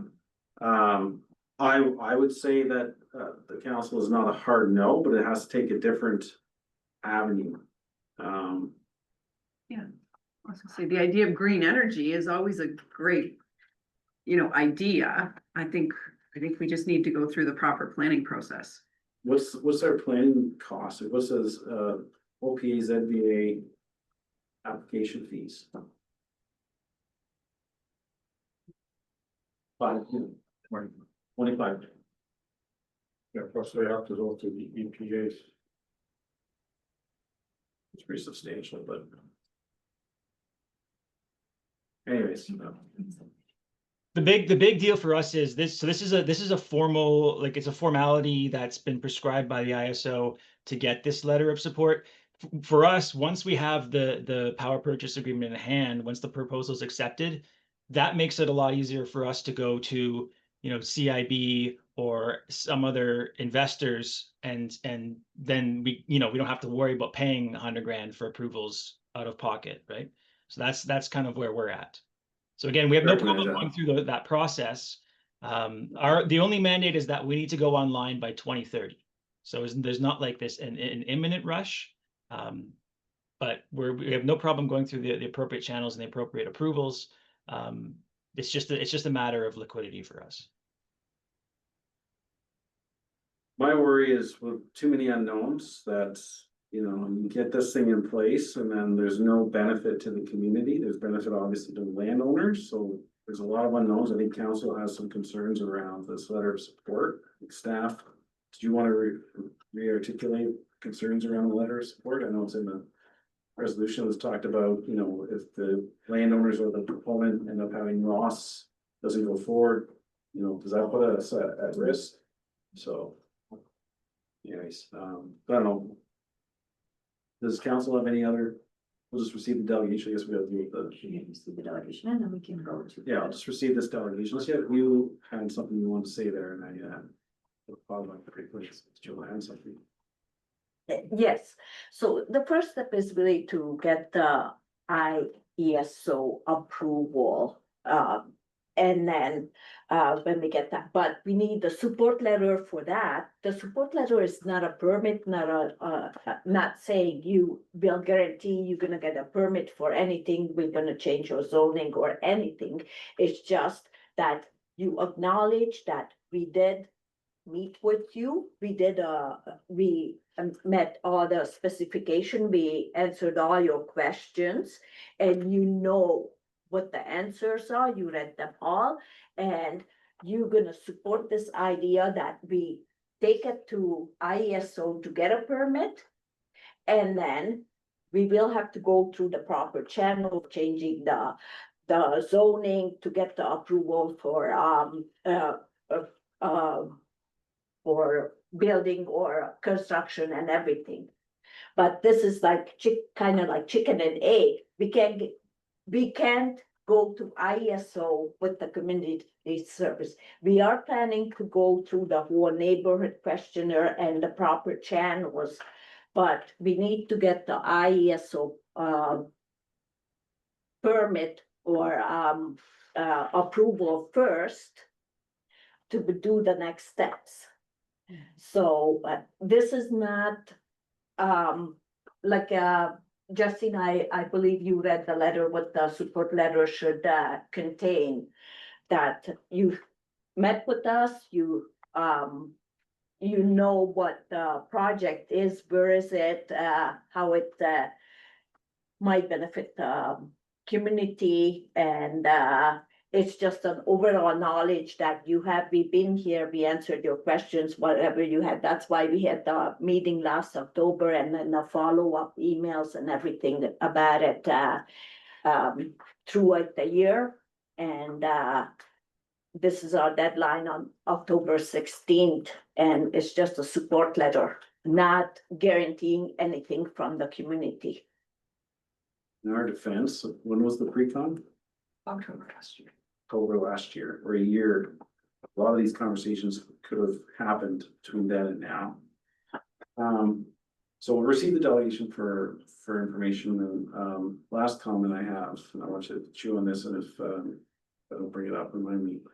Could we give a letter of support, but then have them enter into an agreement with the township, providing us full release of any liability and concerns if the OPA, ZBA, or planning process is declined? So, member secretary receives the Councilor Spoulos, Councilor Hurst, all in favor. Those carried for the closes. The next is the actual report, correct? COR 2025-03. I'll just ask to, you might need to stay there. Zachary is. Throw me. Sure, you. He doesn't interrupt. Sorry, Zachary. Just in case there's a technical question or something. Might as well stay. All right. Madam Clerk. So the purpose of this report is provide council with information on the LT2E1 RFP and to see council structure on mission and municipal support resolution and advanced participation being made for planning act approvals. Staff are recommending that council declines to issue the municipal support resolution for the LT2E1 RFP until such time the proper planning approvals are in place. Through the ISO RFP, it has been indicated that this is just the first procurement window, that there would be additional those. Staff is answering. Yes, I have difficulty, the fact that it's been a year since they first came here and there hasn't been any progress on from their perspective, meeting with us. So that really raises the red flag for me. So can I ask you two to return to the gallery, please? Sure. continue to see bites. Yeah. Possibility of dialogue. Thank you. Okay, the other thing is, there is a, IESO webinar next week, which I alerted staff to. And it's basically to do with this process and the involvement of the municipality. Perhaps there's some additional information that staff could garner from that webinar that might help us in our decision-making process. But the concern I have is, right now, I like the project, I support it, in principle in my mind. I understand all the caveats we have, I understand the fact it's been 1 year, very little has been moved forward, there's no, correct me if I'm wrong, Gordon, there's been no, forward approach on their part, saying, look, okay, we understand, we've got to go do this, then this, and we will do this and this. It's just basically been, radio silence. Yes, so through you, Mr. Chair, following the pre-con, I don't believe there was any additional follow-up on any planning act applications, but our clerk can confirm. Through you, Mr. Chair, yes, no formal application has been submitted since. So on that basis, I would, support the staff recommendation and, encourage staff to attend that webinar. If there's any more information, they bring that forward. That's really. Thank you. So, yeah, we're staff are recommending that we don't provide a letter of support based on some risk. Are there any suggested risk mitigation that you could suggest to help move this forward where we could try to balance both? Like a full release. Well, what other tools are out there? Because I wasn't thinking full release, but I'm thinking what would help mitigate the risk that staff's worried about moving forward with this?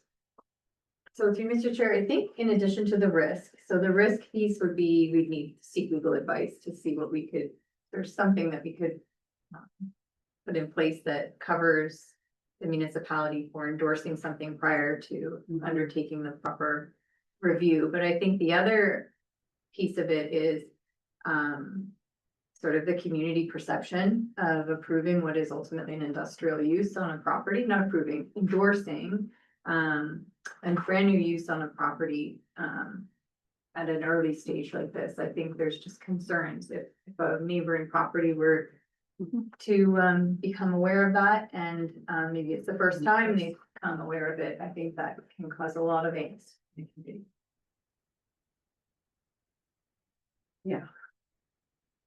Just trying to see how we could balance something, but I fully agree with that. If my neighbor was, about to go down a road without going through proper process, I would probably be a little bit upset, and we're here to represent those neighbors, so. First. Yeah, I'm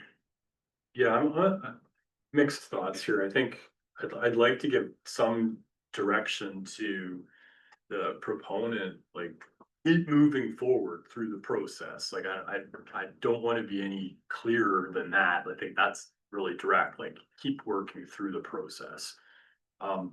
It's share similar comments to Councillor Bailey, and just my notes is like no public consultation's a bit of a red flag for me. I struggle, and I get that it's a process you're trying to meet, which is maybe a flawed process, be my observation, if you're asking for something that seems premature in my mind. But I would really struggle with endorsing a project, and personally, I'm very supportive of it.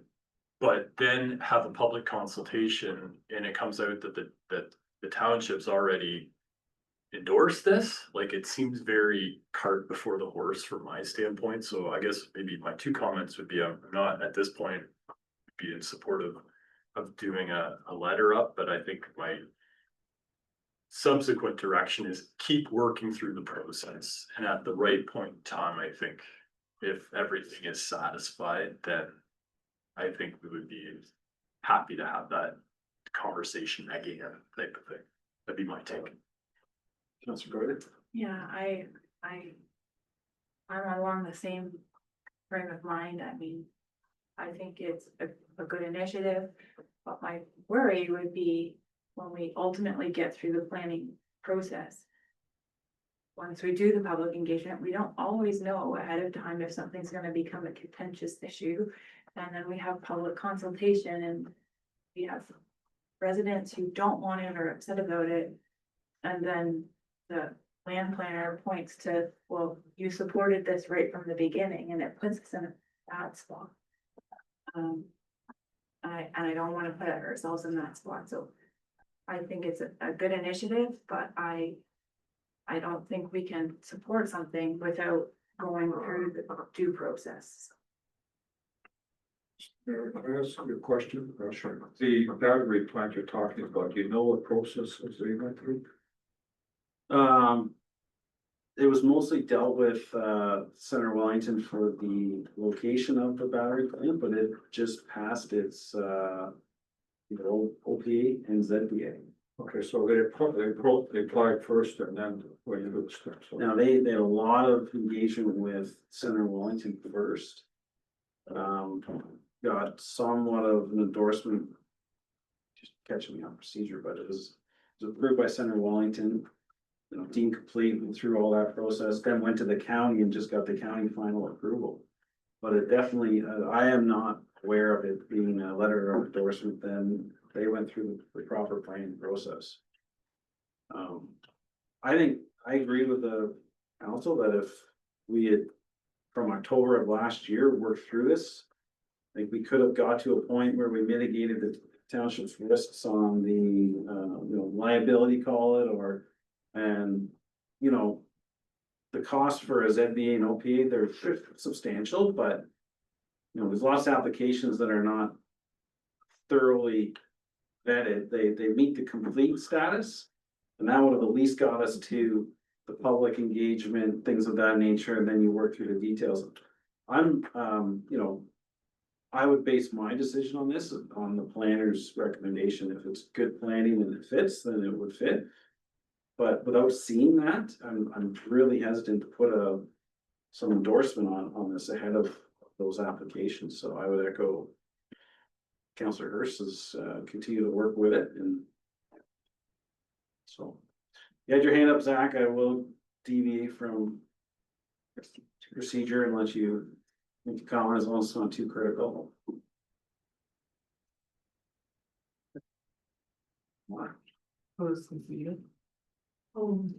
You guys hear me? Just 1 sec. Yeah. Thank you. I appreciate it. Just to clarify, what risks are you guys concerned about at this point? So through Mr. Chair, just in our canvassing of other municipalities that have put forward similar sort of reports on the issue, we looked at whether they're real or perceived, losses that the proponent or landowner might experience in advancing a project where the land applications are not approved. But there's also the other side that we mentioned, that's not a financial risk. It's the risk to the public perception of supporting an application before proper consultation has taken place. So in terms of the financial concern, like, we would happily sign any kind of liability waivers. Like, we would take full responsibility for that. In terms of the public, I understand the public optics. There's no scenario where we could do the public outreach between now and mid-October. We could put the project on our site, go around, canvass the neighborhood. I think there's all of 2 houses in the neighborhood, and talk to the neighbors and, ask them if they have any questions. Rent a public space and hold a public meeting of some kind. No, it would have to follow the statutory planning process for either OPA, ZBA, or both, where the township engages, does notice, to all of those things. That's why after the pre-con last October, could have had these, things wrapped up by now. So yeah, we never rely on third-party public meetings, public engagement, so unfortunately. All right, so. All right, so did you read the recommendation? Yeah. I'll let you finish it.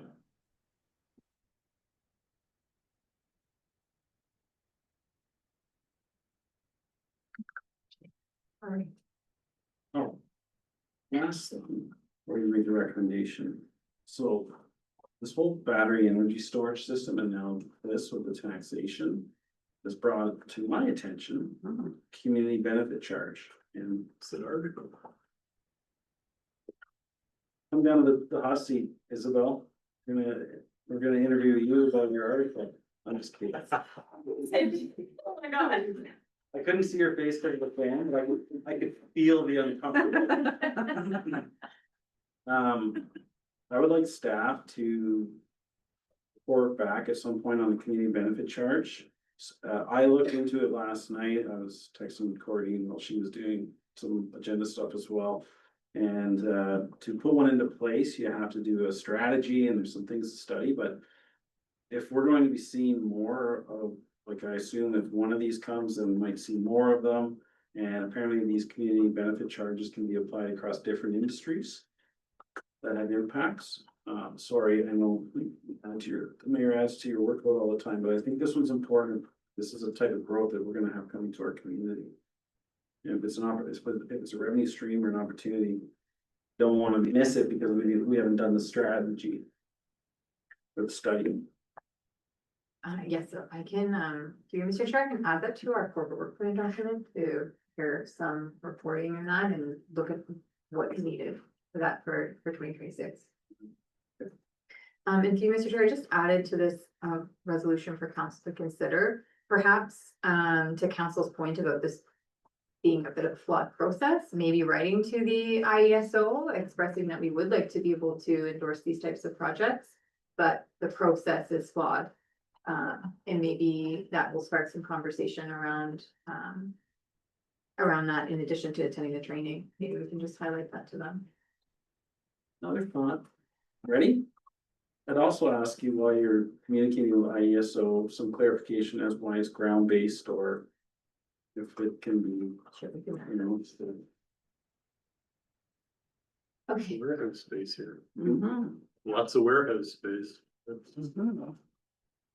So that the report be received, and whereas issuance of a municipal support resolution prior to a decision being made on applicable planning act approvals may prejudice the township in its position on such planning act matters, and whereas the township does not wish to contribute to any losses the proponent or landowner may experience, whether real or perceived, in advancing a project where planning act and other subsequent approvals are not guaranteed.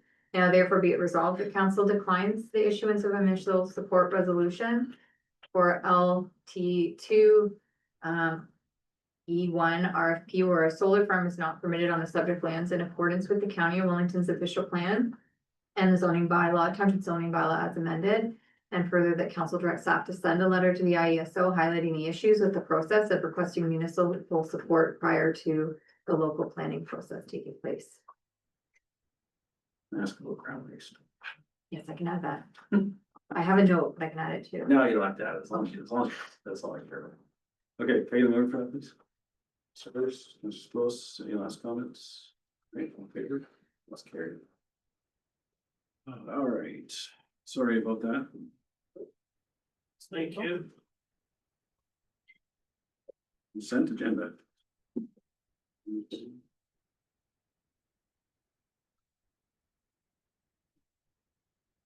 All right, we have a resolution for this consent agenda.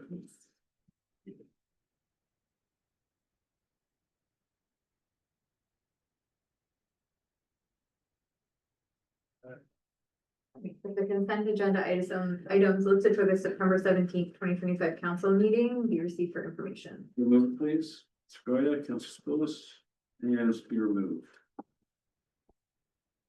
See none, all in favor? That's the first time in forever. Now we're really moving. All right. I had one, but I kept it. All right, we have a public meeting. I had a meeting. Right now, script will get to September 17th, which is today.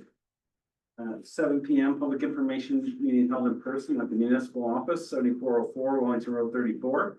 And by electronic participation through Zoom regarding proposed user fee charges by law. See everybody at 7 o'clock. Fire none. Guess we're gonna use for fees and charges. 9.241. Great. I assume that's Mrs. Thing.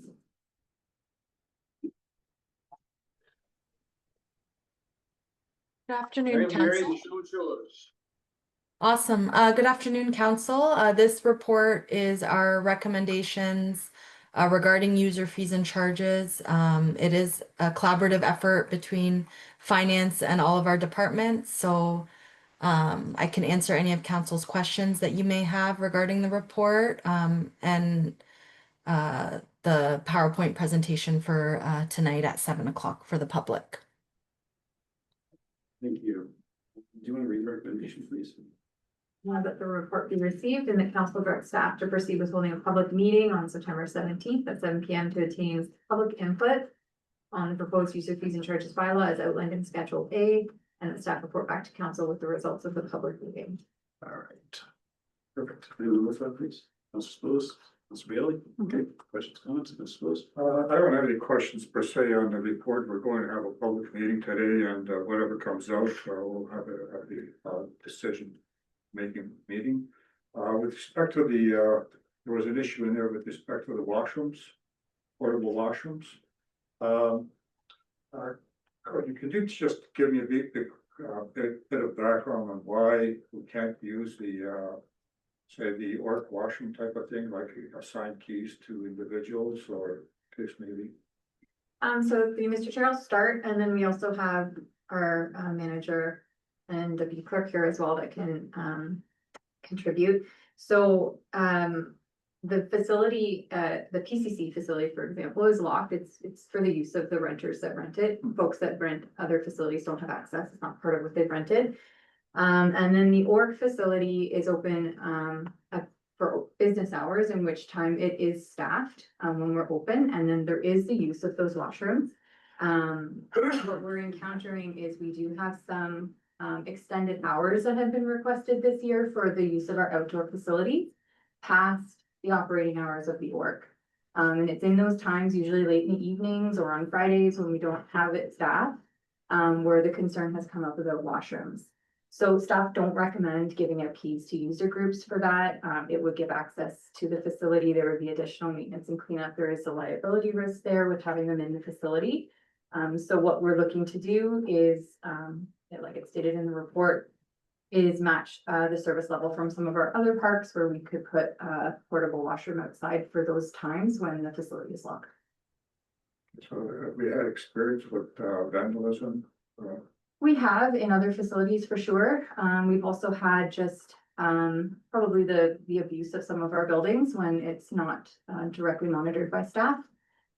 Whether that's just sort of extreme cleanup situations that staff encounter the next day, and so it's not recommended to give out the keys.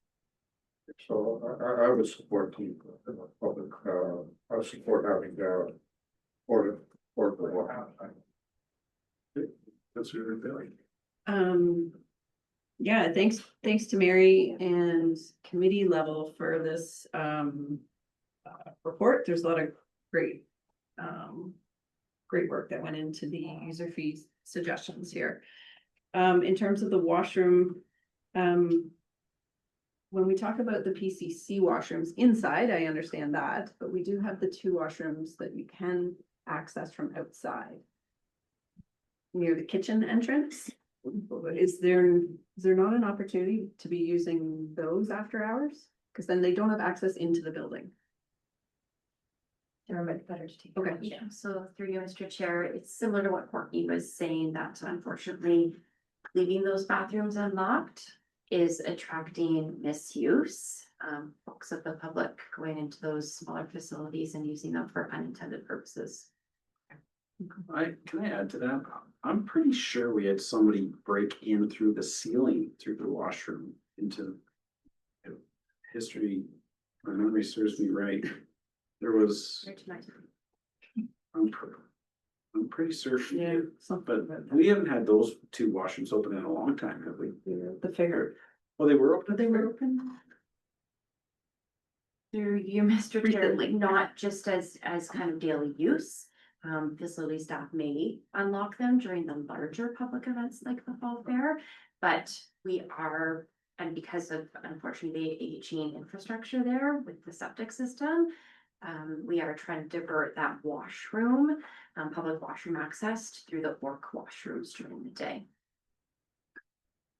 I mean, it suggests in the report that by providing a porta potty, we could actually increase our rentals. So that seems like a win to me. If it means that we can have more outdoor rentals and therefore some revenue, I think it would pay for the washroom. So I'm all for that. I had just brought up that whether it had to be AODA accessible or not. I mean, you have people in the public that might need to access the washroom that need that extra space. So if we're getting one, let's, it'd be nice to get one that maybe is a little better accessible. That's the first question. I've seen them, they have them. I know they have them, but it's bigger. Just bigger wider. It's nice. It's a little bigger. No, nothing, I'm good with it, I think all good stuff, I think I'm curious how the public feedback goes. It's great. Yeah, I'm good with it too. I would just say with the portable washroom, and the PCC is a well-used, like the grounds, I mean, are very well used. And I'm sure that it won't only be used by groups off hours, like I'm sure it'll be used all day, every day. And so it said $800, I think it doesn't seem like a whole lot to me. I'm just wondering if it needs to be increased in order to have like more frequent servicing, yes, thanks. Through you, Madam Chair, or Mr. Chair, we could look at what that cost includes, whether it's a weekly pump out, how often are they coming and sanitizing and cleaning that washroom to make sure that it is remaining clean and able to stay at the capacity of its use. Yeah, I agree. It'll get a lot of use. Soccer has games late at night. If there isn't a rental at the Orc, then I generally don't have staff there unless it's the fall. There's always gonna be those bridge times where they overlap. But baseball, I've been there for a baseball game and there isn't any washrooms available for anyone, right? So, I think. Goodness, yeah, I would be more inclined to keep the Orc washrooms closed and just provide the portable one, because we've had a lot of problems with the outlet pipe being plugged and cost to dig it up and things of that nature. So just use them big events and strictly for renters. Maybe when the hockey rink's running, there's parents watching, but I'm not sure we need to provide washrooms for the 23,000 cars a day that drive through Aberfoyle. So I would, staff's looking into that once we get these portalets up. Maybe it's cheaper to have 2 AODA portal potties versus the repairs that we've been paying on the Orc for pump outs and veg. So I'd like to hear back from staff on that component at the appropriate time. But it was for this. Okay, so any further comments?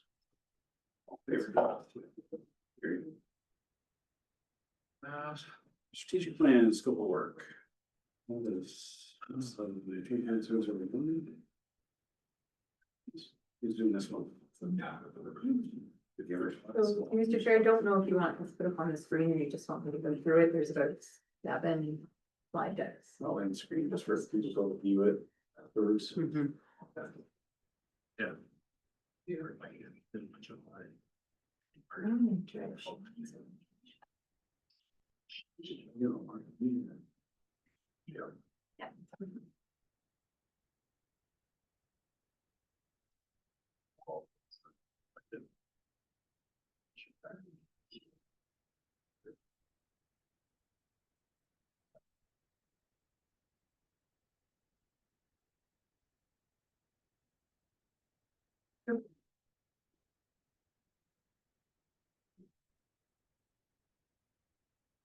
So through Mr. Chair, this is an initiative that's being brought forward for council's approval, so we are seeking that approval today.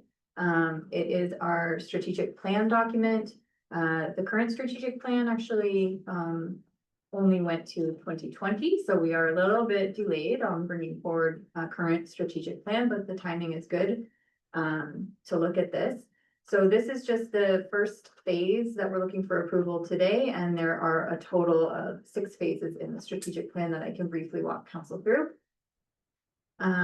So the first is the purpose. So the purpose of our strategic plan is to define the township's visions, values, and strategic priorities for the period, which would be 2026 to 2030, and serve as a foundational document to guide policy, budgeting, service delivery, and performance measurement. The goals of a strategic plan are to align our municipal efforts with council and community priorities, engage with staff, residents, stakeholders in a meaningful way, and develop a clear, measurable, and inspiring plan. And lastly, to ensure the implementation is tracked and adaptable. So something that we're actually using and we can sort of monitor and track achievements through.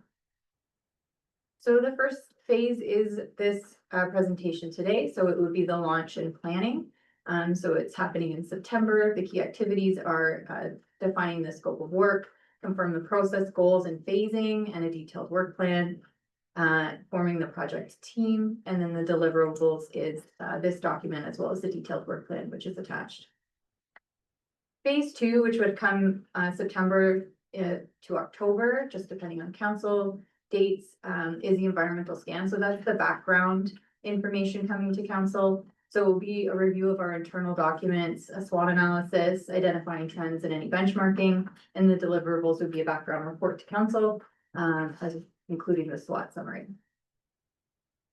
Phase 3 is the first phase of engagement. So these are the really the biggest parts of this strategic plan and the leading up to what it will look like. So this first engagement is what we're considering internal engagement. So that will be our staff, our advisory committees, and council.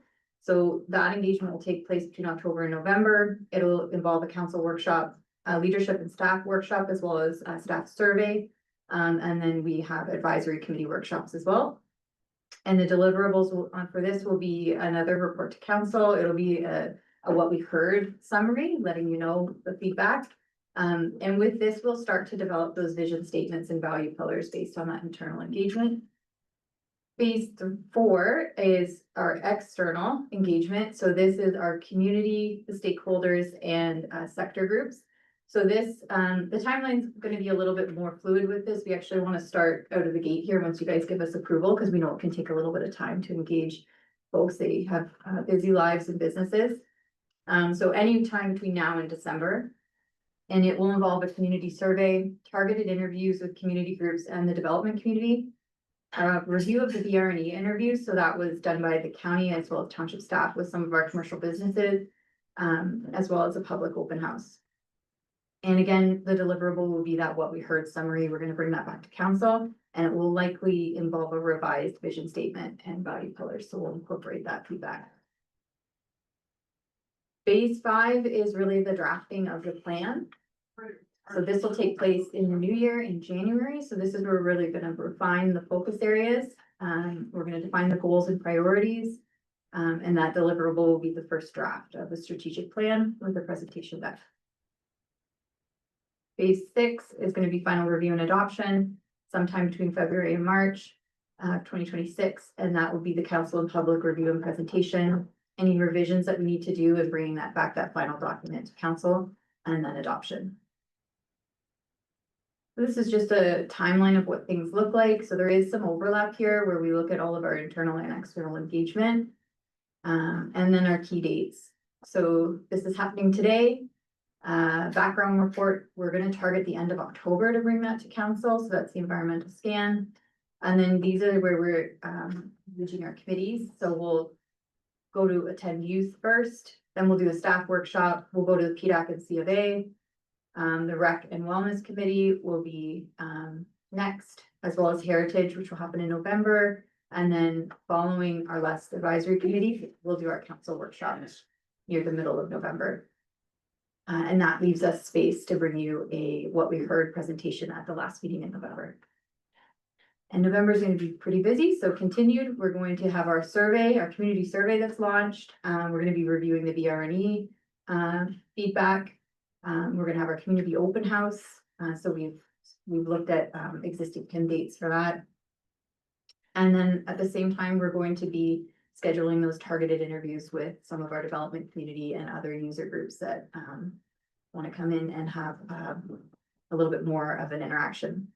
Again, we'll bring back our What We Heard survey. That'll be our last meeting of the year. So in December, we'll be able to bring that back. And then we're hitting those, we don't have council meeting dates yet for the new year, but we'll be bringing that in line with the schedule. And I'm happy to answer any questions. Perfect. Want to read the recommendation, please?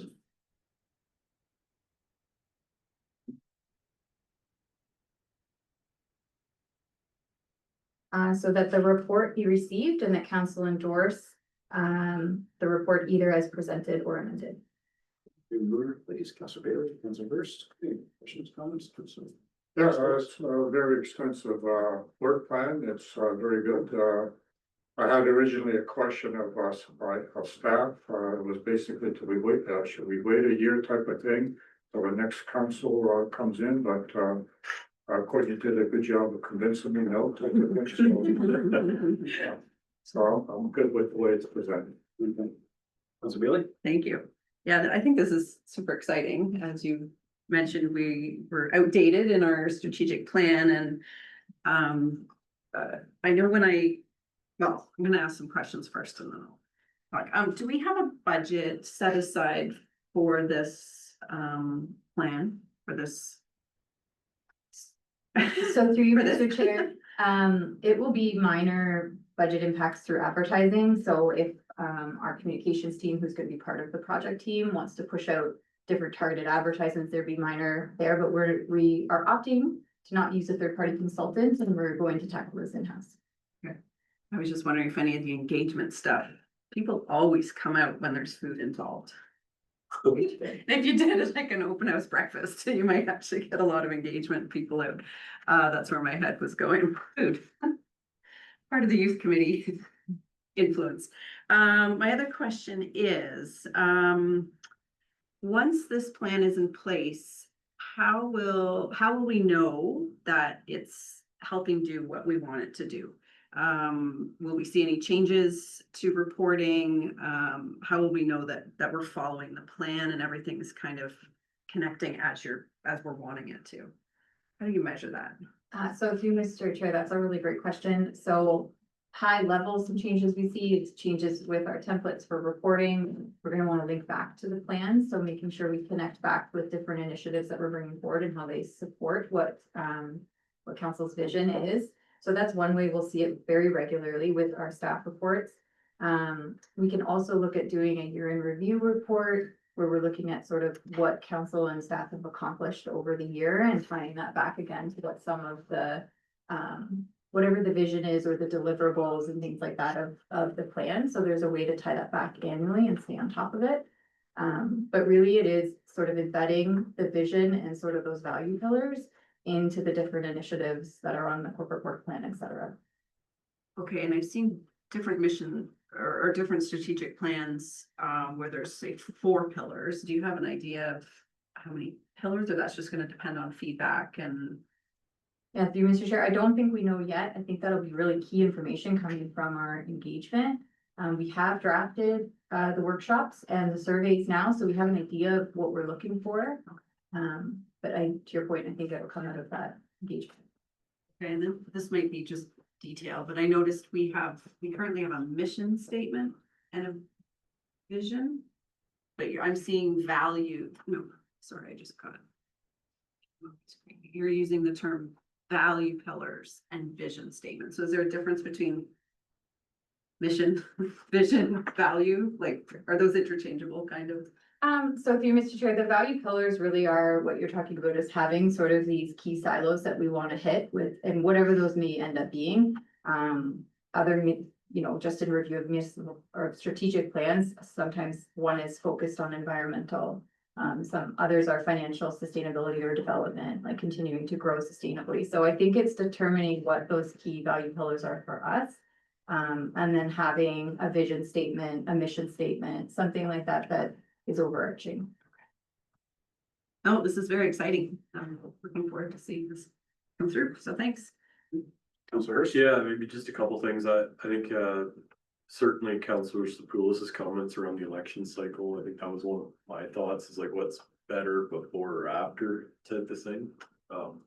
I'm fine with before. I think that that's probably something that be a fantastic resource document to use in November of 26 as a orientation process. I really love the community engagement. I think that's important. I know even from just as an example, Heritage really trying to work with Aura to identify a couple goals that we're currently working on with Heritage, but also have a couple like goal 3, 4, and 5, so that at the end of this cycle that Heritage can react to those in the next iteration. So I very much view this as a similar process of saying, here's our strategic plan. It's not static, but it can evolve over the course of time. So I think I quite like that.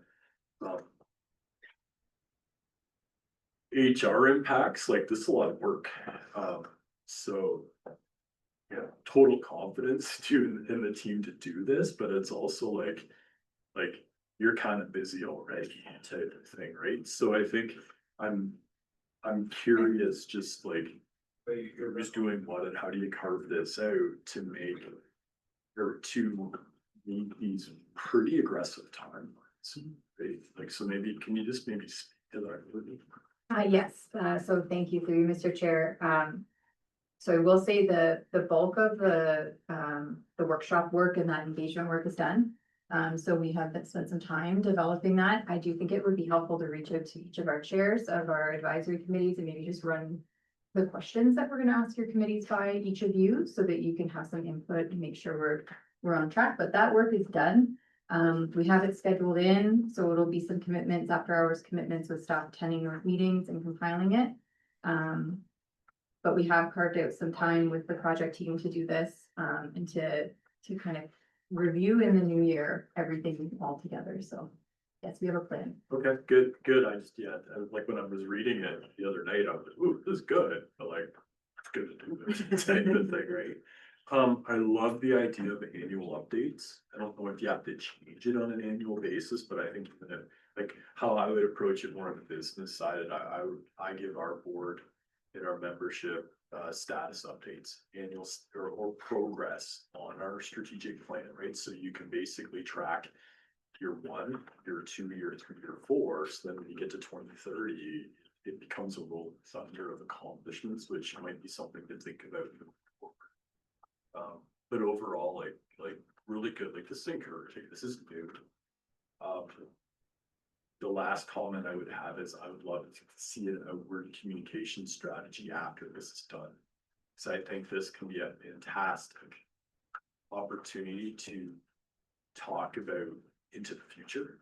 But again, you got to get the work done before you go to there. But I wouldn't want it to end in March and then just be like, oh, we'll just dump it on the website. Like, to me, it really needs to be a living document. Like, good stuff. That's good. Yeah, really good stuff. I don't really have much to add. I think this is a plan, but it sounds like you have a really good handle on it. It looks great. Yeah, my only concern is if we get the public engagement, because it is so aggressive, it doesn't have a lot of time there, but if we get a lot of engagement, that's great. If we don't, I don't know, if we just still carry on in that short time frame, or do we just push more for more? I'll leave that with you, but it is aggressive and staff are gonna be busy, but. Go ahead. One thing, I don't know if there's any, if this would work, but we have our community showcase that's happening on October the 4th. Maybe we could, I don't know, put something out there about this upcoming public engagement to just make people aware in advance that it's coming. Because not even today, I would think that's very well mostly. Really great again, yeah. Good. So we read the recommendation. Yes. Move to second. Okay, any last comments? All in favor? Carried. We know what the.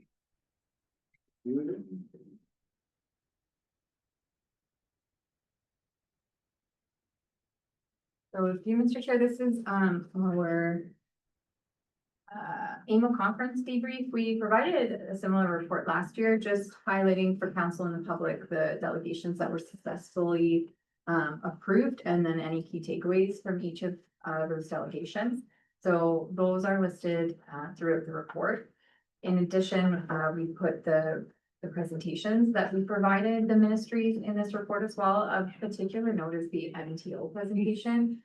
So our clerk spent time with a drone doing all of that video capturing, which turned out really, really well. And the ministry actually said it was the first time any delegation has used a computer to present something. A computer. It was, we had a very short period of time to present it, but I still think that those videos were really well done by staff. And the TAPMO review was added as an addendum, so that's included there as well. And we're just seeking council direction to endorse those comments and submit them to the ministry. And I'm happy to answer any questions. Want to read the resolution? Yes. So it's to receive the conference debrief for information, and the council direct staff to submit the TAPMO prepared comments on the ARA policy review to the minister. To the year. To the Euro, yes, yeah. Name and mover, please. Sirs, questions, comments? Yeah, no, go ahead to Tatmo, I think, very, expensive, talks about water balance, cumulative impacts, maximum predicted water table, and having a qualified person, and that's important, the way the ERO was written was sort of, well, maybe, you don't need a qualified person to take certain tasks. I think this is very well written, so I would support endorsing the TAPMO letter. Just a quick question. There were, I believe, 3 presentations that you had prepared but were not received. What's your strategy on moving forward with those? So through Mr. Chair, the first one with OMERS, we are providing a letter for the governance review that's taking place, so we'll still get to have our say in that way. And then I'm just looking at the other ones that were Not permitted uses in ARA. Sometimes Mayor Sealy might be able to speak to it better. I think sometimes where TAPMO gets a delegation, sometimes Post Lunch doesn't with the ministry. Yes, so we brought that up with the PA, Bill, interesting student, so they're aware of our concerns, so essentially it was the same concerns brought to them, just under the TAPMO banner. Okay. We also continue to have dialogue with our local area rep. For support, so we just said October 4th, so that's sticking in my head, but it's the first week of October. Where we have a bit of an agenda of items, so. The last one was special economic development zones. Yes, so for that one, they did respond to us and they declined it. I'm assuming because there was an overwhelming request for delegations related to Bill 5. So we have submitted our comments on the ERO, so. I did get a comment from an MPP that Post Lunch was the only member municipality in Wellington County to raise a concern with the special economic zones. I find that very disappointing. Well, we're very good that we're very progressive. Yes, I'm very disappointed they did not comment, and great job on our part for sure. Great, that's all I have. Yeah, I don't really have any comments. Thanks. Half of us that didn't go, that you were there doing those presentations. Is there any benefit to putting any of the presentations on the website for public to see? We can, anyway, I'll leave that. Yes, let's think about it. Yeah. Because I think, yeah, a lot of good work went into it, and it's a nice brief synopsis of a topic, or the videos, or, whatever that people might like to look at. Sirs? Good summary. I'm curious to see the visual or the presentation on that one, and maybe I missed it if it was shared. Maybe it's a shared folder, my apologies. It's in the report. Oh, is it? All right. It wasn't shared for us. YouTube. The link is there. Do we have a short one? Too much.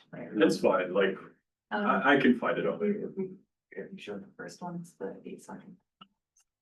Oh, yeah. That's it, really good, thank you. That's good. Yeah, I don't have anything to add. Thank you, thank you for being animal and for making the presentations and Apple. And you too, Justin, for the videos. I thought the delegations went well. Mafra, they, thank you for your time, which is fine. It was, it is what it is. But the others, I thought they went very well. They listened. There's senior staff there. We talked about, even with the TAML ones, we talked about these policy changes that came out and wanted to ensure that we are consulted on future changes. And Don and I believe Courtney and who else was there had another follow-up meeting with senior M&R staff and really push that messaging that if you're gonna consult with OSSGA, then we need to be consulting with TAML and municipalities, and we feel that they're listening to that, so it's all good. The only thing, this report is the result of us going to the TAML board and saying, will you hire a Hydro G and a planner to review these policy changes? And that was supported, so that's great. So that brings value to the TAML membership because there was cost associated with it. That's now spread across many members of TAML. The only thing with this is it looks like it's penned from Don, and I'm not trying to discredit Don, but would the ministry be looking at it and say, well, he's not a hydrogeologist? Does it, and maybe I missed it in the report, but does it say this was done, TAML hired a hydrogeologist to review these? Or it's just, this is TAML's review, so I'm worried that these comments won't carry as much weight because it's not on a hydrogeologist's letterhead.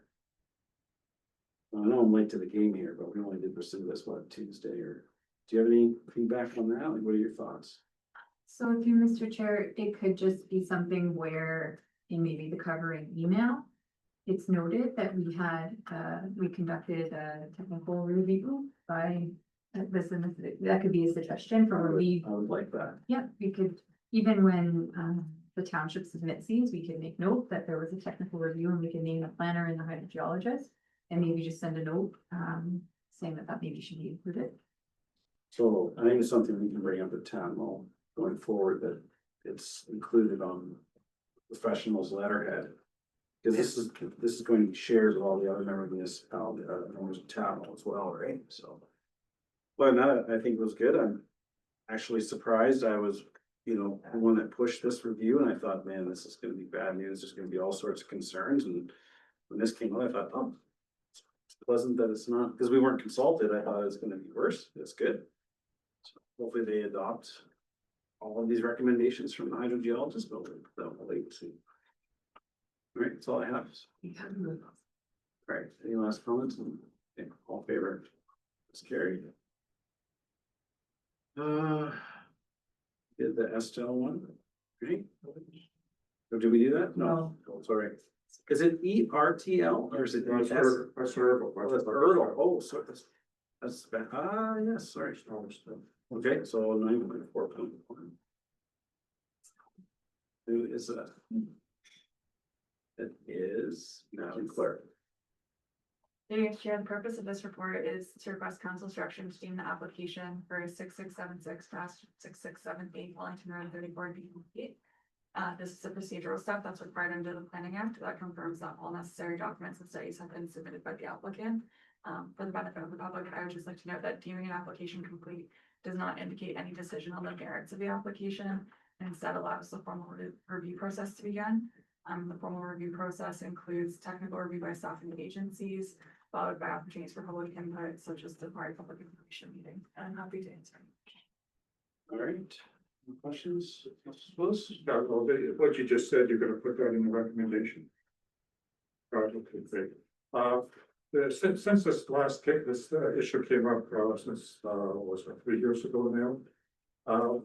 We have the issue of forever chemicals now being brought up to the surface. At that time, it was brought up by a resident and the consult for Ertl basically dismissed it, so we don't have anything, but since then, it's becoming a more of issue that's brought to the surface, and I'm gonna ask our consultants consider looking into the forever chemicals, nanoparticles, particles, and microplastics. It's part of this application review. Absolutely. Good. Yeah, nothing to add. I like that amendment. So support of that. Yep, similar. Okay, all in favor? We gonna move her? Sorry, it's late in the day. No, suppose you wanna move that, so move it Councilor Hurst, okay, now, all in favor? It's a very great, Councilor Toya. The arm was a. Sorry. Trying to I know. Committee meeting last night. John is good. Okay, municipal, we did that one. What's, I don't know, which was this one? 20. This one is. Which one's- Well, this is, Danby, which is 2025-041 is Danby? Yes. Okay. 038. 038. Meeting. It's Oh, item number there it is. 9.4. There it is. Yeah. Yeah. 4. All right. Again, Madam Clerk.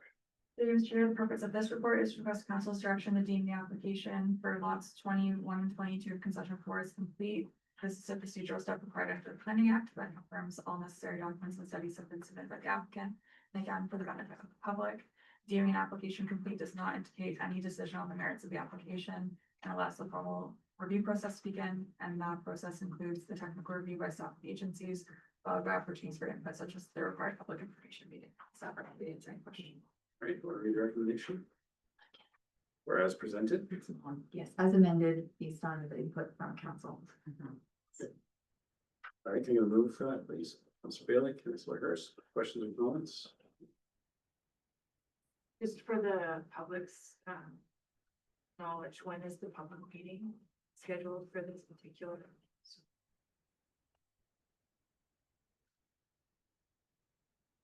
Sorry, Mr. Chair, for this application, I believe it's November 19th. Okay. Thank you. Is it gonna be where? Through ensure, the, public information meetings for, all 3 applications that are on the agenda today will be held at the Passage Community Center. Good. Well, no, just procedurally, there's an OPA submitted? Has that gone through already, or where are we at with? It's at the same step as us. They Okay. deemed it complete at last meeting. Yeah. Sorry, for the purpose of these 3 public meetings that are going to be taking place at the PCC.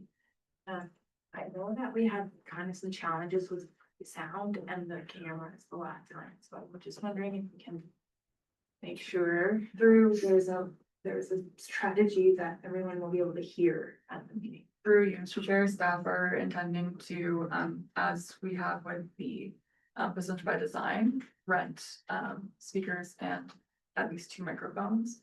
They have to pass microphones around. We're gonna look into opportunities for as many microphones as possible, but we'll be trying to. 2's plenty, but the speakers are key. Speakers are key. Other comments? All in favor? That's carried. Okay. Now. I've lost track, so. Yes, our 6. 946. Yes, we know this one. Okay, so again, just. Through you, Mr. Chair, the purpose of this report is to request council's direction to deem the application for 7456 Northwest and 197 Bronx Road as complete. This is a procedural step required under the Planning Act that confirms all necessary documents and studies have been submitted by the applicant.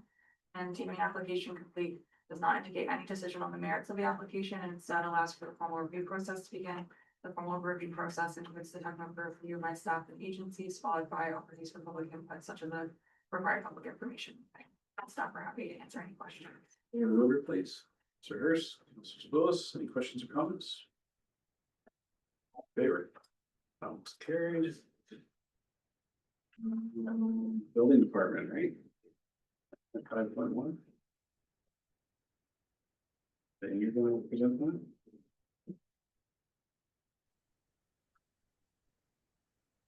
Afternoon, Council. Through you, Mr. Chair, the purpose of this report is just to provide an update on the activities in the building department for the second quarter. If you have any questions, I'd be happy to answer them. Can I get a recommendation read, please? Yes, it's to receive for information. Review, please. Suppose. Any questions or comments? I got one.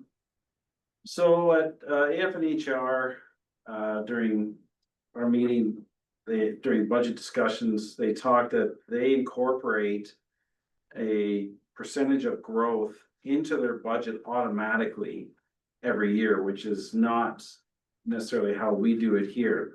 And year after year, Puslinch has been a substantial contributor to that.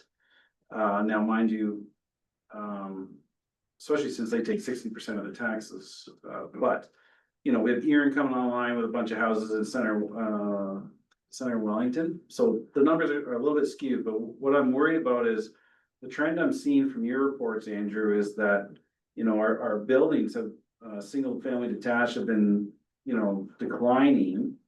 And I don't know if there's any communication with Treasury that, hey, just a heads up, this is what we've been seeing, you know, in 2025, we are at half of our normal building, whatever the number is. Do we have those communicate? Maybe it's not for you, Andrew, but do we have that communication with Treasury? Because that would affect them in their budgeting at the county. Mr. Chair, it's a good question. I think our Director of Finance might have the answer. Yeah. Yes, so I believe Mr. Holt told, they do request all of the building permit data on a year-over-year basis. I believe the tax department does receive our reports on an annual basis, so I assume that's where they review these reports as part of their own budget. All right, well, I just think it would be helpful if there's a bit of a one line in there. It's just, hey, here's a heads up. You know, we're trending at a third of the amount of growth. Well, accessory structure, whatever. I just don't want them budgeting at historical highs where we're seeing a trend until, you know, these other subdivisions maybe come online and might see it go the other way, but sometimes these things get lost in the shuffle, and I just want their budgeting as close as possible too, so. Thank you for that. All right, we'll move in a second. Okay, all in favor of receiving it for information? Thank you.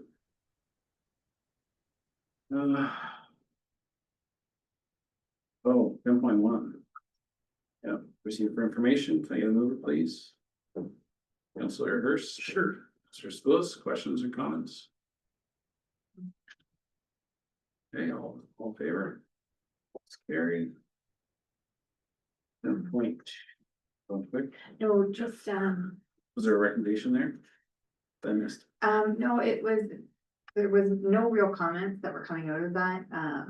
But that we were going to request a copy of any comments submitted to the ARO posting by the county. That was it, but it's included in the resolution on, I think it was in the Q&A, just to see what the county had said on the same matter. We can do that, yeah. All right, sorry for picking one. I get the ERL, what's the? Yes, so that we receive it and that council direct staff to submit comments to the ARO posting objecting to the approval of the ECA until such time that the comments from the township's engineering consultant has been addressed. And the council direct staff to submit the comments from Wellington County Source Water Protection to the ARO posting for the ministry's consideration. Any other move that, Councilor Hurst, Councilor Spillis? Any other questions for? I just really personally surprised by how intensive our review was by our consultants on that one. Further? No. All in favor? That's carried. All right, mayor's updates. I think I mentioned it earlier, we have a meeting with MNR on October 4th-ish. Put together a bit of an agenda. Site plan compliance for area, lending permissions, importation of material. So looking forward to those discussions. You heard earlier, the first application for that grant was approved for Welfare Hermosa yesterday. What else is going on? Have we been back since Fall Fair? Maybe we did, when we moved since Fall Fair. Fall Fair, I thought was a success. We're gonna have there's a debrief scheduled for staff and Fall Fair board to just for any challenges that were encountered, so, but overall, I felt it was well attended. Friday night was the antique tractor pull, and then Saturday was the garden tractors, and wrestling was Friday night, and Wellington County supplied sand, a load of sand, and I'm not sure who brought the toys, but for kids to play in the sand. While at the fair. Yeah, I thought it went relatively smooth. I didn't hear a lot of grumblings, which is great. Last year was just under construction, or was it 2 years ago? 2 years ago, so then we had a year of no construction and kind of figuring out where everybody needs to go, and so it's getting back to the traditional locations for things, and it's going well. Is there anything else that you want to report out on? So. Well, we saw the U of G, wasn't went in the gym. No, That's good. oh, nice. They're at the Milky Way, projected onto the dome. So Royal City Science or UG? Yeah, they UG. came, okay, nice. Junior Garden Club looked really good. All their produce, and they had all the stuff in the shed, the green shed, the blue shed. The green shed is blue. Jen's been doing a good job with that. She said she had 26 participants in the garden. Yeah. Garden club. Yeah. It's great. Saw your wife won the honey. My wife won number one for honey. Oh, wow. Yeah, so now that she won first place, I believe Jan told her she can go compete at what was like a bigger event, I don't know, it's downtown Toronto. What's the big fair down there? Cool. Royal. Oh, the Royal Fair. Yeah, I think. That's the big time. Yeah, wow, for her. There were no other entries in. One of one. Technicality. Yeah, don't mention that part. So, no, it was good. It was really good. I had to drive home 4 times to get that honey, because every time I went home to get something, I was supposed to bring the honey and I forgot, and I went back to grab something else, and but difficult. And Joanna won for her like pickles or her salsa or something from your committee, yeah. Got some participants. It was good. It was a good weekend.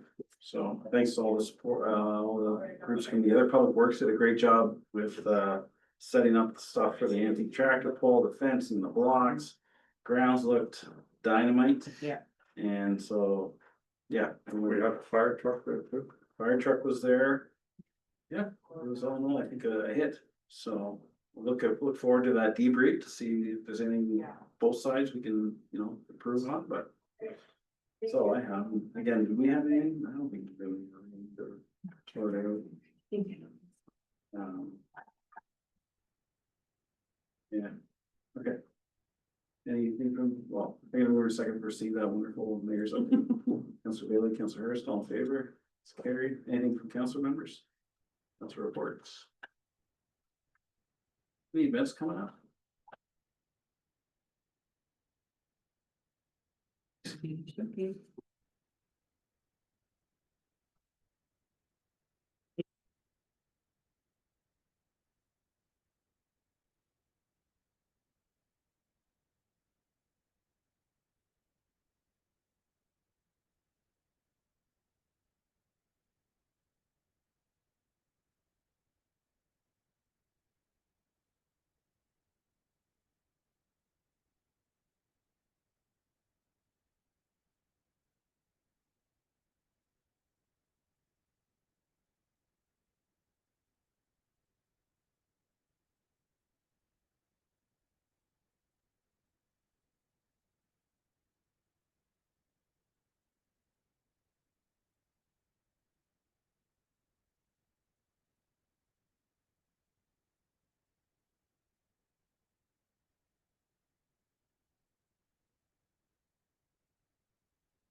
try again.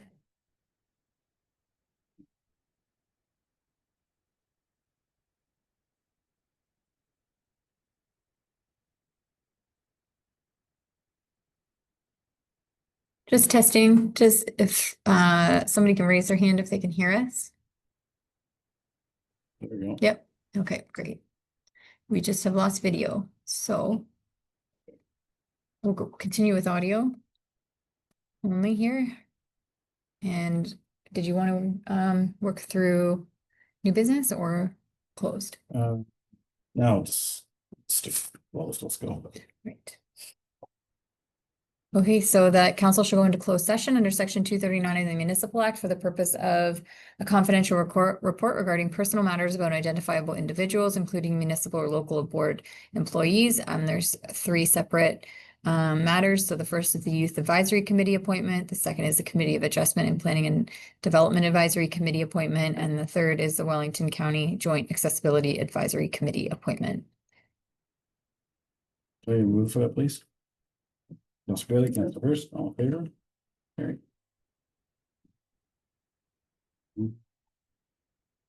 So just to the staff on the call, staff and attendees, we are going into closed session. We'll just give you a minute here to exit the webinar.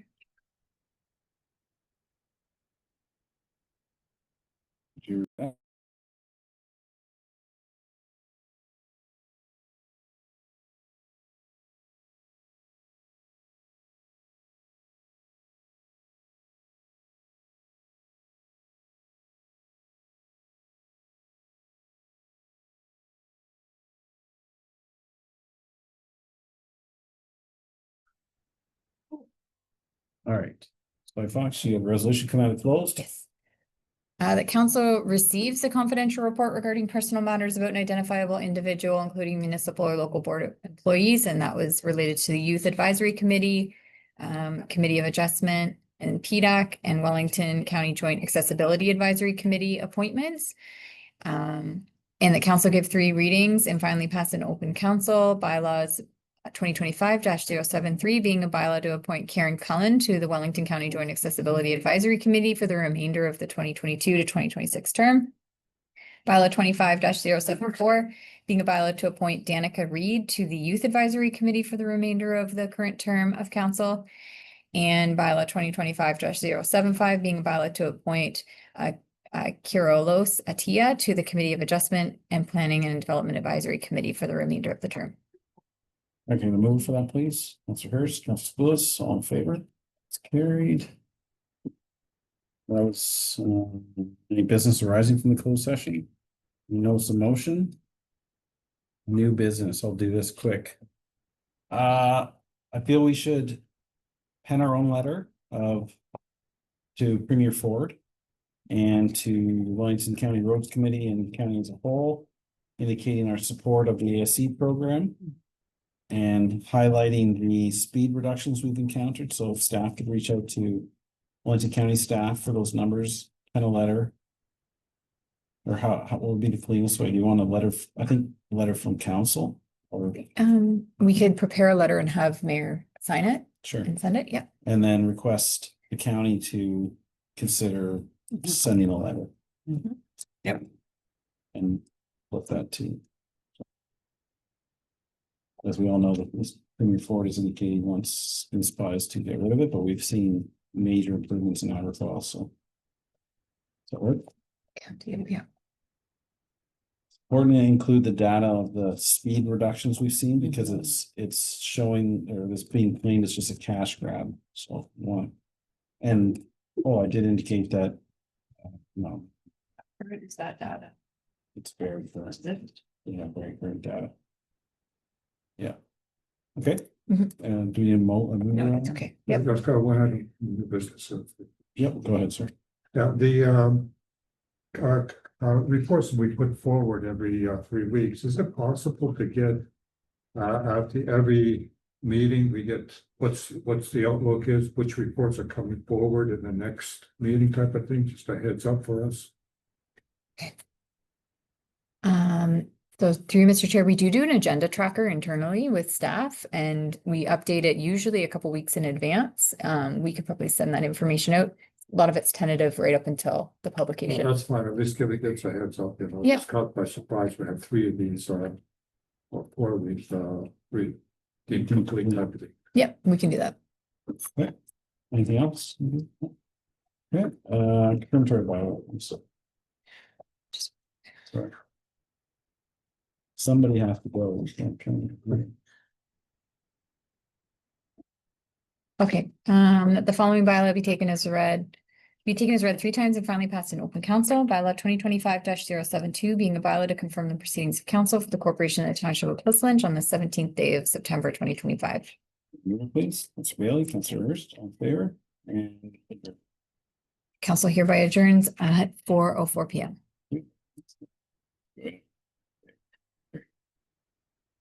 Done, girl.